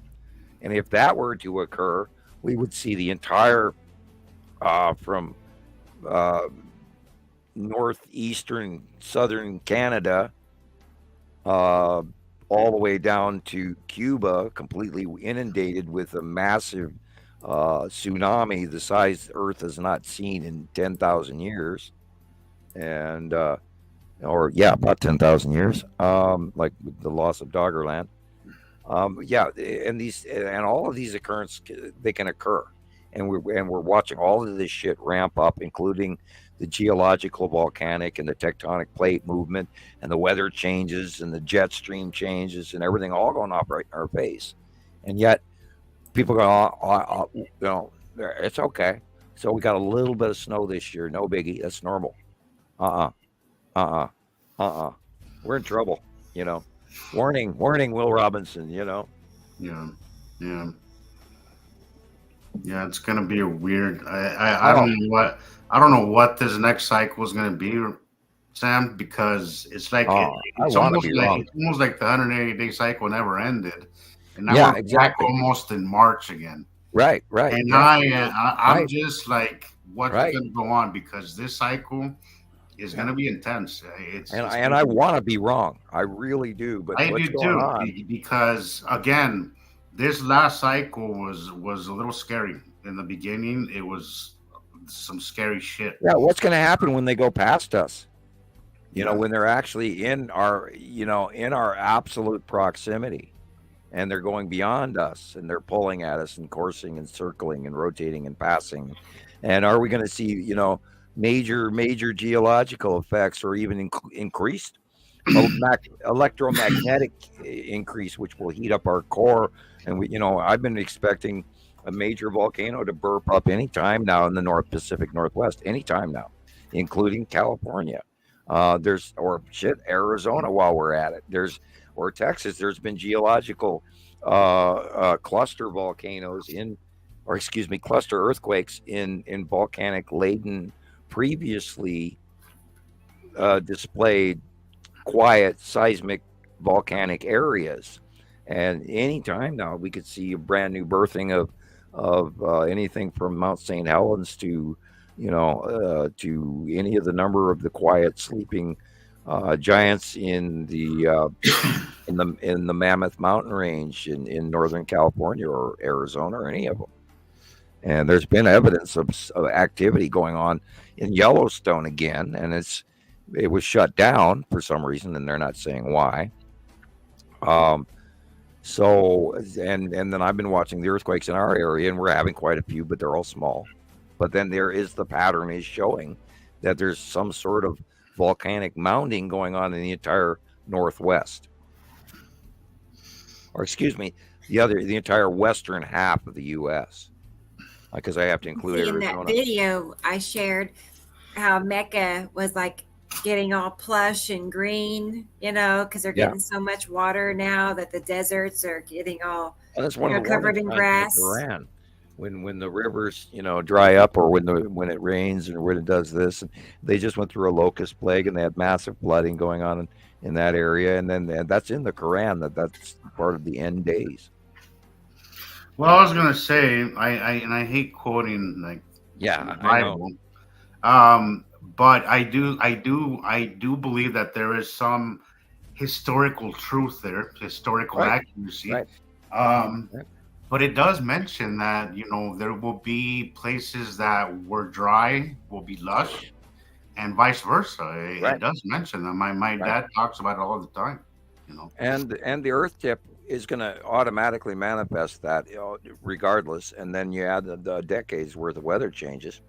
And this is why, I mean, God, all you have to do is look at the storms that went through Russia and China and Saudi Arabia and Yemen and Taiwan and the Philippines. All you have to do is look at last year's weather. And again, I always recommend SOT weather, SOTT, SOT weather on YouTube. As a matter of fact, I do. Yeah, that's the one I was going to mention earlier. When we were talking about I need to look at actual channels that you can trust. But you had to mention that one to me, and it's actually quite open. A lot more. And they give dates, and it's chronologically laid out, and that's what makes it so fantastic. And they don't, doctor their thumbnails like everybody's doing all of a sudden, which I actually detest. Don't Photoshop your thumbnails, for God's sake. Don't. I agree. What does that mean? What? It's like clickbait, Yeah, they're putting all of these pictures. They talk about a flood, and then they cut and paste, people getting washed away by this wave, and then over here on the thing they've got another building crashing in, and then they cut and paste a car floating, and the scale is completely off, and it's all photoshopped. And it has nothing to, and it's not even a part of the video. Like this, like the thumbnail has nothing. Like it doesn't even appear in the movie or the video. And there's a lot of videos out there where they'll put some girl in a bikini on there, and then you'll watch their program. You watch 8-10 minutes of their program, and the last second and a half to 2 seconds is that girl in the bikini. And I've seen that, and I just keep chuckling and going, yeah, clickbait, clickbait. And all you're trying to do is get somebody to watch your video so they can be monetized. It's horrible, and yet they're not really providing a service. They're just parroting information, slapping it on a video, and then regurgitating it and hoping other people watch it, and which is fine, I guess, but that's actually not really doing any actual service unless you're very good. And then if you are very good, then keep up what you're doing. But I mean, wow. Yeah, it's a new world. We're pilgrims in a strange land. You got to trick people into watching your videos, Yeah. That's why I made, that slightly rude comment saying, we need girls in bikinis on the front of on the thumbnail. Right. Yes, watch Montana Skywatcher, hosted by Daphne in this bikini, Right. That'll get them in. Wow, look at how many South American or European weather girls go literally in these scary, scampy outfits. Not that I mind, but one way to get the weather watched, I guess. There was a question. I'm looking. It was from Nicole. Let's see. Anyway, I just wanted to make sure I see. She says, I can see my comments and questions. Anyone else? I see your comments, Nicole. Yeah, I've answered some of them as we go. Okay. Andrea Adams is commenting about New Zealand turns into a tropical paradise. Paradise. I was just New Zealand is already unbelievably awesome, and I mean, I would love to go there. I would love to live there, but I don't think I could actually handle being on the southern half of the planet. I think that would mess with me because I'm a Montana boy, and I'm up here in the mountains, and I've left Montana before, and I got a problem being away from my mountains, I guess. So that would mess with me to be in New Zealand, although I would love to go there. Not that I'd like to sit on the plane for that long to get there. But anyway. If you could just teleport. Yeah, I can handle a 5-hour flight, but I mean to sit there for 16, 18 hours to get there. I've hung out, I got stuck in LAX before for days. So, you can get through it. It's not fun. I mean, eating Burger King for breakfast is not a great idea, but and that's what I ended up doing the last time I was stuck at LAX. I was sitting on standby and they kept bumping me. Right. Well, But if you're going to be on, I was working at the airport, and so therefore I got complimentary tickets, and that was what was nice about working at the airport and having friends that worked at Delta and Alaska Airlines, and I'd get complimentary what they call buddy passes. And all you have to do is pay the taxes, and you pretty much fly anywhere for free within continental U.S. and even including Mexico and Alaska for Alaska Airlines. Here I'm doing a commercial. yeah, Alaska Airlines. that's pretty cool. Yeah, I like friends like that or jobs like that where you get, perks like free. And I free flew flights. Aero California once, which was I believe a Mexican airlines, and oh my God, anybody who's ever flown an American or a German or a French airlines, you have no clue what it's like to fly on a third world country airline. Oh my God. They lay that thing over like they're crop dusting, and all the garbage that flies around the plane inside, Oh from my chicken goodness. feathers. It's just like in Indiana Jones and the chicken feathers, man. I'm not Yeah. kidding you. I've been on one of those flights. Pretty wild. Yeah. And where the shit, they lay we're coming in for a landing from 35,000 feet, blah, blah, blah, in Spanish, of course. And then they lay the plane down like they're going to go crop dust, straight down, and the shit's flying all, from the back seat, hits in the back of the head. And our American Airlines pilots, they When bank was turn this? slowly. Oh, that was in the 90s. Anyway, Oh gosh. that was the last time. Wow. We don't have any clue how lucky we are. And you just fly a third world country airline sometime. It'll teach you a whole different point of view. Woo. Right. Yeah. Yeah, we are so spoiled you wouldn't believe. We are.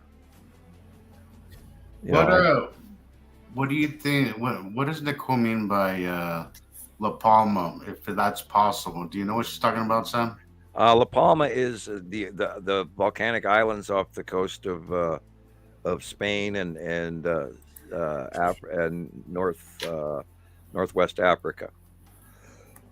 And if La Palma, there's this big crack. La Palma is a dual volcano. It's an older extinct volcano to the northern side, and there's a newer, fresher volcano to this. It's the same core, of course, but it's just moved because of Spain.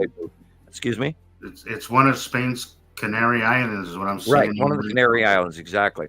Okay. And it's got a fracture in it from extending from the northern older volcano cone.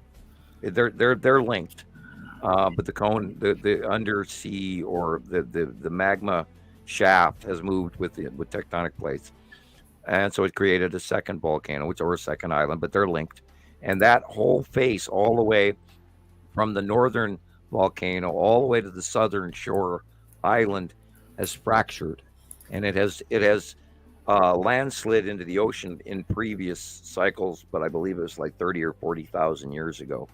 I'd have to relook that date up, but I know it was a long time ago before current man, historical records, etc., way vastly beyond.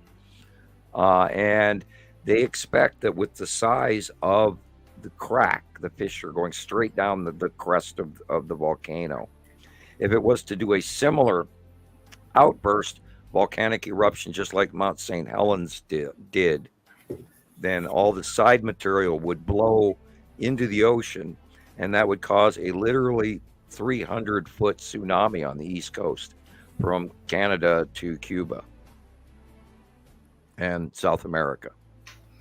And it would be destructive beyond our wild. It would literally go 300 some odd miles inland in a major tsunami that would wipe out the entire East Coast of the United States. And it is proven science. And so they're fearfully watching that. And I've been fearfully watching it since the activity, since I literally started doing all of this. I regularly check the Canary Islands and La Palma. And then when we were having that eruption last year, I watched it nonstop. So I didn't voice my concerns, but it is the rift, the crack down the middle of that entire island is very, very wide, and it's definitely moving. And that whole slide area, when that thing goes down, it's going to be unbelievable. And it may happen within our lifetime, maybe it won't. Wow. So it is possible then. Oh, it's vastly possible. It's spookily possible, and it's showing signs of activity because we just saw the lava event from La Palma last year, but the movement, and they're, volcanologists and geologists are watching the rift, the crack just get wider and wider and wider, and it's now like, Christ, it's now 15, 20 feet wide on the island, and if that whole half of that volcanic goes to a side eruption, it's just going to be unbelievable what it will do. It will be earth shattering, civilization shattering magnitude. And then of course we can talk about the one on the Juan de Fuco plate. Yeah, that spring is overloaded, and it's due for a major seismic slip break at any time. And there's also an undersea volcano going off the coast of Oregon and northern California, and that's all that activity is moving and active. And there's been a lot of activity even the last year, even undersea. And this is why I mentioned the newly discovered volcano off the shore of California. So there's a lot of tectonic activity that are going on that is, that they're just winding up that spring for the next big, here we go, and that's another, another chip in the on the pile of potato chips, if you want to call it, but straw that broke the camel's back, whatever. There's a lot of stuff going on, and it's really dangerous shit. But then you don't want to come off and sound like, oh, this, the sky is falling, any penny and all of that. But there's a lot building. Mhm. And La Palma is drastically, it wouldn't affect me up here in Montana, but I that, and people worry about, the super volcano Yellowstone. And yes, there's activity in Yellowstone that's drastically increased as well, and I'm concerned about. And we've had earthquakes over here, and then the one I'm still watching the one in Idaho, and that one has not stopped since we had that 6.5 here a year and a half, 2 years ago here, that we felt up here where the whole damn house shook and moved. And and this is where I was talking about earlier, but when they go past us, what is that going to do? Is that going to be the opposites? Like you're moving a chair and you're moving a chair and you're moving a chair, and then all of a sudden you go on the other side of it, and then you move it back, and then it falls over. Or, that's, of course, a hyper metaphor, but we don't know what's coming, and when you shove something one way for so long, and then all of a sudden you push it the other way, is it going to break and fracture or twist or break or pinch or whatever? So then we talked about, tectonic plate movement in a hurry. We don't know, but we know that it's drastic. And look at our weather, and this is just another step of that going on right in front of our face. Right. And for that, I want to be a semi-alarmist. I want people to pay attention. I want people to realize that there's a whole hell of a lot more going on than you just going to work tomorrow. Because if you don't, We've said before that we try not to focus on the fear part of this, but I think we have reached a point, Sam, where it's important that we do address that, at least on some level. Yeah, we have to can't. I mean, up until now, we've had fun doing this, and it's been fun, and it'll always be fun. But I think this last cycle really, at least in my mind, really made things really real. And I've talked about bug out kits. Time that I actually was a little scared. So it is important to address that now, because we have reached a point in the cycle where it's important to keep that in mind, because I'm not all just buy a bunch of survival gear and weapons and all of that shit, but actually, bug out kits or talk to your children about a plan that if something did happen, we'll all meet here. A little preventative medicine, saying, okay, this may occur, or that may occur, or be aware that, where are my backpacks? Where's my camping stove? Where do I keep my this? Where do I keep my that? And I've always recommended people group that up in one place. So if you do have to go into your car, and throw everything that you think that you need in there. You'll have it in one place rather than running around in circles trying to grab it. Or, including if you have an emergency situation, think about, what am I going to take? My documents, my family pictures, my ring, my grandmother's brooch, whatever. Be aware of where those things are. Plan ahead. That's something. And it's the old, if you fail to plan, you plan to fail. Yeah. And be Yeah. aware. And Ask yourself, if you have 30 minutes to grab so much things, what are those going to be? Those are the things that you should have easily. Yeah. Also, remember that in 30 minutes, in that, in the case of a house fire, in 30 minutes, your house is gone completely. In 15 minutes, your house is probably fully engulfed. And so you have to remember that there's storm events that cause fires. There's storm events where the roof blows off. Where are you storing this equipment? Is the roof above this equipment going to blow off and it's going to scatter down the neighborhood? Or is it in a secure location where it's not going to get destroyed? Or, and think about, or if you're building a house this year, I would rethink about who you have planned that and maybe look into hobbit houses. And we talked about the cities of Cappadocia in Turkey, where these people lived underground.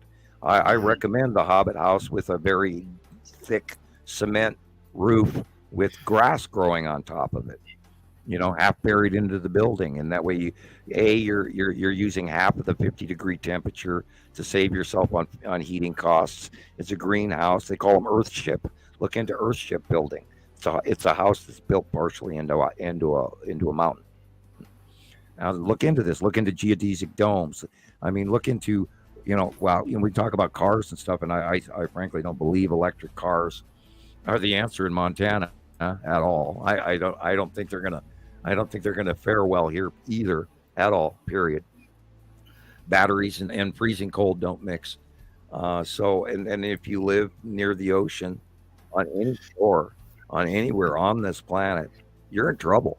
And we're already seeing coastal rising of the sea all over. And right now, drastically, our friends in South Africa and New Zealand and Australia are telling us how freaking hot it is down there, and it just hit summer. And that means the Antarctic is going to melt way faster than what they expected. And you have the extra sun and the angle and the tip of Earth and how our orbit is different because we know our moon looks weird. And so you got all of this stuff is now we are pilgrims in a strange land. We are no longer in Kansas, Toto. I mean, I keep telling people that it's all changed. This is not normal anymore, period. We're way past normal. And I can't stress that enough. I mean, how many times do I have to say this to people? And yet, we should be going viral. This information should be out, for the safety of people, at least, Right.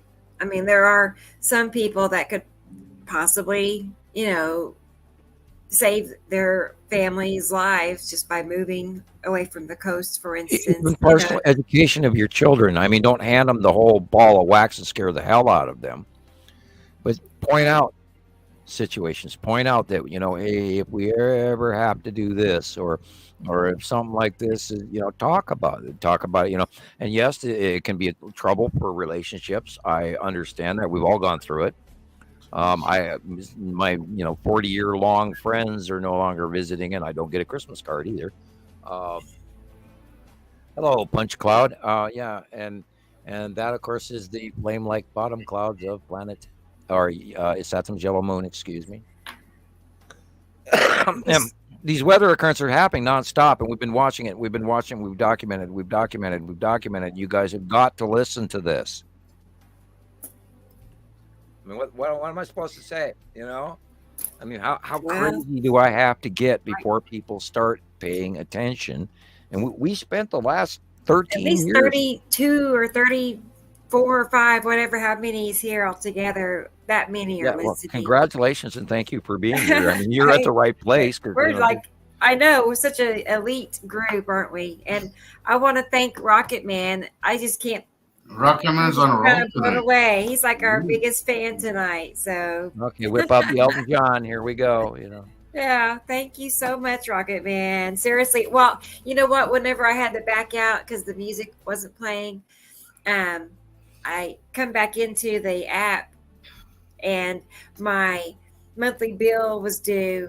It's set up to on the second of each month, and I had to re-put my card number in. Yeah. Anyway, Oh, I spooky. was just thinking about that. I was like, because that was $33. Right. Right. So what he donated and everybody else donated tonight, which we're at $76 Yeah. tonight. I never even, So I that's never really brave something. count the Thank you chips in the middle guys. of the game, but yeah, and Right.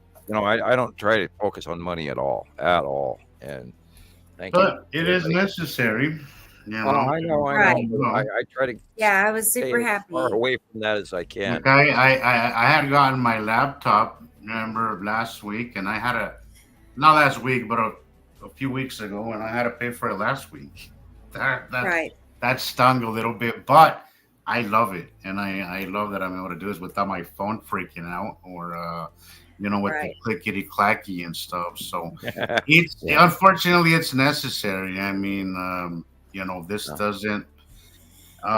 We wish it could all just come for free, but it does Thank you cost again, Nicole. I'm monthly still thing chuckling for over the Becca. part. It does cost, guys. So Yeah, very well, much appreciated. They know. I And mean, the because I know the they support is probably very much appreciated. they they pay for apps too. Every all do. If you want to, experience whatever it may be, you pay a few dollars here and there.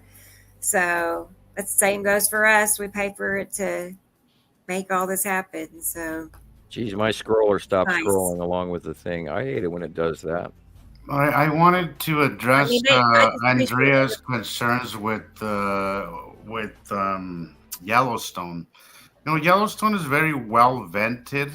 Um, so we don't really foresee much pressure building up with Yellowstone. Yeah, I don't Yeah, see a catastrophic explosion. yeah, I I mean even calculated the time I'd have to run, but yeah, it is one hell of a big volcano. we would see that. I think they would actually warn people over that one. If it was really acting up, I think they would go, "Oh shit!" Everybody from here to the East Coast, run. You know, um, that would be if that thing went off, we would be migrating to Mexico. Yeah, Um, I am not kidding, and there we have to talk about that. At the last cycle, there was climatological migration where entire civilizations had to up and move, period. And they don't leave records behind as to why. They just vanished. And then they mixed in with other people. And of course, the history is recorded by those in charge, not those who move in. So we have to contemplate the possibility that everything we know within the next 20 years is going to completely break down into different than what we expect. And just trying to even sit down and think about that alone is mind-boggling. It's frightful. It's confusing. Oh boy, look at those momentous clouds. I've never seen them separate on their own like that before, ever. Wow. That, of course, You is mean the that bottom of Batu's moon. And because separate on their own, like those little balls? yeah, Or I've never seen them uh-huh. independently separate of the cloud face. Right. And that could be an asteroid as well. But oh my God, look at that! And we've seen this happen in these cycles, and it's always in the close passings of Atu and Atu's moon. And this is where we documented all of this stuff. And I ponder this regularly, where I'm trying to fathom my description to you guys out there compared to how you guys out there perceive what I'm saying. And I weigh that all the time because I am so conditioned by what we do. And then we talked about this earlier, where what I take as normal is completely either not normal to you or even unheard of. And I fight that concept all the time. And I'm trying to remind myself of somehow reaching out to everybody at the starting point rather than in the middle of the chapter 8 in the book. And Agatha Christie isn't so good if you start at chapter 8. You usually need to start at page 1. But yeah, look at that. There you have the red asteroid and little sister underneath Natu's moon. Again and again and again. Yeah. I have a picture that's floating around. I'm going to share it with you, Sam. And we also have to remind people that the snail foot in the base cloud of Atu also includes these asteroids. It's a reach cloud that goes between them. The closer they get to our atmosphere, the more they start to cloud up, and then it creates this big snail foot. And that's what we're looking at the beginning of right here. And actually, what it actually is asteroids underneath Atu and Atu's moon that we've documented going back years and years and years. And even Mr. BBB 333, it's MBB 333. I should be nice and learn it properly and say it properly. Out of respect for everyone. Yeah, and he even posted a month or so back some pictures very similar to this, which are, of course, a repeat of what we're seeing. And this is a current photo. And clouds don't just do that out in cloud land. When they're repetitive and repetitive and repetitive, and we look at it, and there again, look at the purple. You go up to the upper corner, that's purple. But there's a clip I found. It was from the Weather Channel, and they were explaining that this is happening because wind was blowing up against a mountain and then causing the wind to circulate and create that pattern. That was their explanation. that was I mean it. So yeah, no, I heard that explanation, and they said that this usually only happens around, small mountains and around mountains. And then there are lenticular clouds, which only happen in the Arctic, but now they have all of a sudden decided to go all over the planet. Yeah, yeah, I know that one. Yeah, it's like it's the transit of Mercury. I swear, it's the moon that's going to cause this next full eclipse that we were told we weren't going to have until many years from now, and then it's just the annual eclipse. Wait, you didn't talk about that before. Oh, hello, lead asteroid. How are you? This lead asteroid, and look, you can see the nice little sea trail going in front, leaving the shadow on the face of it. Yeah, which proves to you it's not just a rainbow cloud. It's an actual object. Yeah.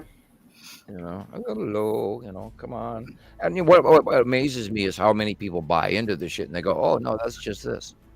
And because they said so. They told us what it was. Oh, okay. I don't have the original. Yeah, don't buy the first thing that they tell you. Really, seriously. And hell, you don't even have to believe us. But just, we'll prove it to you time and time again. Listen to a couple of our shows. And when we come up with next week's show and all of this shit matches again, and maybe you'll listen. And not that I'm saying that you won't now, but I'm not trying to be rude. I'm just, because, this is only clouds that we're showing, but we're showing this out of knowledge and how and repetitive and worldwide sightings every week, every day. For 13 years. So Christopher is asking, he says, what did you call that, Sam? The line that's leaving the shadow? The line that's causing that shadow? Right. I mean, it's just like a shadow being casted onto another. But he said sea trail. I think that's what he probably didn't hear. Yeah. And what's really weird, what's really weird about this photograph is the sun is behind this object, and yet look at the direction of the shadow. That's direct Earth refraction light onto the object, which is making it luminesce. And we know it's the lead asteroid because of the placement and the angle and the facial and the size.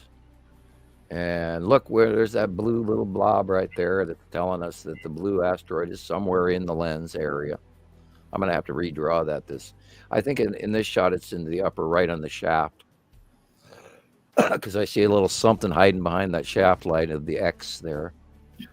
And when we see this, we've done this for so long, it's just become almost too easy, with the exception, and now the planets are so huge that they're not as easy to identify as they used to be.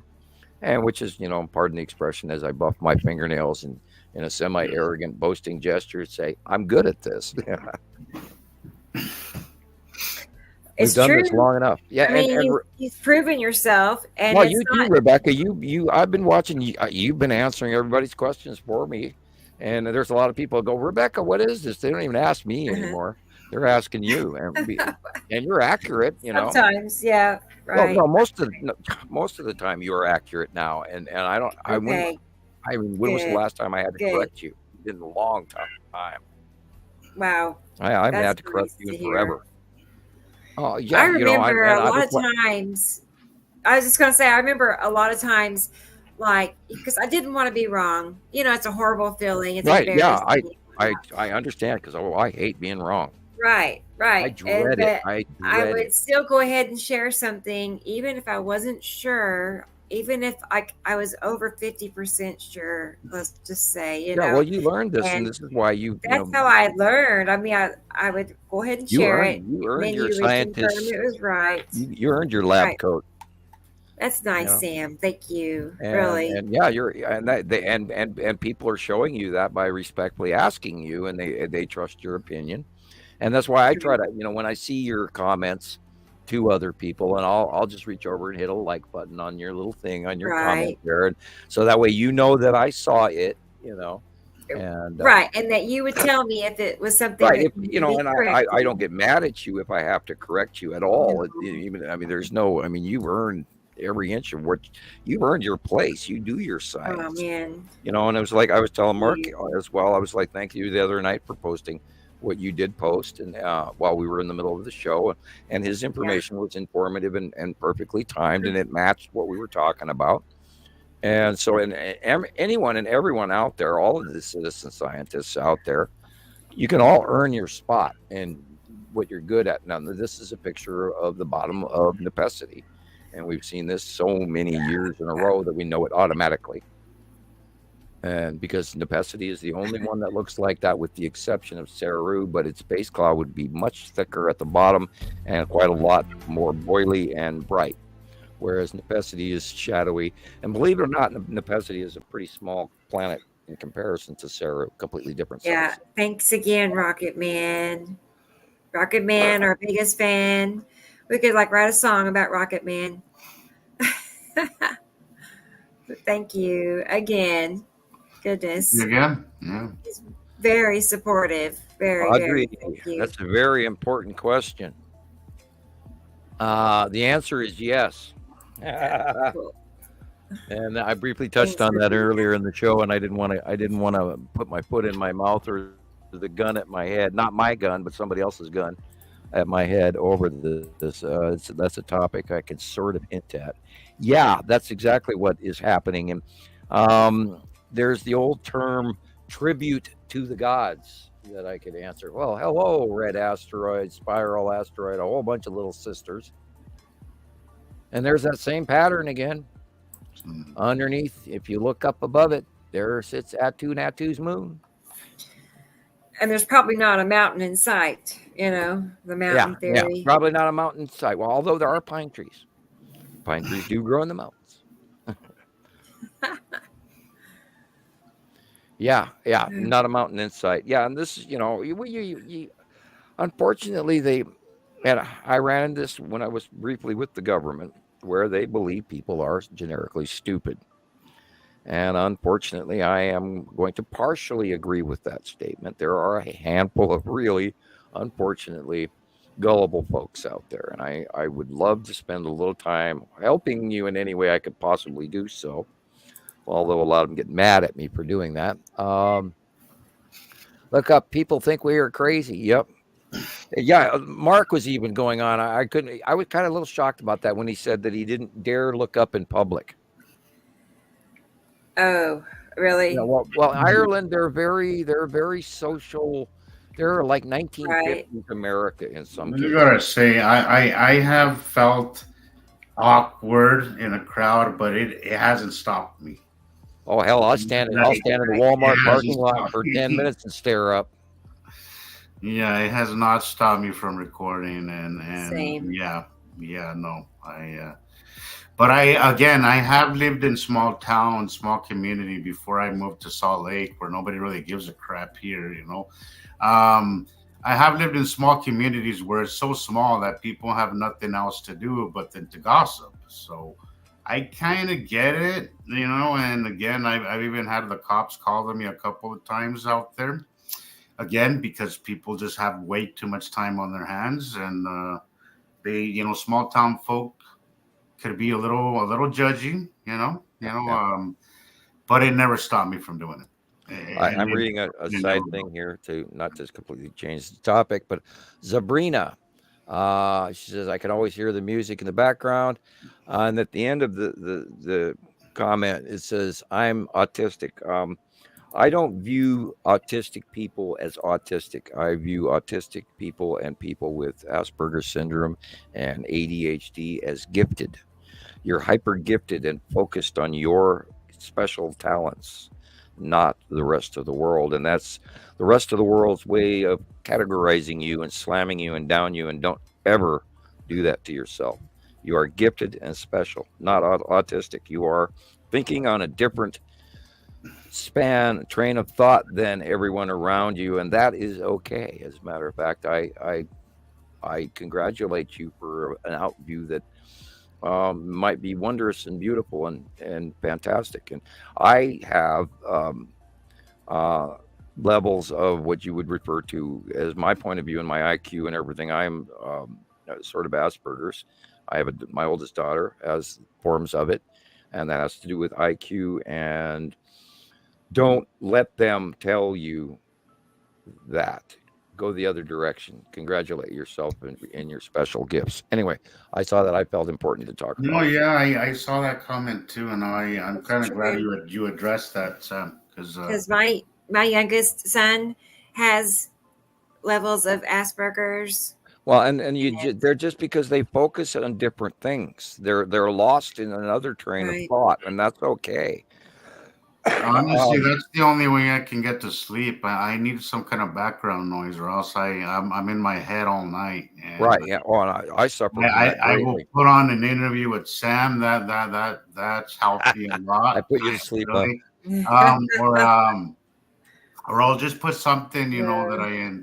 I something had that I can just put in the background. But I need something to I kind of had put an me old to sleep. '80s jute or a little and the radio boxes with the antenna and the FM station and the CD player and the cassette And tape player. remember, And, yeah, I had one of those, and it had the repeat button.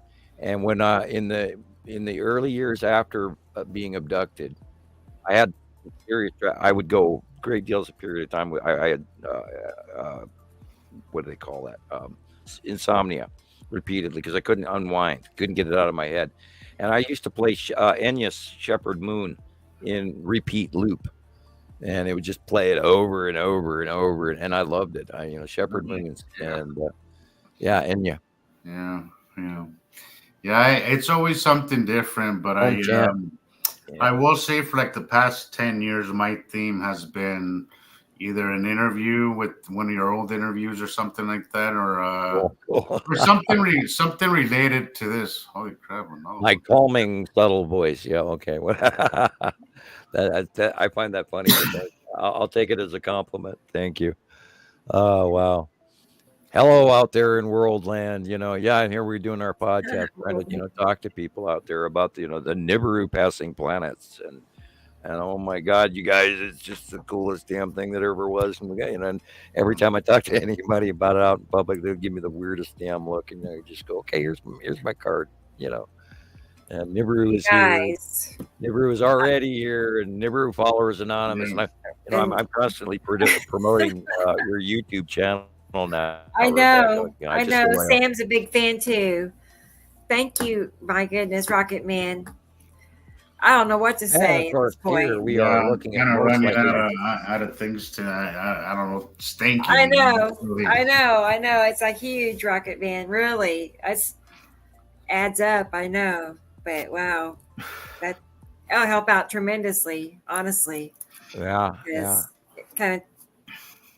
Yeah, I'm actually Mark sent me a link on Wow. Starlink because my internet bill is just getting more expensive every month. And Yeah. I started out at $65 and I'm paying like $147 a month now. And the only problem is this is hooked to my landline because I can't use a cell phone. I can't carry it around with me. If I had a little purse or something, maybe I'd be able to get away with it. But if I put a cell phone in my pocket, it's dead when I pull it out, even on a fresh charge. And if I touch phones, I fry them and all this. And of course, Jerry gave me one, and I'm handling it very carefully with a pair of gloves on, and that don't make for pushing buttons too easy. I'm still learning. It's been, my last phone was a flip phone, and it didn't last. I think it lasted 2 months. And I got to the point, I had all those cameras. I went through 5 different cameras, and I fried every one of them, including when I pull out the computer chips. Now I have to do that with tweezers and gloves and not touch because I have actually wiped clean those darn chips, and I don't know how, but I have. And this is where part of my technology, and people will, well, how do you type on computer and not fry it? Well, it's because I'm typing on plastic keyboard, and I go through quite a few of those too. I go through at least 2 keyboards a year, if not 3. But then I'm working. This is what I do. Hi, everybody. Welcome to my job. And for those new trolls that wish to come after me, you can go ahead and pick on that. I've laughed over that topic. I mean, get a job, dude. It's like, dude, this is my job. I believe we're looking at Atu's moon. Depending. I see Nina is here, and Hi, Nina. I wanted to say hi. Good morning, Nina. She's in Scotland, pretty sure. So, and Aaliyah, I think I saw her name a little earlier, but hello. I hope Scotland is recovering from its minor flooding and storms. And I hope everybody in Germany is, after Zoltan, is recovering. And, oh, boy, look at that. That are beautiful. That's lead asteroid, red asteroid, and little sister. Oh, and probably the spiral at the bottom there. Wow, they're 1, 2, 3, 4 stacked.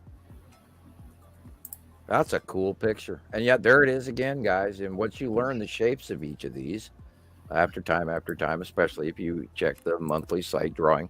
By the way, did you ever post that? I did. It was. I missed it entirely. Yeah. Wow. Yeah, I'll get it. Hang Obviously, I missed it. If I'm asking you to, Hello, Sam. Oh, I get to talk and start staring at the ceiling here and messing with crap in front of me like cough drops and Coca-Cola cans and, sitting at my little dark desk here in the dark room. Soft little LED light, swooning on all my glorious skywatching members that I cherish deeply. Popping up. Those in Ireland and New Zealand, and it's great that we're talking around the world to people. Now, guys, get this crap out there to everybody else. Back in the day, you couldn't begin, to hardly make a long distance phone call without, having problems, let alone do what we're doing now. That's pretty amazing. They finally, within the last 5 years, everything's gotten a whole lot easier to do as well. Before it had so many, you had to jump through so many hoops. And I'm still kind of irked about the loss of, the Understanding the Sky series, because we were doing a lot of work back then. And I really hate that. I really hate that. I think about it all the time, and I hate that doesn't. I really love that series. Well, I'm glad. Thank you. 2.5 years worth of work, just poof, And it was clearly a lot of work, because there was a lot in those. I think it was like 10 videos, maybe. No, I think there was far more. I think there was probably 20 or 30. Well, the series I did see the entire series. I Okay, saw every well, single one of the videos. I could be wrong. I I might be wrong too because it's a while. It's been a while since all that happened. And I was new at that time too. But I would say my level of understanding really started with that series. You know? I never even tried to type it in. Understanding the Skies Edition 1, Samuel Hofman. I could try it right now, but It doesn't. Like I think there's a couple of them that show up, but they're really old and it's not at all what that series was. It yeah, was just those were the original ones that prior to going, I sent them off to James to add to production, and then he added a whole bunch to it. yeah, yeah. And And that there was a few people that reached out to him when he took it offline and were like, you're really doing a disservice to everybody, but a lot of work. he didn't even respond to the comments, And now we don't have any of that early information that we were posting as well, because there was a lot of like number 7. I think I remember show 7, and we put up a lot of, and then I started doing literally a yearly gather. I think we were doing the last couple of shows, we were doing we got this series this year, and then the next year we got this series where we did a yearly compilation, and all of that, and all of those pictures are now gone. And because I've lost, I'm on my 15th computer in just over 13 years, and because I get bribed regularly, and I got hacked over and over again, and I've hopefully learned how not to. It was partially my fault, but most of it was not. Yeah, I love these. This is, of course, ice crystals, most likely. Yeah. We can see that the halo goes literally to the horizon line of the photographer. Although some of what is going on here is actual planetary. And it's just, when it comes to these shots, I just sort of go, oh, that's really pretty. Yeah, but there's stuff going on, but I can't actually call and tell you what's going on. Because some of it's real, some of it's atmospheric. Interesting. My microphone just went down by itself. That's cool. Thank you, Mr. Ghost. I appreciate it. Oh no, Mr. Ghost.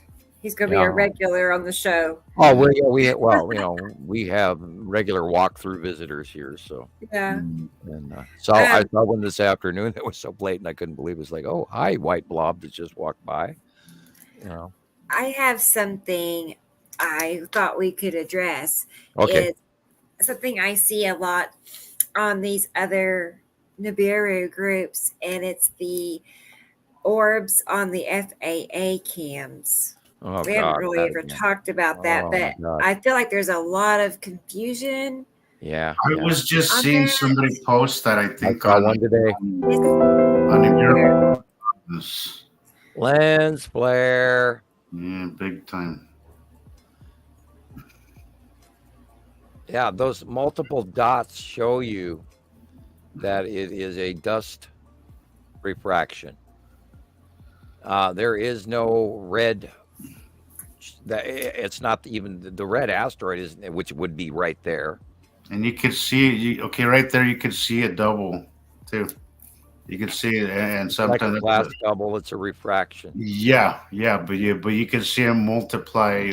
Sometimes, again, judging from, because I love tinkering with cameras, but that's something that I had to learn too. Yeah. That sometimes you'll get that doubling too, and you could always tell because they'll line up perfectly with one another. So you'll know that the dust on the lens, and you're seeing the round focaling of the lens, and so it's doubling. Yeah. It looks like it has a housing unit. I mean, it even looks like it's on top of the clouds. Yeah. It looks like it is. And we've been talking about it has a housing unit as well, and that's always haven't we been warning people for about 4 or 5 years now that don't rely, especially the Alaska Webb sky cams, because they are the ones that have the worst lens flares out of all of them. And none of this goes to any documentation with any cross-referencing with land masses, with cloud bases. with groups that have repetitive patterns. This is always that same size lens flare going straight across the bottom of the sun, always, time after time after time after time after time. And I've told, God, easy 150 people in the last couple of months alone that, sorry, don't even deal with Alaska Skycam. And not only that, to go out and take your own, you got a phone, go take your own pictures. Show me what you're seeing in your Yeah, it's area. always these particular cams. You know, you don't see it really on anybody else's. Right. We don't footage. see this It's anywhere else. always Yeah. that same. It's always that same lens for that people say it's craters. And again, if you But be here's- seeing, that it's craters. If you were to Have be you seen seeing this one? oh wow, Wow. yeah, just that's Wow. yeah, I mean, that's that would be too good to be true. Yeah. Boy, And I yeah, gotta point out, the real planet is more than half the screen behind it. right. That dark area curving, that's the planet, guys. Not Yeah, that yeah. little. Right. Whatever this is, that looks like somebody stuck it there. That looks photoshopped as hell. And if it's not, then Right. wow. I mean, isn't Yeah. how It's can coming. it be? How can it be bolder than the mountain range? You know, that should have the same sharp edge on the mountain range as that planet, or that's not a planet. Right. Maybe it's the Yes, it's the definitely Empire been Orb. photoshopped. I'll Yeah, get the original. Or I well, saw I had the original a overcolorized. moment ago, Tell that. and we'll compare. I didn't darken this either. But let me. I don't know. I mean, I saw a bunch of I stuff definitely this week believe- that was pretty suspect and hooey. yeah. You know, maybe they're jealous and they want to get good captures, so they're creating their own. I mean, that's like somebody, you know, on that, like, there's a lot of ghost channels out there where these people are paranormal experts. Uh-huh. They're all their tinker toys, and they go into people's homes and then they film and then they freak out. And the unfortunately, the Japanese are the worst at it because they scream a lot. And it's like tying a guide wire with you know, fishing line to a chair and pulling it a couple of times, I detest people that think they need to reach to get these captures, and if this is even a capture of something real, then why are they focusing on the small stuff? You know, You're right. And let's look I at mean, the I've big stuff. tried a few times to explain what the real planets are, that this is not, you know, a planet from this, but that there is a solar system out there. But they're usually not very receptive on it. You know, I mean, they're really sold into these Oh, they orbs. know better. Yeah. So you can't change their mind usually. I will be back in 2 seconds. I got to deal with a Yeah. cat. For some reason, the cat's Okay. freaking out. Okay. And then I got another video to show you, Sam. Okay. Yeah. You may have seen this one too, Jesus, but it's like they're calling it a portal over Switzerland near CERN. Did you hear about that? No, This I one? haven't really. Had- I tried to do my rounds yesterday, before the show today, but I only got so far. So Sure.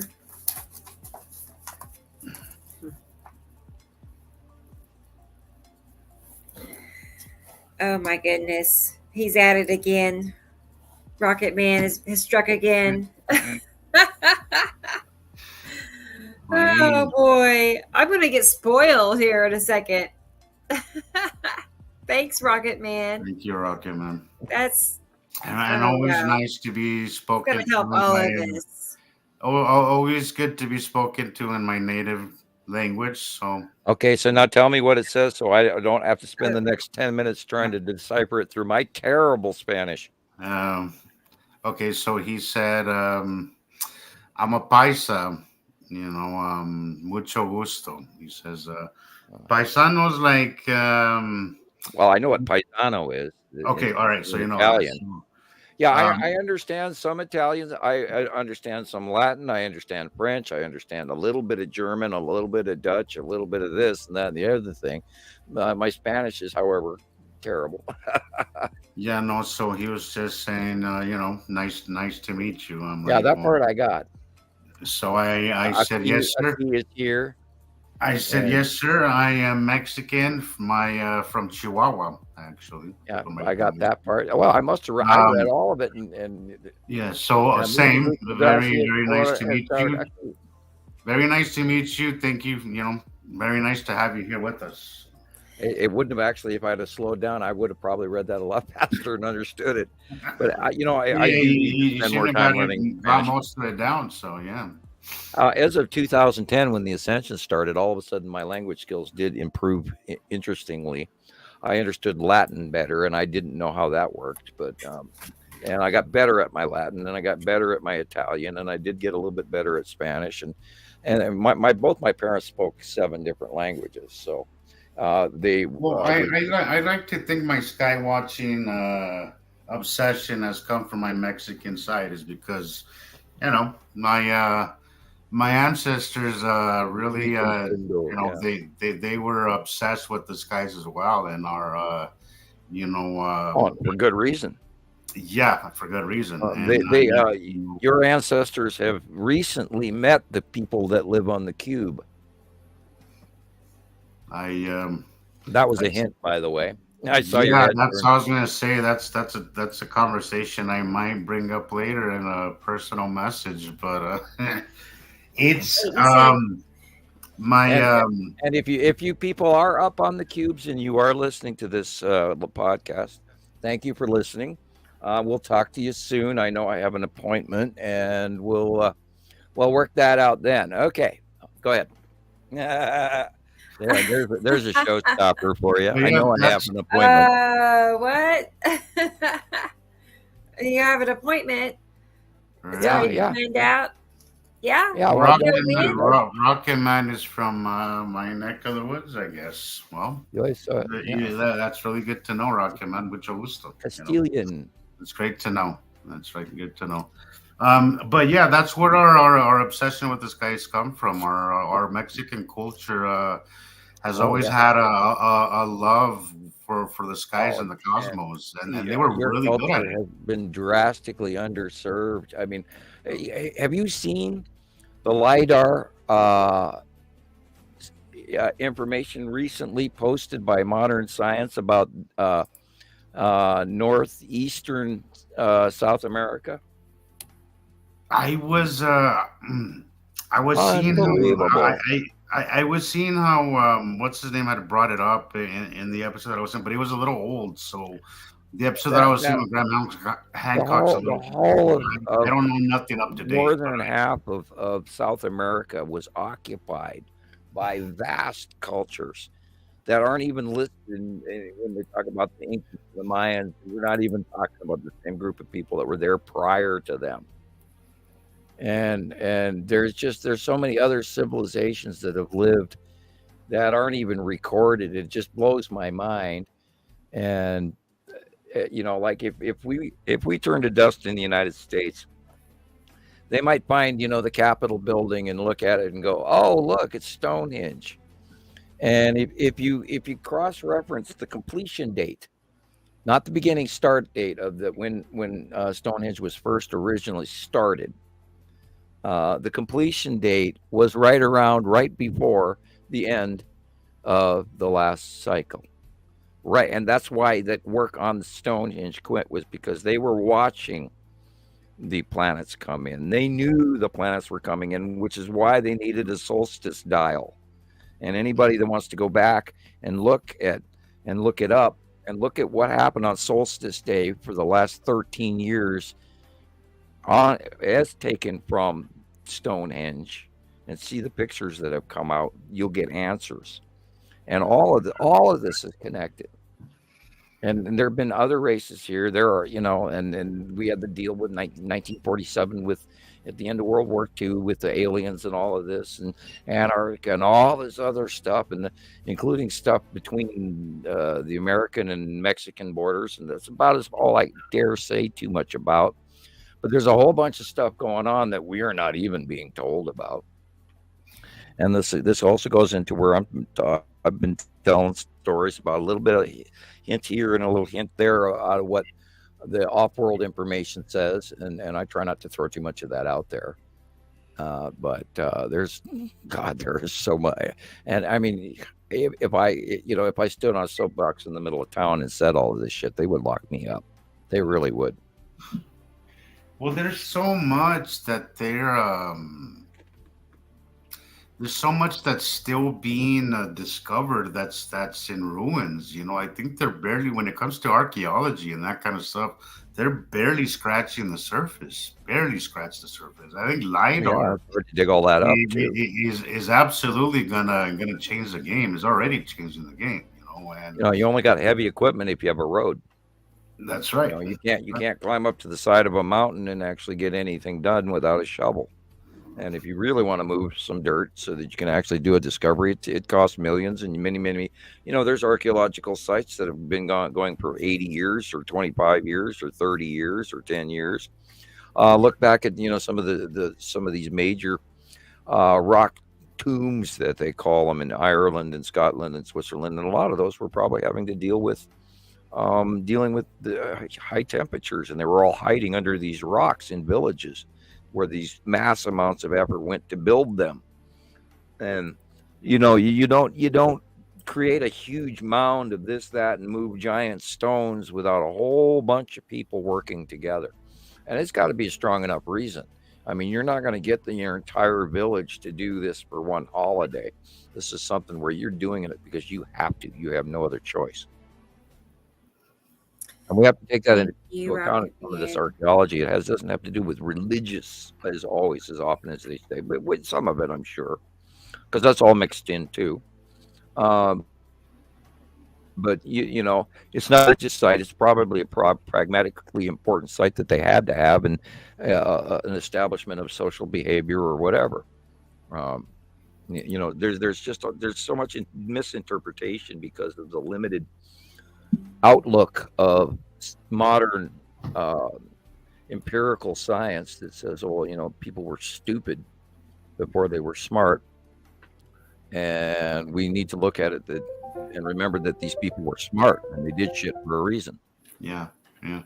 Nobody goes through these enormous efforts. You don't move a 30-ton stone for no reason. Yeah. Over just everything in our history is always wrote off and dismissed as folklore or something stupid like that. But nobody does that, Yeah, look how hard it is to find friends that help you move or paint. Exactly. Yeah, I swear I'll buy pizza at the end if you help me paint. Mm-hmm. I'll buy the beer too. That kind of thing. And Mark and I even talked about this. I mean, if you want to move a society, you have to have beer. That's all there's to it. You won't get the beer until the work's done, boys. And there's a big turkey dinner coming too, And I absolutely respect the Amish and all of that for how how they do their thing, and what a wonderful life. And I wish that I could have been Amish, but not knowing what I know, I could never be Amish, unfortunately. And I mean, I love their life. I love their skills. I love their mindset. I love a lot about them. I don't like how they live, but it's a commitment. Oh, could you imagine the bliss of, I think about this all the time. I mean, ignorance is bliss. I think back to the, God, it's hard for me to go back that far, where I didn't know stuff. And I was completely ignorant of extraterrestrials and all of this other stuff. And I keep wondering what life would have been like if I didn't know any of this stuff. It's a constant ponderance. Look how that one cloud in the center keeps rolling in one place. I mean, because you probably would be focused on a whole other, topic. Yeah, I Right. I wouldn't have raised my children the way I do. What would it be? Right. I would have been more trusting in other things, less trusting in other things, perhaps maybe chasing the almighty dollar more, because my point of view has changed, because money is not the road to success, although it makes it a whole lot easier to get along with things. But yeah, I'm interested how that cloud has sat there in one spot over the entire time of that video. See that center cloud right there rolling? Look at that. It stays in one place the entire time. for hours. Well, maybe a couple of hours. and it's rolling. So is that not created by something above it rolling over and over and creating sort of like a between the rolling pin effect, like the dough being rolled in a rolling pin? See, that's what okay, see, there you go. I'm glad that you brought that up because that's how I look at clouds. Like, whatever's Why is happening that stable above, one place and a doesn't lot of move what's in this happening rolling wave above effect? is a lot of what's happening above, the clouds. I kind of think of it as water because it literally is. Like you said in one of your interviews, Sam. It's thick. What do you say? Water is thick. Water Thick. is thick air and air is thin Yeah, water. yeah. So anytime that I look at clouds and then the way they conform to the planets, how they just kind of conform to the outer curve of the planets. I Well, always, that has I to do with always think of these our patterns. electrical field also. I look at the sky and I picture it like if it was water. That's just the way that I make sense of it. Well, yeah, it The is. way There's the moisture, clouds there's water behave, in the the air. way the way there's a pattern to it that's very similar to what you would see on Well, a what we pond or breathe in is on actually mostly a form of liquid. I mean, we don't just breathe in oxygen. There are all kinds of gases. Only 25% of every breath that we take into our body is made of oxygen. it's crazy. The rest of it is other gases. And then we don't even think about that. And only the oxygen manifests through the membranes of our lungs, which adds the oxygen to our blood, which turns it from blue to red. And people don't it's an atmosphere. It's a liquid atmosphere, which is thin water. But then there's, I mean, there's oh God, there's methane. People farts, methane. There's all of the. I could look it up. I haven't recently done it in probably about 10 or 15 years, but you wouldn't believe what we pull in, but only 25% of what we breathe in is usable. And the other 75% is atmospheric gases. And what holds them into Earth and keeps them from venting out free is our electrical magnetosphere. The reason that Mars has such a densely thin atmosphere is because it's not as electrical. The core, the liquid volcanic core inside of Mars is much less active, I believe. It could have to do with what it's made of. I haven't looked up the density metallic factor of what's inside the core of Mars, but I'm not sure that they absolutely know. It could be iron just like everybody else's, maybe, different makeup of different metals. And of course, that's why we all also cross-reference that we think some of the other planets are, because of their color, they may be made up of different metals. So there's always that possibility of them being different. So, and that's why our oxygen stays close to us, because our electrical bubble, it's electrically positively charged. Sort of like a water drop. If you put a water drop next to another water drop, they'll actually move toward each other and connect. And gold does that too, which is also positively charged. And this is another example of why we live in an electric universe, not gravitational. That reminds me of that video, Sam, I was going to show you. Somebody, Thomas, Ready anytime you are. in Germany sent me a copy, and then I've seen it on Facebook also. Give me a second. No problem. It was really weird. It was stated that it was over Switzerland near CERN, and of course it's tagged as a portal. It's something like that, but it looks like Cool. an electrical. Oh,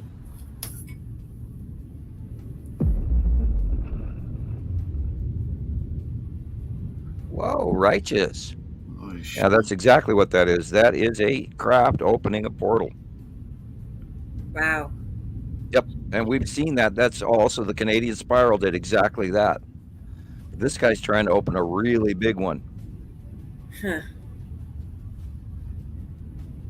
you seen that? You seen that come out of the clouds?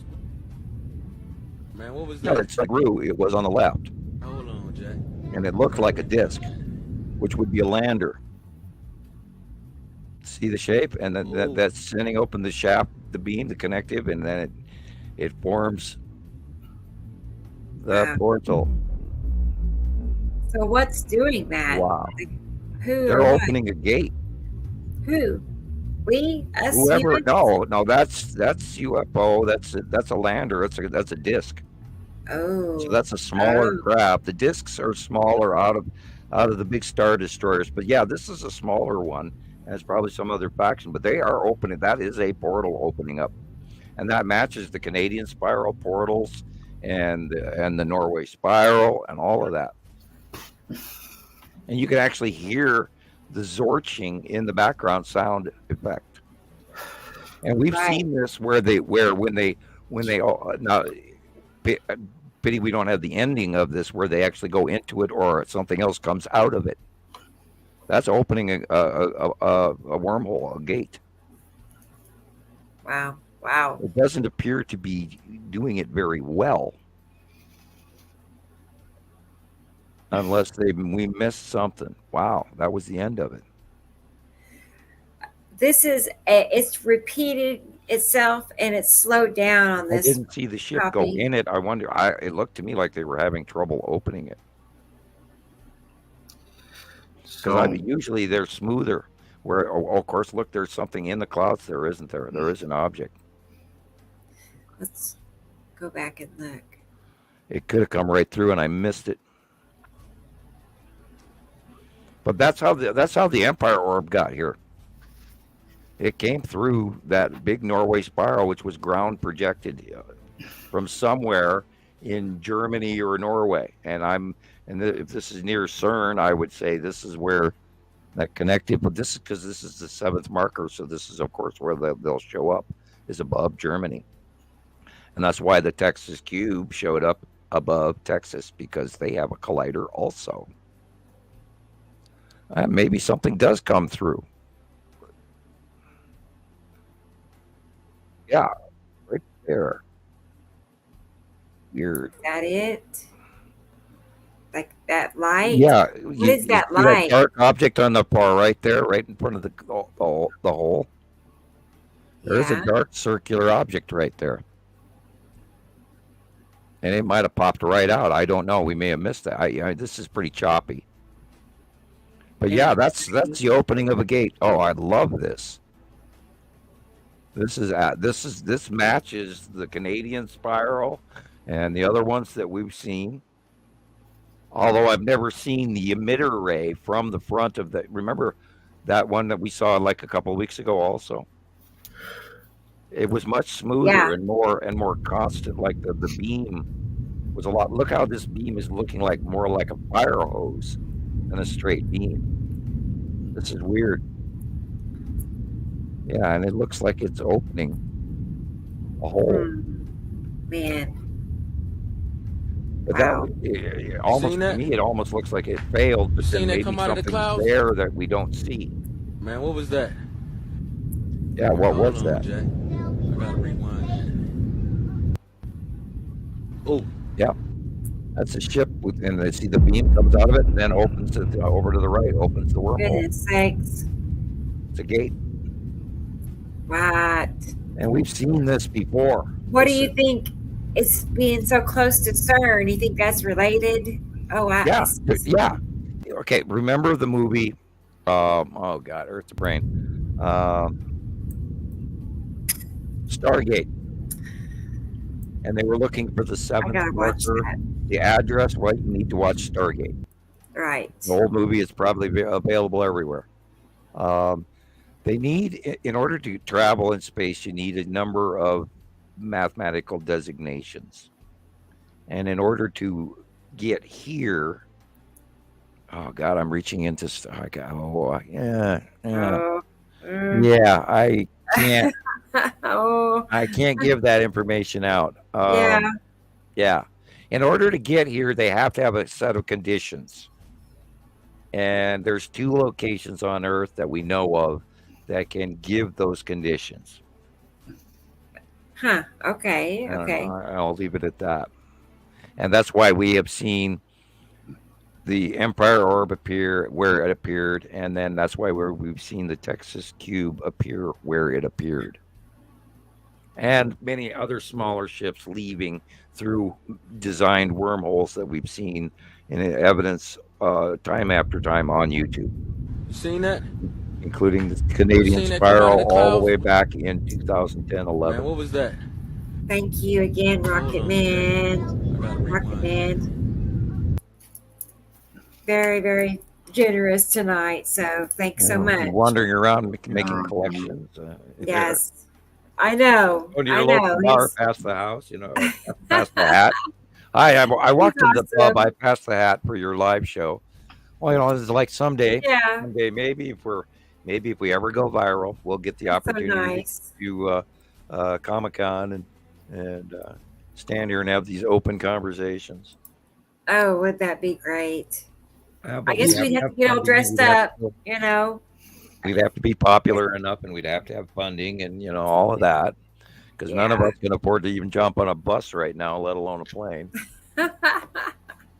But don't you need some elaborate costume? Isn't that how it goes? I don't know. I probably wear a Led Zeppelin T-shirt, blue jeans, and cowboy boots. I see. Okay, just go casual. I'd be me. You wouldn't want me to, you wouldn't want me to be not me. No, that's true. I mean, You're right. I used to wear three-piece suits, but I don't anymore.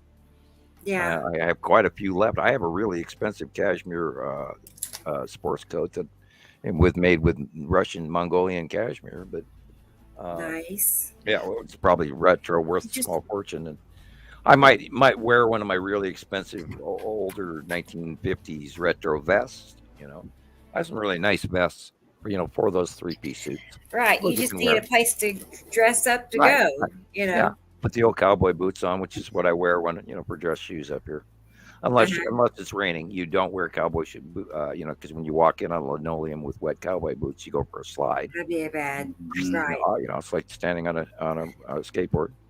So you got to be careful, unless you got Vibram soles on your cowboy boots, which some people actually glue sandpaper on the bottom of their cowboy boots. But anyway, emery cloth. Here you go. Here, Grandma almost scratched your floor. Anyway. Hey Sam, so I mean, I'm just throwing this out there. Okay, I'll catch. So you say, okay, so this video we just saw was over CERN, right? Yeah. And you say that it is connected. There is some connection there. But you also mentioned that it was a little sloppy, the portal opening. Yeah, that's the most. Is there a chance that was us? No, I mean, do you think we're maybe in the early stages of learning how to do something like that, or are we still way? It kind of looked like it failed to me, but it it did. It kind of did. The beams we saw that a couple of weeks ago, even a very similar effect, and I don't even know if I have stills from it. This is it, right, Sam? This is a slowed down version. I'll get the fast one. So, I mean, there were others. Yeah, but there was others besides this as well. So, I mean, I don't think if it was an actual alien race, I think it would have gone down a little smoother.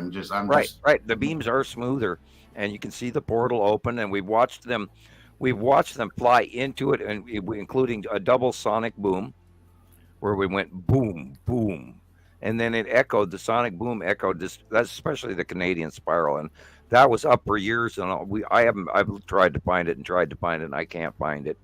And because it was an unbelievably good copy, and my last link died with my last computer, and that's the one negative to changing computers is there's saved up links that you keep your favorite list. You lose that. And I lost that link, and I should have written it down in a book. Yeah, this is downright odd.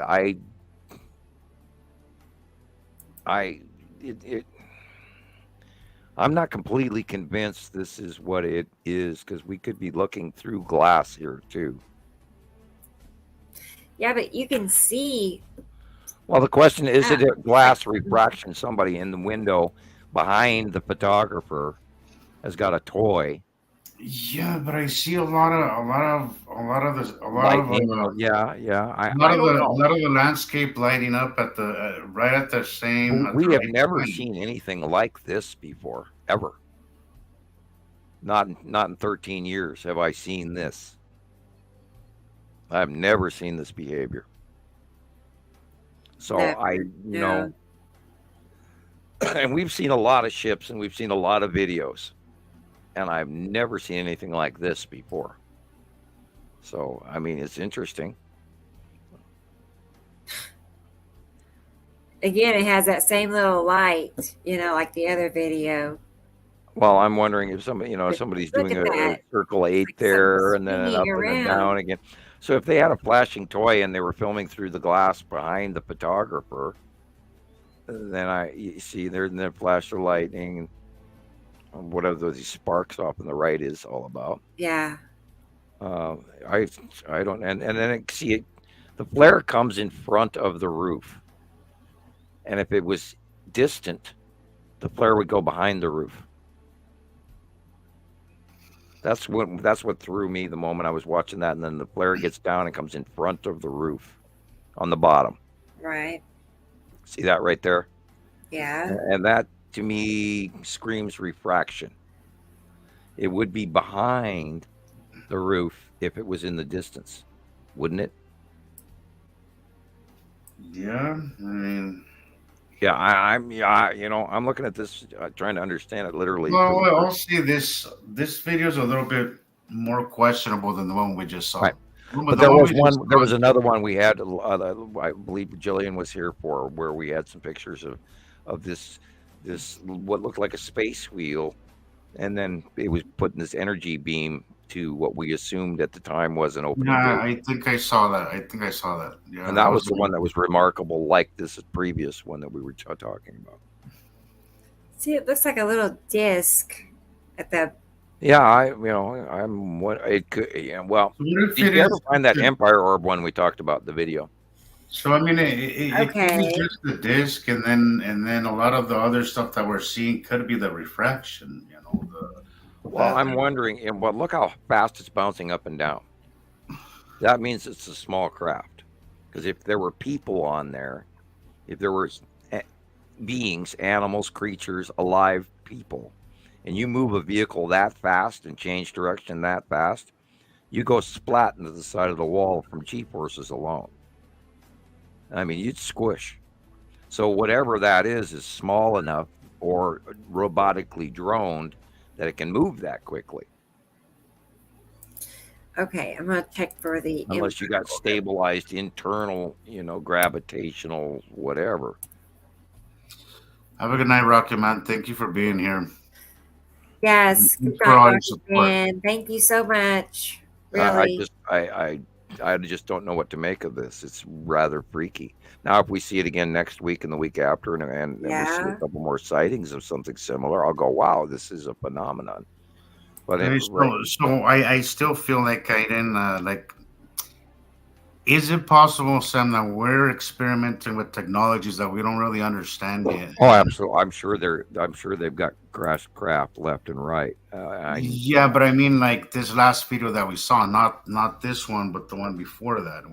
When you say experimenting with technology, we have other races who actually work for the government. So their technology transfer would probably not be as experimental. Yeah, but are we far enough to be able to open a portal? Us? Yeah, I think we have some. You've seen the Men in Black. And then maybe that's what's going on here in that video, because it does. Yeah, maybe they're trying to deal with a larger portal. And I can only attribute sloppiness to us, because I would not attribute sloppiness to a higher race. I love it. Yeah, I agree with you. It seems to me that it has to be human if it's sloppy. Yeah, maybe but it was a disc shaped craft, and the discs are the landers. Those are short term, like shuttlecraft or smaller than the Millennium Falcon would be. They're smaller craft, and because I've been on one and I've seen them, and they're not that big, and I didn't think that those would have. My first thought was, well, do they even have the capacity to open a wormhole? Usually the bigger stuff. Now the one in the Canadian spiral, which was like 2010, 11, and that was phenomenal. I mean, it was. Yeah, and that was really so well filmed. That went down very smoothly. You could see You could hear the birds in the background. You could see it when it took off and went through the wormhole and vanished, and you could hear the big sound breaking of the sound barrier, boom, boom, boom, boom, and going off, and the echoes in the mountains. You knew it was real. And then the damn thing vanished, and the portal closed, and you just went, whoa, because it was so. I mean, you could see the ship. You could see the edges of you could see the windows on the ship, and it was just like, wow, it was so well filmed. And the guy had a phenomenal camera, but up in Canada, probably some moose hunter or something, some guy with, that does nature shots. Anyway, and this was sloppy. This was really sloppy. Well, I've never seen one that looked like a fire hose blowing, All right. I had to resave that Empire Orb Yeah. video, so it'll be just a Your turn for the minute. cough drop. See, you got to have cough dropped. Cough drop time. Cough drop. There you go. Yeah. Coke. I'm getting dry throated Coke too. time. Yeah. I gotta check my water now. I had an ant in my water earlier, so Oh God, I'm glad I don't have to You look for know. those this time of year. yeah. I know. I was surprised to see you. And What so, the hell? Well, you can come hide in my house, huh? Yeah. Well, around here, come fall, you get the mice try to get moving in, and I don't like that. We try to avoid that. yeah. I love this about Salt Lake. We don't deal with flies. We don't deal with no bugs. It's like very minimal. Wow. Nice. Very Even in minimal. summer, I no love that. flies. Yes, like you'll see them, but oh my God, they're so minimal. It's not like a nuisance. We don't have a lot up here. We Very have minimal. spiders. It's like such a minimal thing. We have Where I a come very, from in very New rare Mexico- rattlesnake. We have more mountain In lions New and Mexico, bears and that. yeah, there you go. That's the kind of stuff you got to worry about, But And wolves I don't and go up bucks to the and mountains bears. where I can't. I don't go that remote because I know I know there's a lot of dangers up there, and Yeah. I'm not prepared for that kind of stuff. But yeah, when it comes to Yeah, last bugs, time I it's was in very- Arizona, every time you sit down, you gotta look before you sit down. Don't go sitting on a tarantula hole, and don't go sitting on a snake hole, and don't go sitting on fire ants, and don't. Yeah, look at that Empire Orb, and we knew what it was because of that right there, because I have seen that do that by eye, and that was, of course, why I immediately knew that this was a valid video.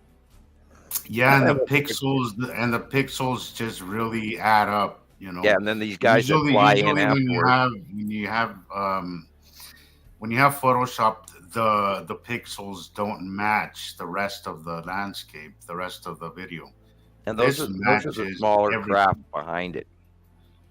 And probably they could be orbs to the discs. We don't know because we only see the illumination. But yeah, that sucker is real, boys and girls, prince and princesses. Though that is a very real visitation, and that craft has been here since 2009.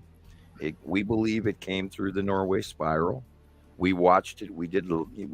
God, we talked about it for months afterwards, and then I wouldn't be furthering it as far as I do, except for I did see it by eye, and I watched it pop out of the clouds and then change direction and then turn and look at me, and then that damn blue light turned on, and I about soiled myself. I saw it, and soiled my armor. Anyway, that's from Monty Python. In case you have any Monty Python fans out there, I'm a big Monty Python fan. And anyway, yeah, we know it's real. We watched it. We've seen it. No, how many? Okay, Rebecca, how many sightings have we seen of that sucker in a decade? Oh, well, Yeah. including the Norway spiral and all that. Several. I mean, Yeah, we hundreds and That's hundreds of right. sightings. And we got a ton of still pictures, but this is the first and best live video that we had with that light turning on and off, and it was just like, Right. oh my God, because this is the king of videos, as far as capturing. I mean, the that Empire light Orb. kind of reminds me of that light on these other videos. I don't know.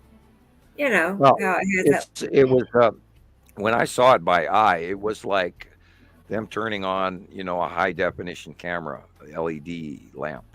And there's other, we have some pictures going back where there's other colored lights on the side in a facial array, and it's a really good capture.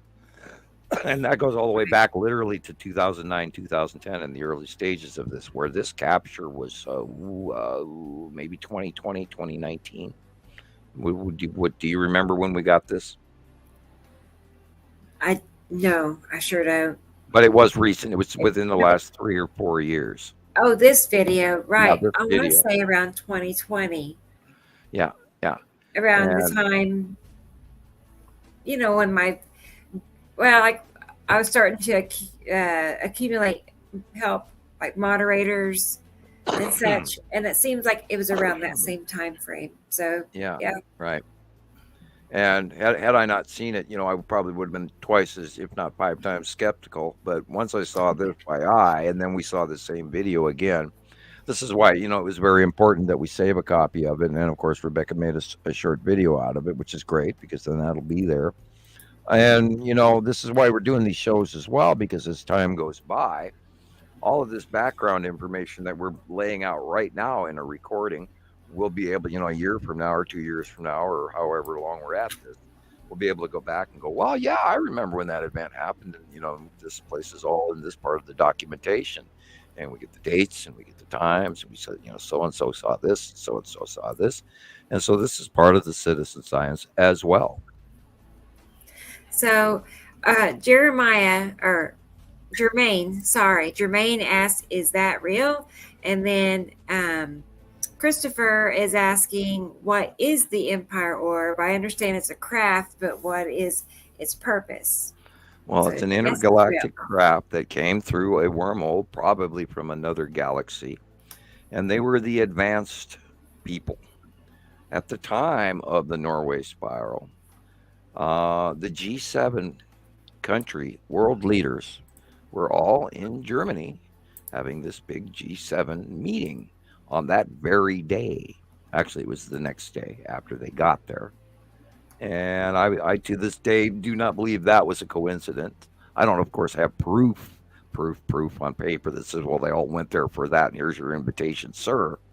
But because they were all there right at the time as the Norway Spiral, I believe that was the arrival of the early part of the faction telling all the governments, it's time to give the tribute of the gods.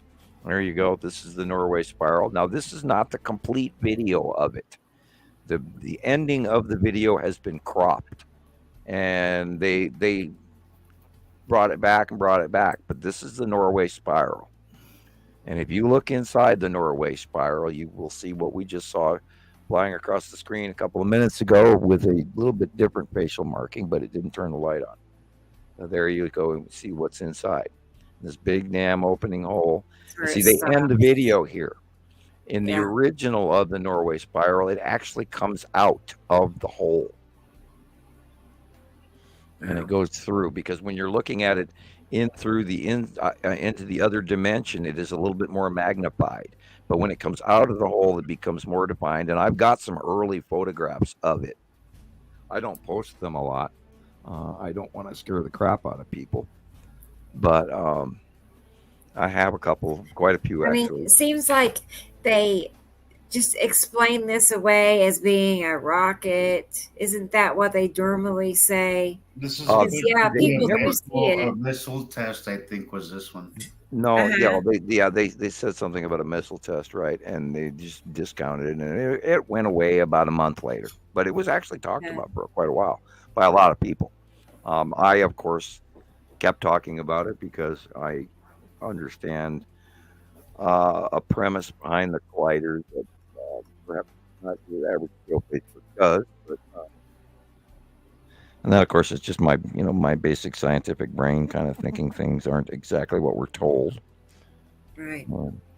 Because I question everything, where a lot of people accept what NASA says. Here you go, this is what it is, and you go, oh, cool, great, yeah,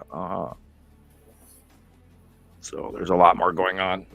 I mean, anybody that hasn't even looked into the architecture of the Freemasons and stuff, like how Washington, D.C. is laid out and the monoliths. And there's just, oh, God, there's so much information out there that people are completely unaware of. including throughout history, and it shows you how huge of pawns we are. And I don't want to go off into the deep end on that, but I would become sad if I believed everything I think of, and I try to avoid a lot of that. The feudalism of our inability to change that which has been the wool that has been pulled over our eyes, including the missing money and all of that. Our standard of living and where we should be had all of this information been announced even back in 1980. I think we'd be a completely different society if people knew. I really do. I believed it then. I believe it now. If people do, well, there's just so many lies, one on top of another, yet they all fit together. And so many variables about what if, what if, their fears of this being too much for people to handle, and did we end up in World War, whatever, over this, or factional war, or people going mad, or the zombie apocalypse, or any possible number of possible outcomes by telling people too much. I weigh that all the time. But I do believe that if people would have known that these planets were on their way, whether they knew there was more people living on them or not, I really think that maybe our society would have changed in a different manner. I think we'd have been a little more protective of our environment, be a little more aware of, pardon the expression, pissing in our Wheaties. I would hope. I really sincerely do believe in mankind as being smart and wise and loving and caring, although I haven't seen too many examples of that recently. Well, yeah, Sam, but I think you're right, and this is why I find it very important to get this information out there, because I don't see the world the same, and I mean that in a much better way. Like, there was things about the world that I never even considered prior to learning this and seeing the world through these eyes. I think that's very important for the rest of humanity to catch up to. I think it really would change everything. I really don't think people understand how little our governments are actually not concerned with our benefit, but their memorandum as to how they run things on purpose for their benefit. And when I found that out, when I was threatened by the government for not working for them, when I found it's literally, you do things our way or we're going to really screw you over, and you will be branded blah blah blah for the rest of your life, blah blah, and the threats and all that shit that went with it. I'm branded. When you find that out, it's shocking, it's staggering, it's depressive, it's uncomfortable. But then part of you gets over it later, and then you start to wonder about all the other things that add up to a really scary pile of circumstances that create a scenario that scares the shit out of you. So, and this is why, we can even talk about, how the government bought millions of plastic coffins. And then, people don't even talk about that anymore, because that was all the big 2011, 10 stuff where the government's going to put us in all. And by the way, I recommend, if you ever have the opportunity to go to a camp, don't. I was told about the camps many years before the camps were even thought of. And I have to tiptoe around that topic as well. So if you're ever on a bus, or they try to put you on a bus to take you someplace, don't go. Walk instead. You're much better off. Don't expect people to save you, because they're not gonna. Don't expect the mothership to come land and take you to another dimension. That's not going to happen. We have to be self-reliant. We have to be smart. We have to be wise. We have to be calm. We have to be loving. We have to earn this. We have to earn our future. If we go along and play what everybody else is playing, then you're going to be just another sheep in the group, and you know where they end up when they get on the truck. So And I try not to go there. I try not to live that thought process. I try to look at this as, we're gonna get this out, and we're gonna, give people the opportunity to maybe change their lives and rethink how they live, and maybe be prepared for these disasters, and maybe just take that extra little bit of caution that might actually save them. Because it's always better to have something and not need it, but then need something and not have it is a different story. But then I'm not telling you go out and buy a whole bunch of stuff you can't afford, but prepare, plan, think ahead. I mean, where are we going? What is our goal here, to make, the Forbes 500 list, or to actually live a safe, productive life where we're healthy and we don't end up with cancer 3 weeks from now because you used some product on your hair or something? Well, yeah, but that's what I mean, Sam, is that prior to knowing this, I was just as much of a robot as anybody else. Learning this, okay, this is, Oh, it does change you. and I'm sure you feel the same way, but just for the sake of conversation here and for the listeners, one of the biggest things, one of the most important things to me of actually going through it and going public, and doing this podcast is because I feel that the lack of this information is the reason why people behave the way they do. And I feel that if Yeah. they come to this side and understand what the world is really like, I think we would behave differently. We would. Oh, I would hope so. I really. I do. And this is why I scream about the do weather all the think so. time. Even though I do feel a lot like you. Like there's some times where I'm very disillusioned in people's behavior. I do feel that if we would just give people a different vision of what the world really is, Oh, the yeah, vision it's that not. we were uh, lucky enough to be able to see, and also unlucky enough to be able to see. But A lot if of people people don't would even see get to the go out world in the the way, forest. They don't get to go for walks. They don't get to be part of nature. Whereas, out 2 seconds out my door, I'm in the forest. And I know there's a lot of people in big cities and stuff like that, or in farm countries where they're just nothing but farm, and they don't experience the way things used to be. And this is why, of course, I try to talk about grounding and om chant and meditation, and learning how to touch I our think older I think values. they have taught us to just think very small, you know, to think just about paying rent and Yeah, paying paying your rent bills, and the power bill, and just being able to get by. and my But daughter's going to for prom, and me, yeah. like after knowing this, the reality of our lives, of our existence, yes, I'm disillusioned. There's, Absolutely. But I also do feel that if we succeed in getting this information out, well, it's we 2024. It's so could weird. we I could think change the world. Like we could literally change the way people look at the world. And I I can't think believe it's 2024. God, I just spun around and it was 2001. Like, Oh, wow, yeah. Wow. wow, wow. I know. Think about that. God, Goodbye, Audrey. Bye bye. Have a great I've been where lunch I'm living or now for over breakfast. 20 Yum. years, and I'm Mm. shocked. It's Goodbye, like, Audrey.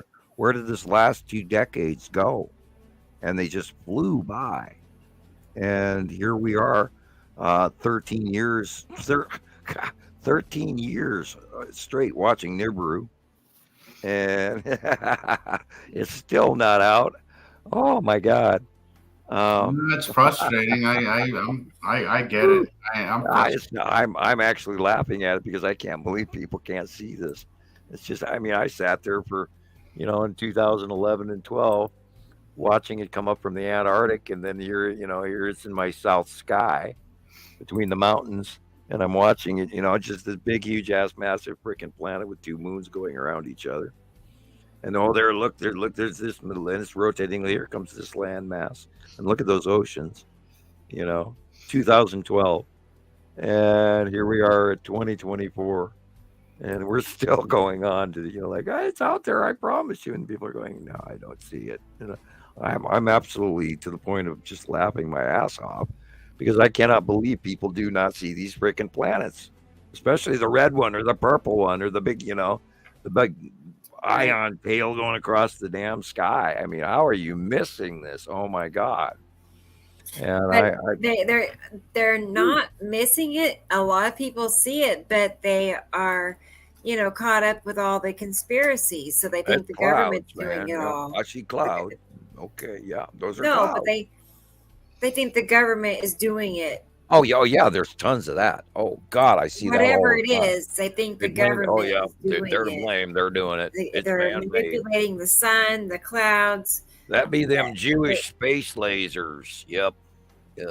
Yes, lasers too. Yes, Mm-hmm. for sure. Yep, I heard of them. So I've noticed that they will gladly take the blame to make people think it's them doing all of this versus people figuring out what's really causing it. The Chinese sun simulator. Yep. Because there's a patent. There's a patent. So that's oh God, we dealt with that for a decade. Oh my God. I'm sorry, I'm laughing tonight. I am in hello Atu's moon, and we're looking directly at it. And we have pictures going back in early Atu days where we can directly through sky cams that were local through the United States, not up in Alaska. We have numerous sky cam footage of there sits Atu's moon right in front of big old purple Atu directly above us, and that was 2018 and 19. We have tons of those pictures, and we're putting them out for year after year after year, and people still don't get it. Right? Hello. And what happened to our 200,000 members, and why? And I'm not trying to harp, but I'm going, well, why hasn't this gone viral? Why aren't people sharing this? I mean, this is absolutely documented with beyond reproach, and yet I mean, first you got to find people that's just even slightly interested in Sky or Nibiru, because that's how I got into all this. Maybe we're like the Audubon Society. We like watching birds, and other people go, yeah, oh, you're a bird watcher. So you got to find those people first. So it's already narrowed down, out of the whole population, it's narrowed down to just, the sky watcher type. And then from there, how many are going to be willing to set aside what they've previously learned? Next question is how important to other people is sky watching even in the first place? Well, I mean, Sam, we live in a culture where looking up at the sky is considered dumb. So, I mean, it's an uphill battle. Oh my God, are we nerds? Are we nerds? Oh no, it's an uphill battle. Looking up at the sky is not the sexiest thing. Everybody, it's considered something that dumb people do. I mean, look, you have your head up in the clouds. I mean, that's how long where do you think that thing came from? Make some money, earn something out of your life. And that's not by coincidence. No, I mean, they've engineered that to happen that way, so that that would just take away from our credibility and this and that. So, well, yeah, I'm still trying to get over where people are talking about how that we're in a simulation and the Matrix and all of that. I still see that. Do you know that actually gets more play than we do? I'm sure. Yeah. Oh, look, it's a glitch in the Matrix. There's this woman, she's frozen. And I saw one the other day on Slapped Hammer or whatever, where they're driving by and this woman is repeatedly turning her camera and like she's a Matrix glitch in the computer. And I thought, well, okay, very cool, very interesting. But that actually gets more play than we do. I love it. Yeah, I know. I think we're kind of a small. This is blatantly necessity. Group overall. I mean, worldwide, I don't know what percentage would be, like 5%. Oh, I wasn't going to be that generous. Oh, oh no. Okay. I was going to be. I was thinking a much smaller percentage. Okay. Yeah, and my brain spins both directions on this regularly. It crossed my mind probably 3-4 times today alone. Like, I know this information is going to go. I know we're going to get out. But then there's the other side of the flip coin that goes, nobody's listening. Nobody gives a shit. Right. It's going to go You're by. at It'll the be very done. like the We'll base be, level, right? be Ground small. level. I'll be honest, Sam. I can't handle you going there because sometimes I get that way. We'll be And known as but I the see Nibiruites. you, and even though you put up with a lot of shit, you still keep going. And that to me is inspiring. So if you Oh, ever we're right. were to go that way where you're just done, that would really kill it for me. You can't make this shit No, up. no Look at the pressure, picture no in front of pressure us. at all. I'm just saying this. You look at the picture in Yeah. front of us right now. You can't make this shit up. No, you can't. There it is. And if anybody even, okay, they're just clouds. No, look at that dark blue. Look at the sky. Look at the sun. Look at the normal area of sky. There's something really wrong with this picture. And if you can't see that big damn ass planet right there in front of you, I actually feel sorry for you. I do. Because it's there. It's been there for a decade. Oh my God. And here's what they don't realize is that how it repeats itself. Like, especially that right there to the right, there's always this slant curve to the right. It's and it wasn't there in 2018. Okay, yeah. I don't recall it being Nibiru here and his Saturn were way, way back on the right-hand side of the sun, but they were way, way back. And then in 2018, Uri was there, but in a different manner and smaller, and had different, cloud effects, which we documented. And we worked at this every day. We didn't come out at week one and, I jumped back in 3 months later and found this. No, we have all worked at this every day. Sometimes anywhere from, 2 to 8, 10, or God only knows, 2 to 8. Well, you see how long we talk on our podcast. 9 hours is our record. And we do this all day I know. around the world. That's crazy. Yeah, well, actually, it is crazy. It's crazy. We're the Mad Hatter here. We are absolutely out of our frickin' minds. I mean, of course, look at that green. I know. We know what that green means. Yeah. Oh, dear. The same patterns, and because we've done this for so long, and we've done this for so long. I can't explain it any other way. And Christoper says, I was seeing them. I just didn't understand what I was seeing planets. Yeah. Well, nobody in their wildest dreams thinks that they're that close. They're that big. No one, not me, not anyone. And I was expecting them. And when I saw that first one go by in 2009-ish, I was up in my yard raking leaves. And I saw this damn huge ass planet that wasn't ours, because I know what our planets look like. I spent a lifetime studying the moons and the stars and all of this stuff, I know, Pleiades and this and that and the other thing. And I know where, Milky Way and the moon and big, we're in Montana. My God, we know stars. Anyway, and I see this big damn ass planet go by, and I immediately remembered that, back in the 70s, they said they were going to be here anywhere from around 50 years from now. And my brain just went, bing. And I just knew they were here, and I'll never forget that. I mean, oh my! And I said, "Oh shit, they're here," and I never looked back. And here we are. I knew they were coming. I knew we had to have 2 solar systems. That's why I wrote the paper. I knew that they told me I couldn't talk about it. So, and here we are. I love this picture. And that is the light illumination edge of planet Isatum. That line that you're looking at, the center line is the edge, and that wave to the left is the cloud reaction of the sun shining on the side of the planet. Now, the next line down toward the left, toward the bottom, is the side edge of Nibiru. That's the face edge of Nibiru. And we know that because we've seen it so many times for so long. I got a couple of radar pictures. I don't know what the actual term for this is, but you'll know when you see it. Okay.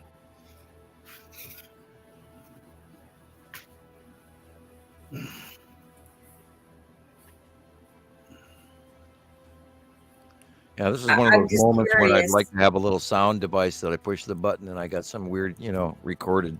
And I was Dun, just going to dun, say, dun. Christopher mentioned something I think I mentioned earlier, the same thing about how he, knew something was up, but, nothing else was fitting, all the, because there is loads of mainstream information that try to, like Oh we were yeah, just there's tons of it. about. This info still being cast spread every day like peanut butter out there. Yeah. And this is 20 November 24th. This is the side of Nibiru, and you can tell that because of the way that base cloud is. And probably the upper right hand corner is probably a Saturn shallow moon, just barely seeing a Saturn shallow moon. But this is overall the side of Nibiru. And I know that because I know whose picture. This is Petty's picture from Budapest. And he is currently our farthest east member, with the exception of South Korea. And we have a few Japanese people, but they don't talk to me very often. And we've unfortunately lost most of our Russian friends as of the Ukraine war. So, yeah, there's that weird duel that BB333 was talking about. And that is weird. That is really weird. I'm going to look at it for a second here on both. Yeah, now notice that it looks like I'm watching sorry, I was going to say like that movie, The Day After Tomorrow. Or something, it's like I'm watching a movie, like right there. In those vortexes, I guarantee you, they're ice cold, very interesting wind. No, that's real. But if you notice on the picture on the right, we're staring at the United States and Canada. Notice how that jet stream is not over the top of us. And if you go over on the other side, okay, and I'm looking at the left-hand picture, and you wonder why Russia and China are in the midst of one of the nastiest Arctic polar blasts that they've ever experienced in recorded history currently as we speak, then you are seeing the right-hand oval on the left-hand picture doing a very intensely small rotation. So they're having extreme conditions there. And our jet stream is way north over to literally the North Sea above Russia. Yeah. So that's part of why they're freezing their nards off, and we are excruciatingly warm here. And this may represent the pole and the Earth tip, and currently with the two jet streams, that is telling me that something hooey is going on, something weird, quirky. Now, if you ever, like we were talking about last week, Jesus, about a plasma sphere, right? And you touch your fingers on a plasma sphere and how the electrical bolts inside the sphere reach up to one spot on the surface in your fingertips. Yeah. What's to say that maybe we are seeing a reach thread extending off of our planetary magnetosphere that is causing this dual rotational jet, just like the fingertips on a plasma sphere. The thread connections to two bodies, or even one, an extra, which is extra external of Earth. Is this evidence of a thread connection to another planet? Which would cause that sort of plasma-like effect, and weather occurrence, or a tip, or a reallocation of the poles trying to adjust. Who knows if it's instantaneous or if it's done through weather as well, because I'm sure it's all connected. So this is new, and I don't know the date of it, but I believe it is just freshly recent. So we should be focusing on that. I mean, we could see, like you said, the Day After Tomorrow movie, where all of a sudden one day everybody's okay, and all of a sudden there's this superstorm from hell that develops, and everybody inside of it freezes to death. Yes, I know. Something really just drastic. There's people calling for, we're headed for an ice age, and then like me, I'm saying, hey, we're going to pry our asses off. We could actually see both. I mean, well, look, the desert is flooding, and the people that usually have water don't. Right. Yes. So we are watching an extreme behavior that is not normal at all, not even anywhere near normal. And we talked about an hour ago. I was like panicking, going, "Yeah, you guys got to pay attention. This is our weather. It's not normal." And it's not. It is not normal. Look at the No. United States. Look where the tropical center band is, in the middle of Mexico. It should be. Normally this time of year, you're seeing like big winter storms in the Northeast. Well, They yeah. always get hit every year. Every somewhere. January through February Yeah, up here, I've we not have seen 40 below. Any And stories of any big right now it's snowstorms. 16 degrees outside, but It's January, no storm. You know what I'm saying? There's no storms being reported. well, how about everybody? How many people out there currently have fog? We do. We had some pretty dense one at the beginning of December. Really dense. I mean, and I was driving home earlier this morning, and I'm looking at the sun, and I'm staring at to believe it or not, the sun was in the south at roughly noon, and I'm staring at the mountain range to the southwest of me, and it's dark. Even the mountains aren't lit up.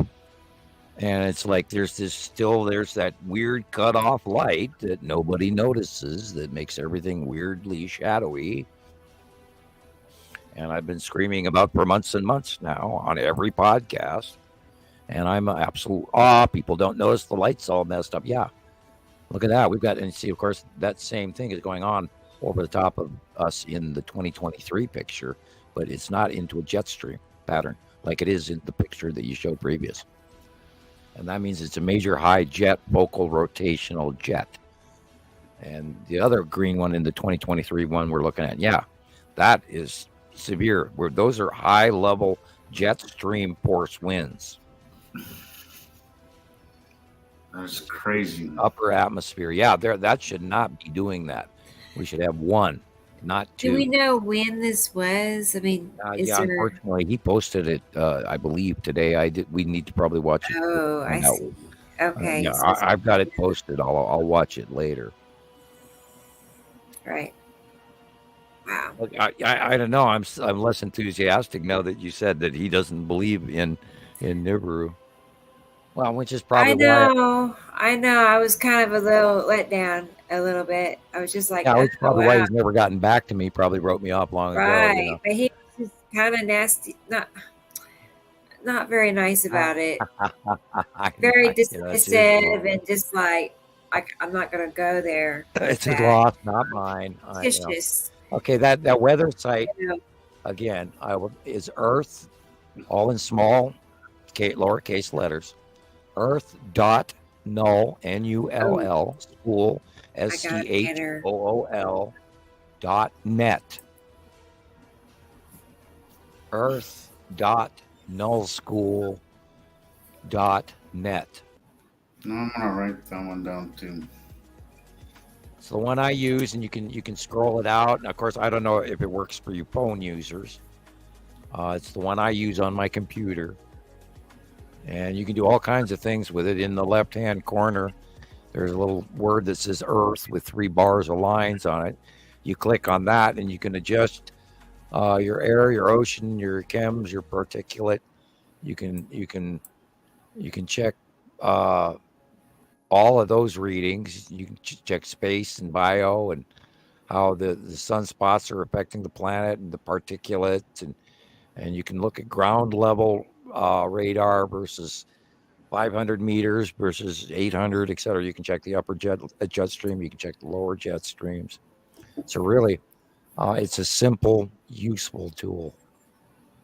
Let me go back to air here. There we go. I had it clicked over, and I was looking at the particulate and the CO2 counts on the planet. And you can scroll and roll. You can grab it. You can cut and roll the planet. You can zoom in, zoom out. That's, of course, if you have a mouse that scrolls, and which is why I say I don't know if it works on phones or not. Yeah, it seems, it's working for me. Excellent. I haven't anyway, tried it that's yet. where this picture that we're looking at comes from. Is okay. Is that site? So This is the exact picture from that site. And again, I don't know when it was captured, and because it's transitory, it's always changing. I had a couple more radar I was going to pull up, but Go ahead. I know it was something that Gillian sent me last week, but I'm not. Let me look one other place. It was the one. Actually, maybe it's. Hang on. Something that Mark was sending out. Which is another image. How many of tonight's listeners are getting bored? I'm sleepy. I'm getting tired too, but I mean that's not the point. I was just wondering if if we're actually even discussing anything. I don't know. I It's all know. important. It's all We're just connected. looking at radars forever. This is, of course, us doing citizen science, and this is how we do Yeah, it. that's And true. we talk about stuff, and we get, oh well, I got this from so and so, and so and so sent me this, and this is what we do. You guys just happen to be here for us not typing it. We're talking it rather than typing it. That's true. This does help. I mean, it takes a while to type everything out. So this is a drastic improvement, just having more communication in general. You were just locking up. You talked just fine, but I heard the auto tune voice, and then your picture stalled a couple of times. I'm a robot. Well, so everybody get ready. We paused this for station identification. We might get booted off. Who knows? Because she just paused. It's like we haven't had any trouble. Minor at the beginning, but we haven't had any real skipping tonight, which is nice. Yeah, it's not been too bad. And I've now forgotten that this darn microphone is right in front of my face, and I actually ran my nose into it. And like, hello. That's sweet. Sabrina's had a nice comment. Yeah, Thank you. It's way more comfortable than I have been. She's always super supportive, like for all of the shows. So awesome. I appreciate wonderful you being people that we've here. had before. I am quite pleased with our new regulars that we've acquired. Yeah. And I'm thanking you all for being here. I appreciate it. And it is nice to see you here. And just make sure you send a copy to somebody else so that we can get that view count up for Rebecca on YouTube. And we got to hit that million so she can get her gold plaque. For whatever reason, I mean, I've had not much trouble growing, on other platforms, but for YouTube, not so easy. Well, maybe it's the title of the show listing sometimes. I mean, I should try and do an experiment or two on smart TV to see what like type in passing planets or see what they pump up at us. That. I need to do that because on computer it's one thing, but on smart TV it's another. On the cell phone it's another. On laptop it's another. I have up to 500 characters for tags, and I have every space full, of tags, everything I could possibly think of. So, Sabrina, I'm glad you feel like you're part of the group. That's important. Which means that we're not icons that nobody can touch, and and you guys get to hear how silly I am now, rather than the guy who's bitching at you all the time on Skywatcher. You're not doing science, damn it, do you? It's true though. Yeah. I remember. I know Jesus was the same way. We were like really hesitant on even talking to you because it was scary. Isn't that funny? It was his level of knowledge because when we first started, we were really, like I was saying earlier, we barely knew what a CME was. We barely knew. Right? So it was a little overwhelming, to be like, what am I really gonna offer to the conversation with somebody so far ahead? Already. I mean, you've given me so much information over the years. It's and you earned my attention, and this is part of why when I was first talking to Rebecca about doing this, because we were tired of waiting for Radio Wasteland to call me again, And I kept, reaching out to them, and they didn't get back to me. So we thought, well, we got to do our own show. And then I said, well, I don't even know how you came up on the conversation, but I immediately said, well, yeah, definitely you should co-host with you. And Yeah. and the rest is it. I knew you'd be an excellent co-host. But then, there's times I know stuff that I don't know I know, but I know. If you know what I Yeah. mean. Yeah, I yeah. definitely remember.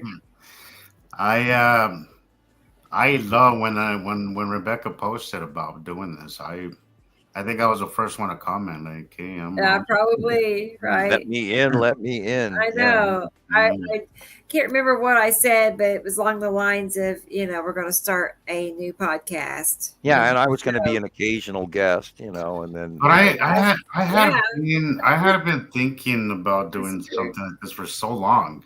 But it was also the thought of like first it was with Zane, but that was so long before I even really cemented any really actual knowledge that I could offer. oh, yeah, and this you've done so, quite well. You're a really good co-host. yeah. Well, I've done it long enough now, but Yep. then when it started, and then it just like after I moved to Salt Lake, when I realized, things were about to that point where you could actually have something to offer and actually not get things wrong and not pass along bad information, And I was like, I think it came right at the right time, at the perfect time, It reminds me of Yeah. how I was taught how to swim, really swim. I'd been to swimming pools as a child, but when I was really taught to swim, my stepfather in Minnesota, we're out on a boat in the middle of the Mississippi River, and the Mississippi is very wide, even in Minnesota. And he just grabbed me and tossed me in the water and says, "Swim." Here you go. Yeah, that's how my dad taught me how to swim. Yeah, That's, and I could swim and before that, so to speak. But boy, I tell you, when and then it starts rowing the boat away.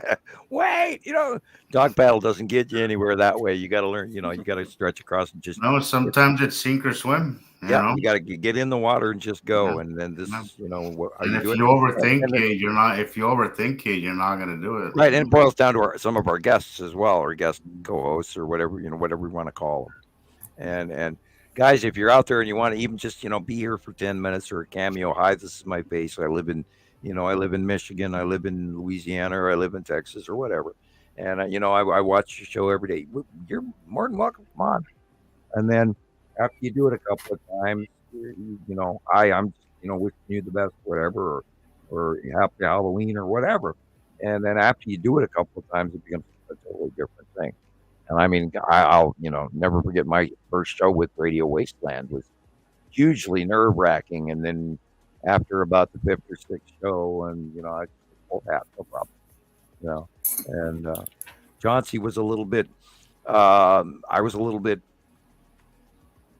I'm not going to say fearful, but woeful. I was a little bit hesitant because he actually was a very good host, and he had the radio voice and all of that. So, and then they broke our shows into 87 different videos. So, and we did a lot of them. And they would, we've done a bunch over the years. And now, to me, it feels just like I'm standing here talking to my friends on the phone. And Yeah, that's what it feels like. That's It's exactly true. what it feels like. Yeah, and it's easy to forget that we're online and doing it publicly. Like I forget a lot of times. Like I'm just going on with the conversation. Like we're all sitting around a table talking about it. I kind of and with my luxury in the photograph, I don't even have to wear pants. I'm joking. I'm wearing pants, but I mean that was a side joke. well, Yeah. lucky you.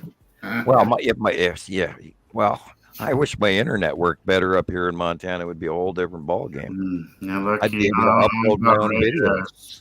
I'm about ready to slip into my PJs right about now. But Oh, okay. We're getting the first warnings, Rebecca. mhm. I know. I see Rebecca. I'm not far because- behind you. Okay, well, we I've are had a at very full day. we Yeah. are at 6 Rebecca, hours, yeah, 26 yeah. minutes, so we could do a 4-minute Right. wind down and make it me. I always Do let that. you know We can say our goodbyes. I want Yes. to do it on the hour.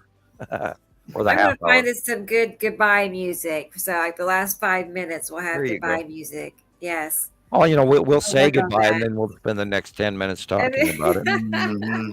Yeah. we need some good goodbye music. I don't know how many Okay. times that happens where I say to somebody, I'll be typing to them, I say, I gotta go do this. Yeah. 25 minutes later, I'm still typing to them, and Right. it's 'Cause hard to I walk don't have away to from. music at all. And I It's like always so get to look low. forward to playing Star Wars. It's like, oh, I get to go be in that world out there with aliens flying around and high technology, and that's where my brain unfortunately exists a lot of times already. It's Star yeah. Wars time. Yeah. I don't think I ever leave Star Wars. I think Yoda's in my left ear half the time, and you must unlearn, and relearn, and God, it's so hugely true. And of course, I'm the guy that sees ghosts walking around his house all the time. And But when you learn how untrustworthy the people are that are giving us the information that we're being taught, you realize how untrustworthy they are. It makes it really much easier to let go of all that. And then you learn it for yourself automatically. And then you see it, right? Well, and then you learn it. I don't expect to be saved. I don't expect anyone to hand me the information. I expect to see it for myself and experience it for myself. And I'm logical enough. And to me, science has always been horrendously easy. And I never, ever had any trouble in school with any of that, ever. And everything I've ever studied, I eat up like candy. So, and I have learned to respect my abilities, and only through doing this, by talking to people over the last decade. I mean, I've developed a completely new outlook because of doing this, and I'm literally not the same person I was when I started doing this. And it does change you, and we've all learned, and absolutely we continue to learn. Absolutely. Right. Every day. And I hope everybody out there steps into a new, larger, bigger world where you need to look to yourself and say this stuff is learnable, because it's not that hard.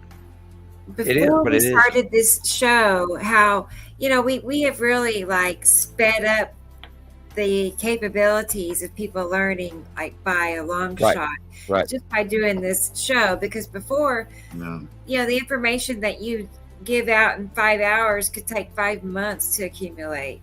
That's why it took us so long to put all this together, is because it was just piecing it tiny pieces at a time. Yeah, we got to the point where we the just construction actually became something. Bam, there it all is, all in one show. Yeah, and we have the ability to group gather our information now and then to present it out to more people faster. And this is why I talked about maybe later on in Comic-Con, I would literally just yank up my hard drive and take it with me. And I've got 150,000 pictures. I don't even know how many pictures I've got.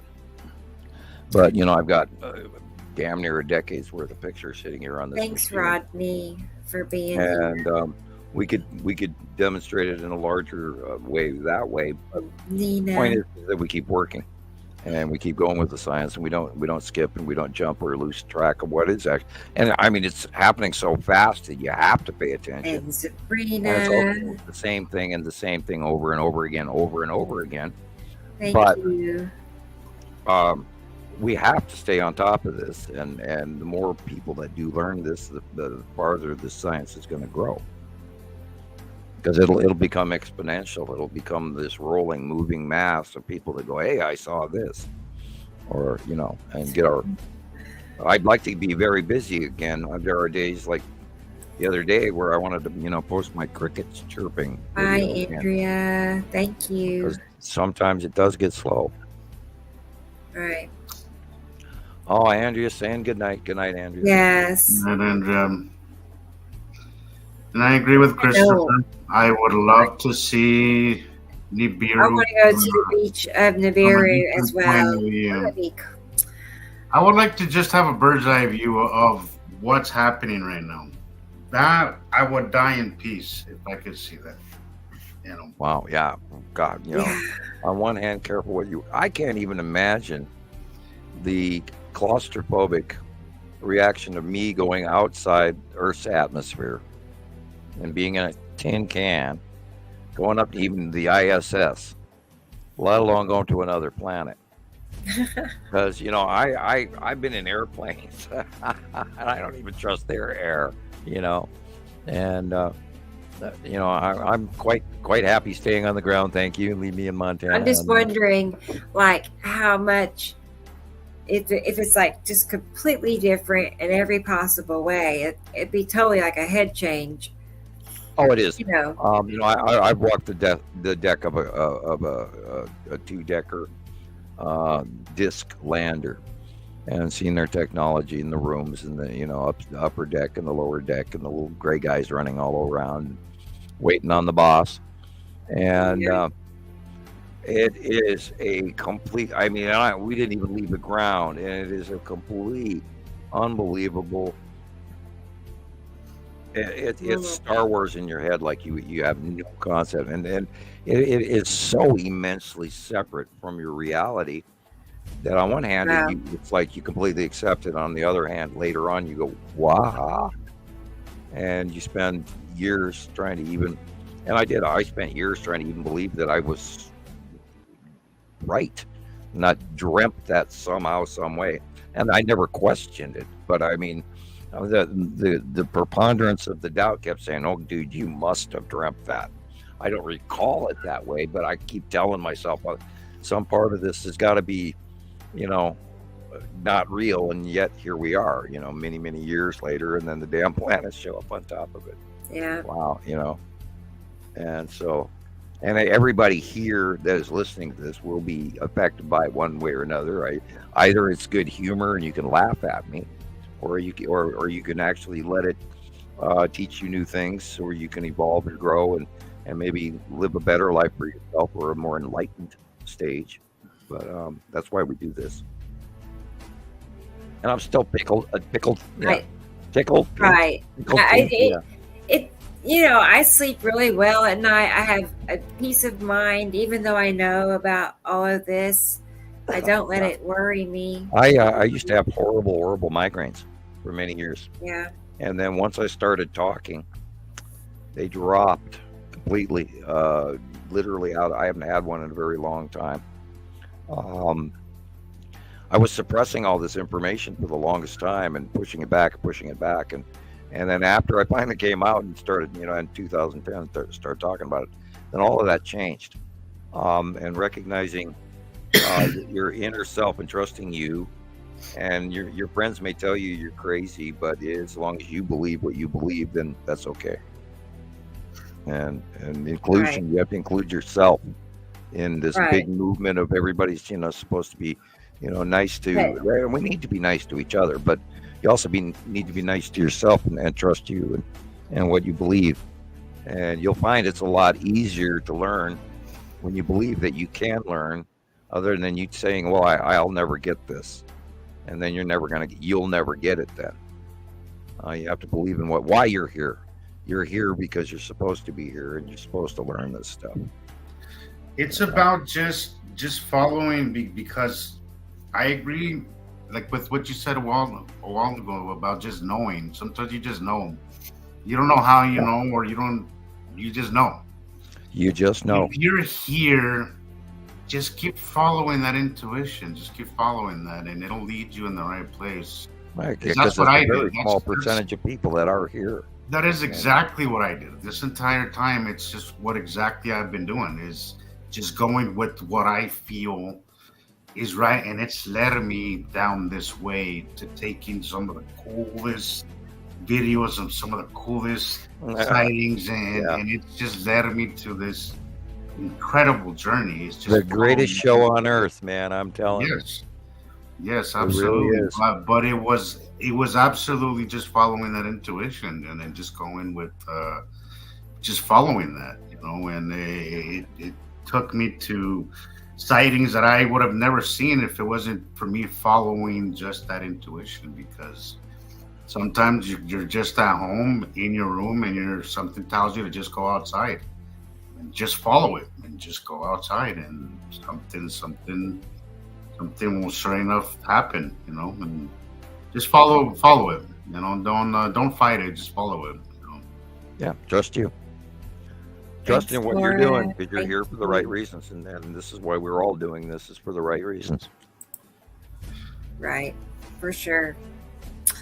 Well, I guess we could wrap it up here. Yep.